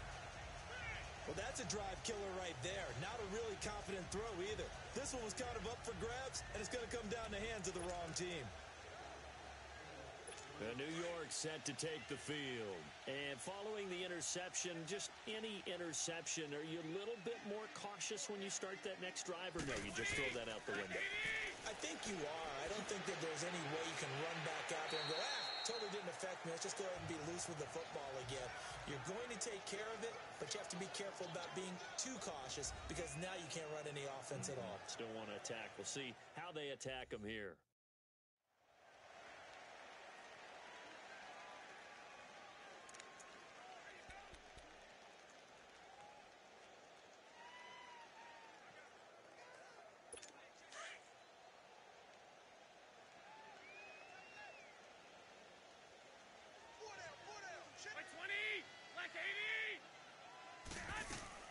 Throwing on first. It's caught by Roberts. Now the Giants will use the second of their 3 timeouts as they get the stoppage with a little over 50 seconds to go in the first half.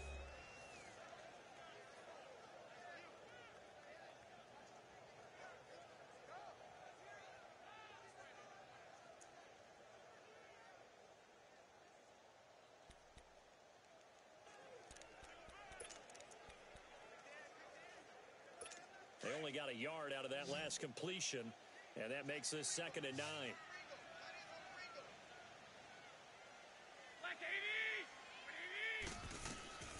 A shotgun snap for Garoppolo. He dumps it down to Ingram, and he'll be a couple yards shy of the 20 at the 18.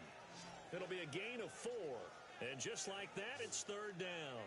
I know it was a gain, but you have to sense probably a little bit of disappointment there because when it's out there in open space, I think they expect to get more out of a play, don't you? Especially when you're getting it to your guy out of the backfield. You're expecting him to be able to create something, be a little more shifty. Yeah, no doubt about it. Good open field tackling held it to an okay gain.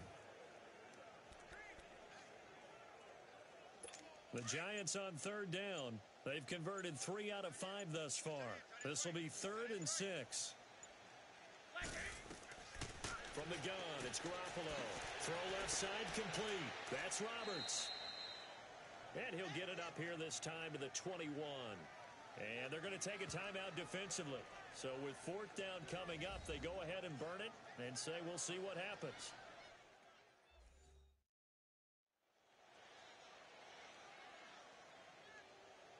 So a defensive timeout, chance to regather, regroup.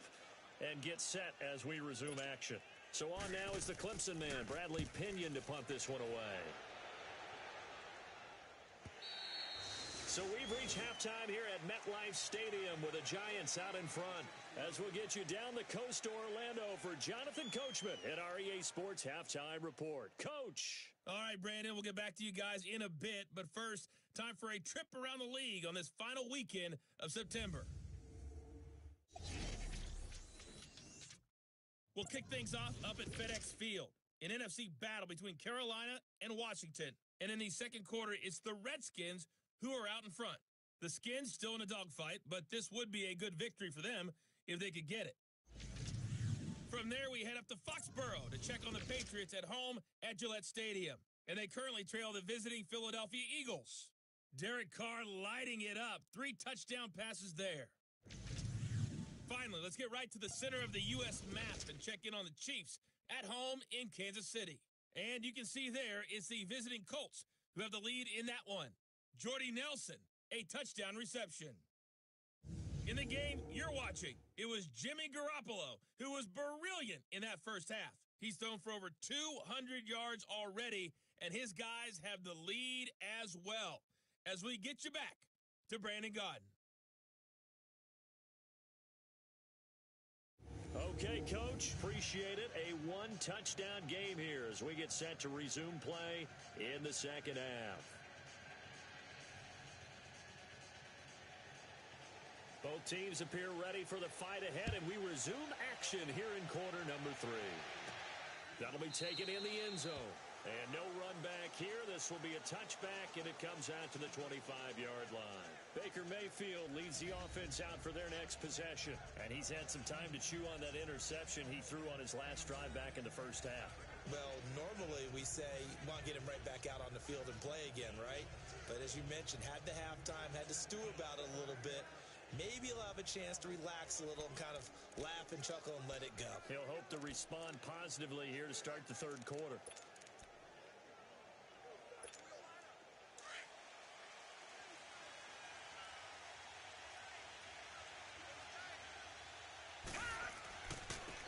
Now they try the right side here. And this has been a familiar sight all afternoon as they stop him behind the line. This will be a 2-yard loss on the play. And it'll be 2nd and 12.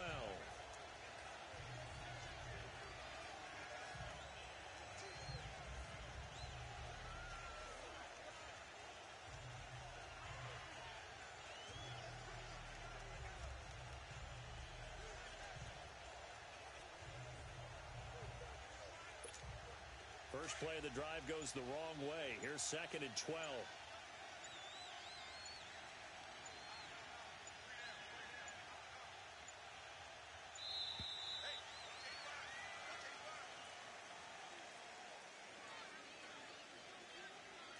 Delay of game, offense. Play clock hit 0. Don't know what went wrong there, Charles, but it's going to cost them 5 yards. Has to be some organization from the sideline. Sometimes when you're trying to decide on what play to send in, the play caller has to move a little bit faster.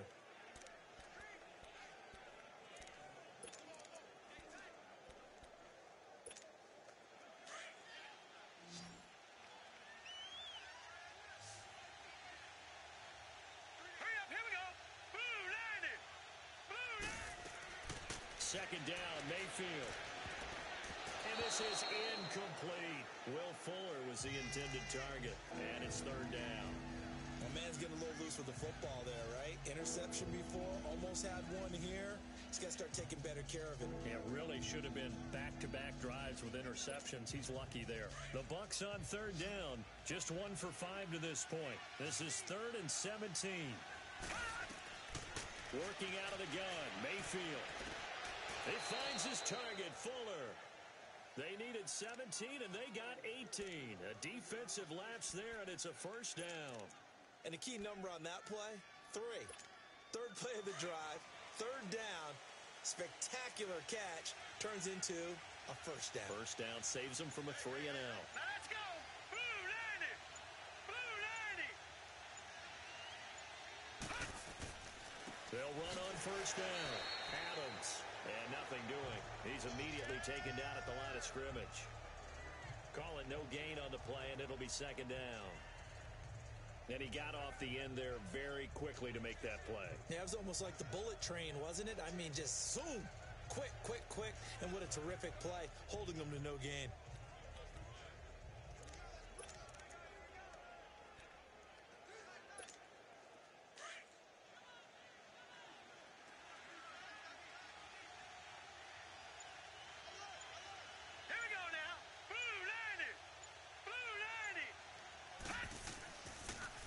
Second down, Adams. And again, he's going to be stopped up right at the line of scrimmage. Back-to-back stops make it 3rd and 10. They tried to run it to the short side of the field. There just wasn't a whole lot of room to work with. Yeah, it seems like things just kept getting strung out towards the sideline, and he kept looking for a spot to dive up into the gap. There just wasn't one, so that turned into nowhere to run, nowhere to hide. And no gain. Big play coming up. Here's 3rd and 10. I would expect to see some pressure here. All right, here we go. 3-19.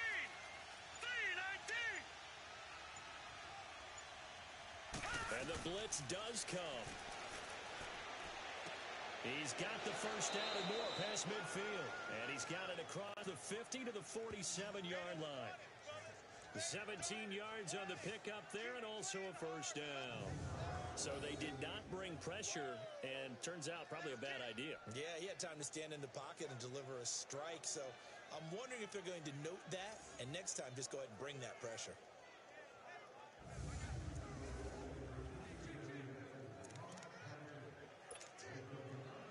So the drive takes him into Giants territory now, 1st and 10 at the 47.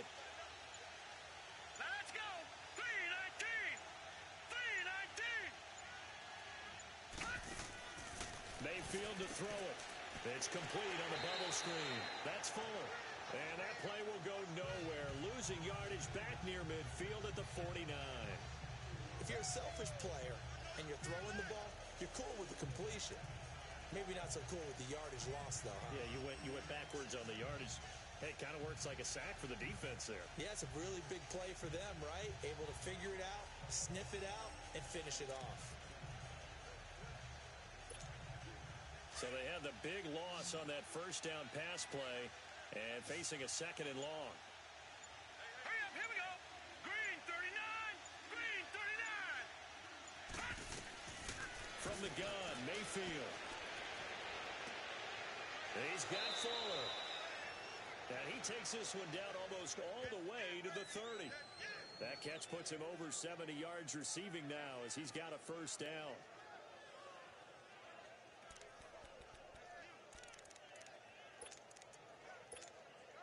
This quarterback now 5 straight completions here in this second half. 1st and 10.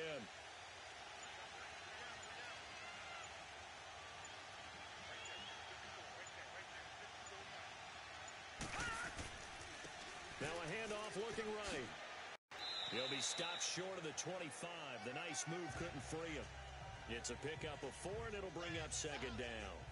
I have to think a major focus at a halftime means had to be figuring out how to create space for the running game to get operating. Well, what you pointed out to me at half seems accurate. That line has struggled to sustain blocks. Yeah, I would agree with that totally. They've got to focus on staying on their double teams at the first level, make sure that block's secured before they slide off and try and chip someone at the second level.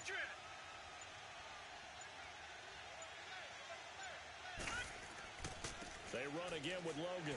Down to the 25. Jerry Hughes on the stop. Well, they're hoping that the second half is better for him than the first half. They've got to find a way to get him going. He's a big part of their offense.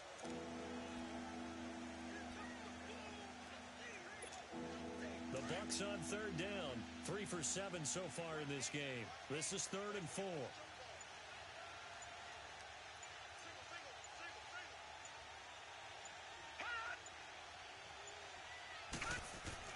Mayfield. Nowhere to go here. He lost the football.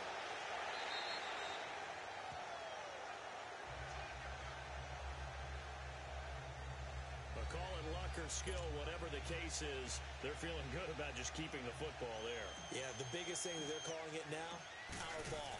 They don't care if it was luck or skill, or the panic that jumps up in your chest when that ball's on the ground. Whether you get it or your teammate gets it, just as long as you maintain possession, that's all you're looking for. Well, this winds up an empty possession. Everything looked okay. He just never got the ball on target. And knowing him, he'll be disappointed with that effort. Here's the Giants offense now getting set to start the third quarter. They were able to get the ball back here, didn't surrender any points. Now they'll look to add to that lead. Hey, how about the boost the defense gave them? Going right out on the field, shutting them down, not giving up any points, and turning the ball back over. They want to do their part now and show them a little respect and some gratitude by scoring some points. And to get a little more cushion. Good field position to start the drive after the missed field goal. Here's first down from the 42. Garoppolo now. He's going to loft one deep left side here. And it pops free. The collision there jarred the ball loose and brings up second down. I know you're saying touchdown there, didn't you, partner? That looked like a sure 6 points, but the contact jarred it free. Got his hands on it, could not hold on through the end of the play.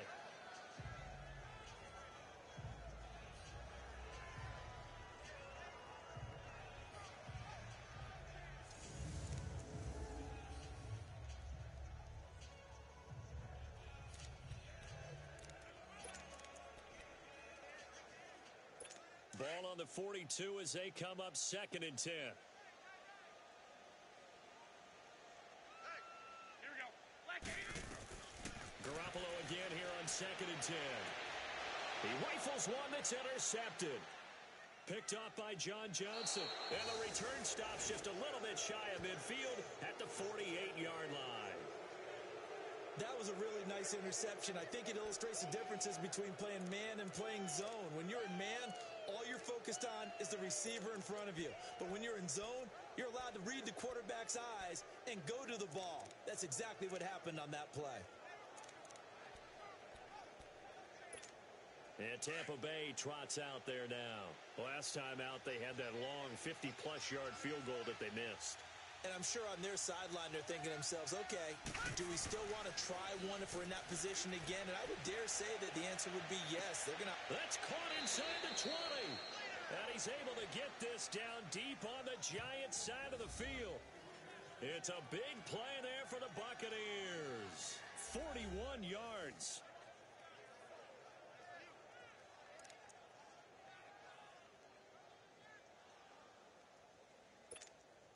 So how about this for field position after the big play? Inside the 15 now as they come up on 1st and 10.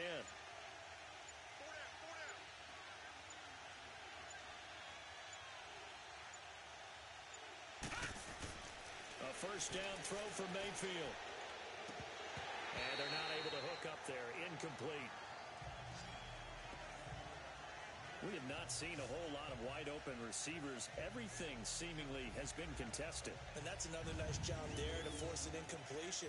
They've been very cohesive, knowing each other's moves all game long, and they've been on the spot just about every time. And they've held them in check on the scoreboard. An incomplete pass on first down. That leads to a 2nd and 10.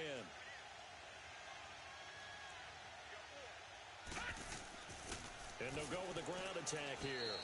Give him 4 on the ground there. They're now left with 3rd and 6. That second down play call was not to pick up the first down. It was to accomplish what they did to get them into a manageable 3rd down because they had incompletion on first down, so they were behind the sticks, so to speak. They needed to make up some ground, and they did.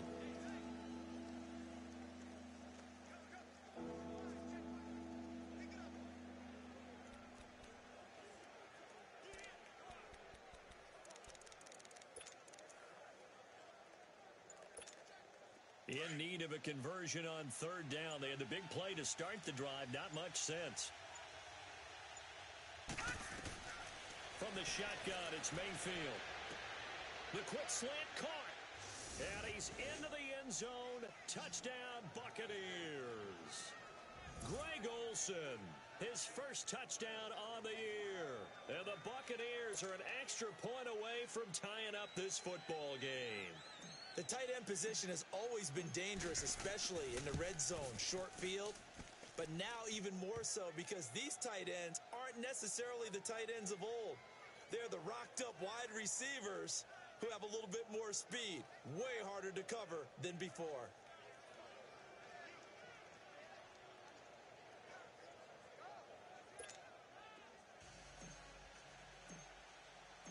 Nothing separating these two teams on the scoreboard as the kick's away here. That's fielded in the end zone. And he'll elect not to return this one, so they'll bring it out to the 25 on the touchback. And New York set to take the field.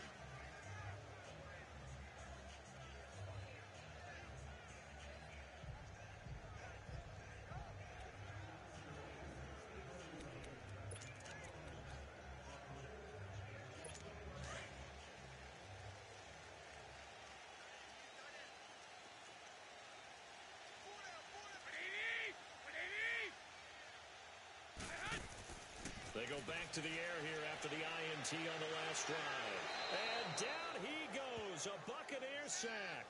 Myles Garrett able to drop him for a loss of 4. I know there'll be a little bit of criticism there because they went right back to the air after the huge pickup and end up getting sacked. That's often a play that you make. You feel like you've got momentum on your side. Unfortunately, the O-line failed to hold up to try to keep that momentum going. On second down, Ingram. And that one blown up quickly as he's going to be stopped before he could even get started. He lost 2 there, and it's third down. All right, partner, let's go back over the last couple of plays. Sack, loss of yards on a running play. Not exactly the sequence that an offensive coordinator gets comfortable with when calling plays. Play action, Garoppolo. And incomplete. The contact made the ball roam free and brings up fourth down. I would dare say that these guys would have liked to have given their defense a little bit more rest since they gave up a touchdown their last time out. But alas, my man, that's not going to happen. Yep, they're going to have to grab those helmets, get right back out there. Here's Bradley Pinion now as the drive goes backwards, so he's on to punt it away.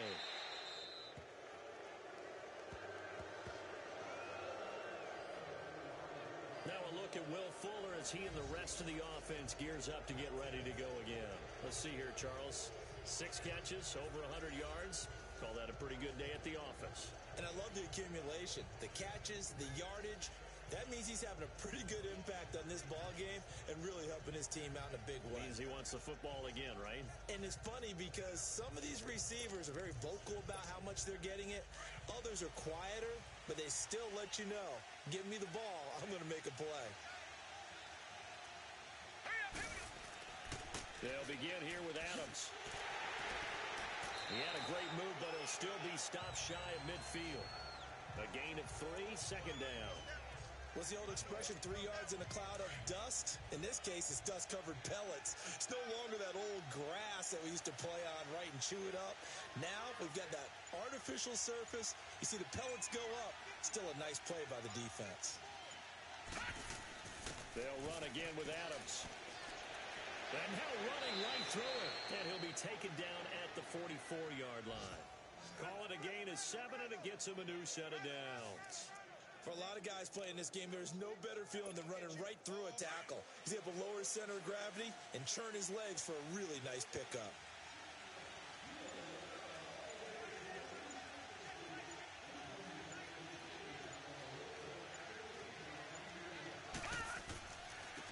Now they try the right side here. And he's going to take it down to about the 35 here. Give him 9 on the carry that time, and they're set up with a 2nd and 1. And there we saw one of the downsides of blitzing during a rundown because sometimes you get out of your gaps. You don't fit the run quite as well because you're headed towards the ball carrier with abandon.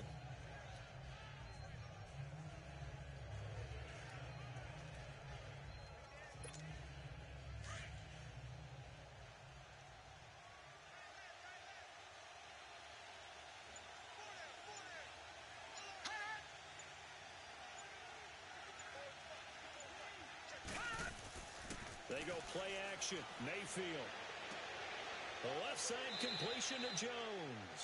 And he gets this one inside the 15, just a yard or two shy of the 10. That one goes for 24 yards.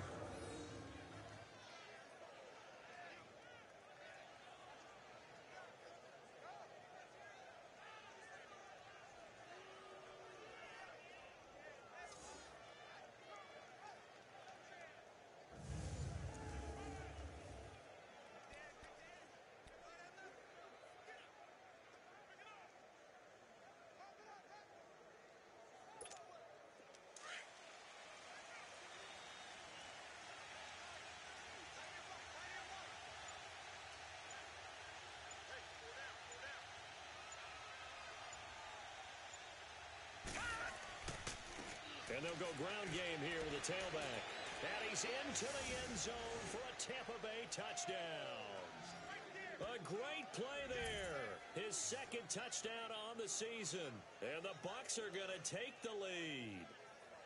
I know we don't talk about it enough, but the intelligence level of the guys up front blocking, the offensive linemen, maybe the smartest guys in football overall.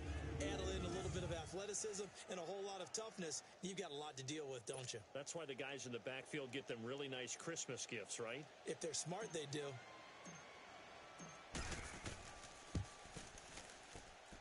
Tucker with the extra point, and the decision to just kick the extra point winds up successful.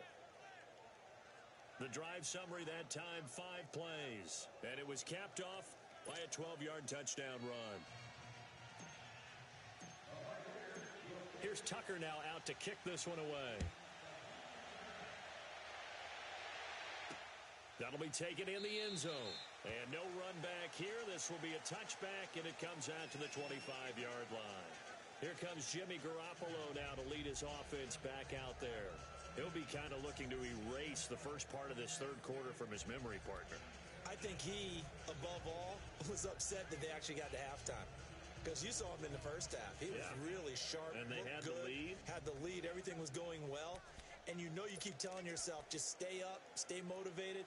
But sometimes that halftime can kill your mojo. Yeah, now he's had an interception, a fumble. We'll see what he does here. On first down, Garoppolo. And that is incomplete here. Vance McDonald, the tight end, was the target. And that'll bring up second down. They don't get the hook up there, but you really have to marvel at how precise he's been throwing the football these last couple weeks. Oh, that's the perfect word for it, precise. Because if you're at 70% or better 2 weeks in a row, you have a job as long as you want one in this league, won't you? I mean, let's face it, it's not just West Coast offense either. He's putting the ball downfield as well. They'll run it now out of the gun. And he's able to plow forward up to about the 29, just shy of the 30. Up from the secondary to make the tackle, Jalen Ramsey. When you find that kind of yardage, you couldn't be more confident as a ball carrier. And guess what? You're going to go back and tell your offensive coordinator, I'd like to keep carrying it, thank you. The Giants on third down. 3 for 7 so far in this game. This will be 3rd and 6. To throw, it's Garoppolo. He finds Roberts, complete. And he'll be taken down, but not before they work it across midfield. A good pickup there at 22. Quarterbacks love slant routes because the receivers are breaking right into their line of vision, and receivers love them as well because they're getting the ball on the move and able to catch it and try and get upfield and gain additional yardage.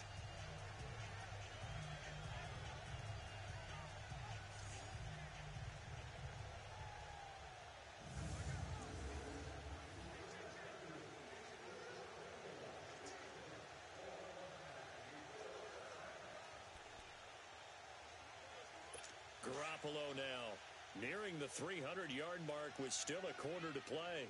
It's 1st and 10. Here we go. Now a handoff to Ingram. And down to the 44, 5 yards that time. And that's exactly what you want on a first down run. Pick up 5 yards, bring up 2nd and 5. The defensive line, though, they've got to figure out a way to out-leverage the guys up front because the offensive line is winning at the point of attack.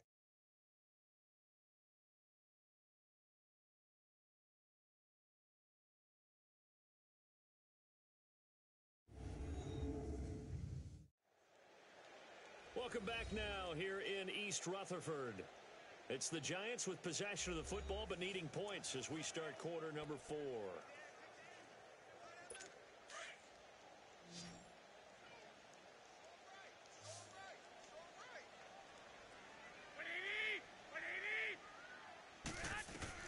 Now Garoppolo throwing on second.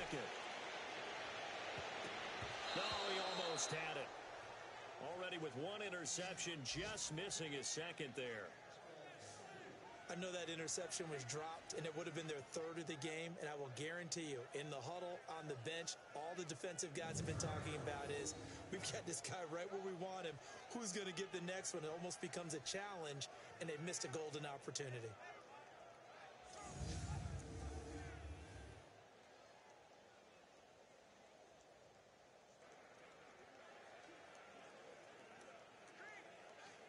The Giants on third down. They're at 50%, 4 for 8. This will be 3rd and 5.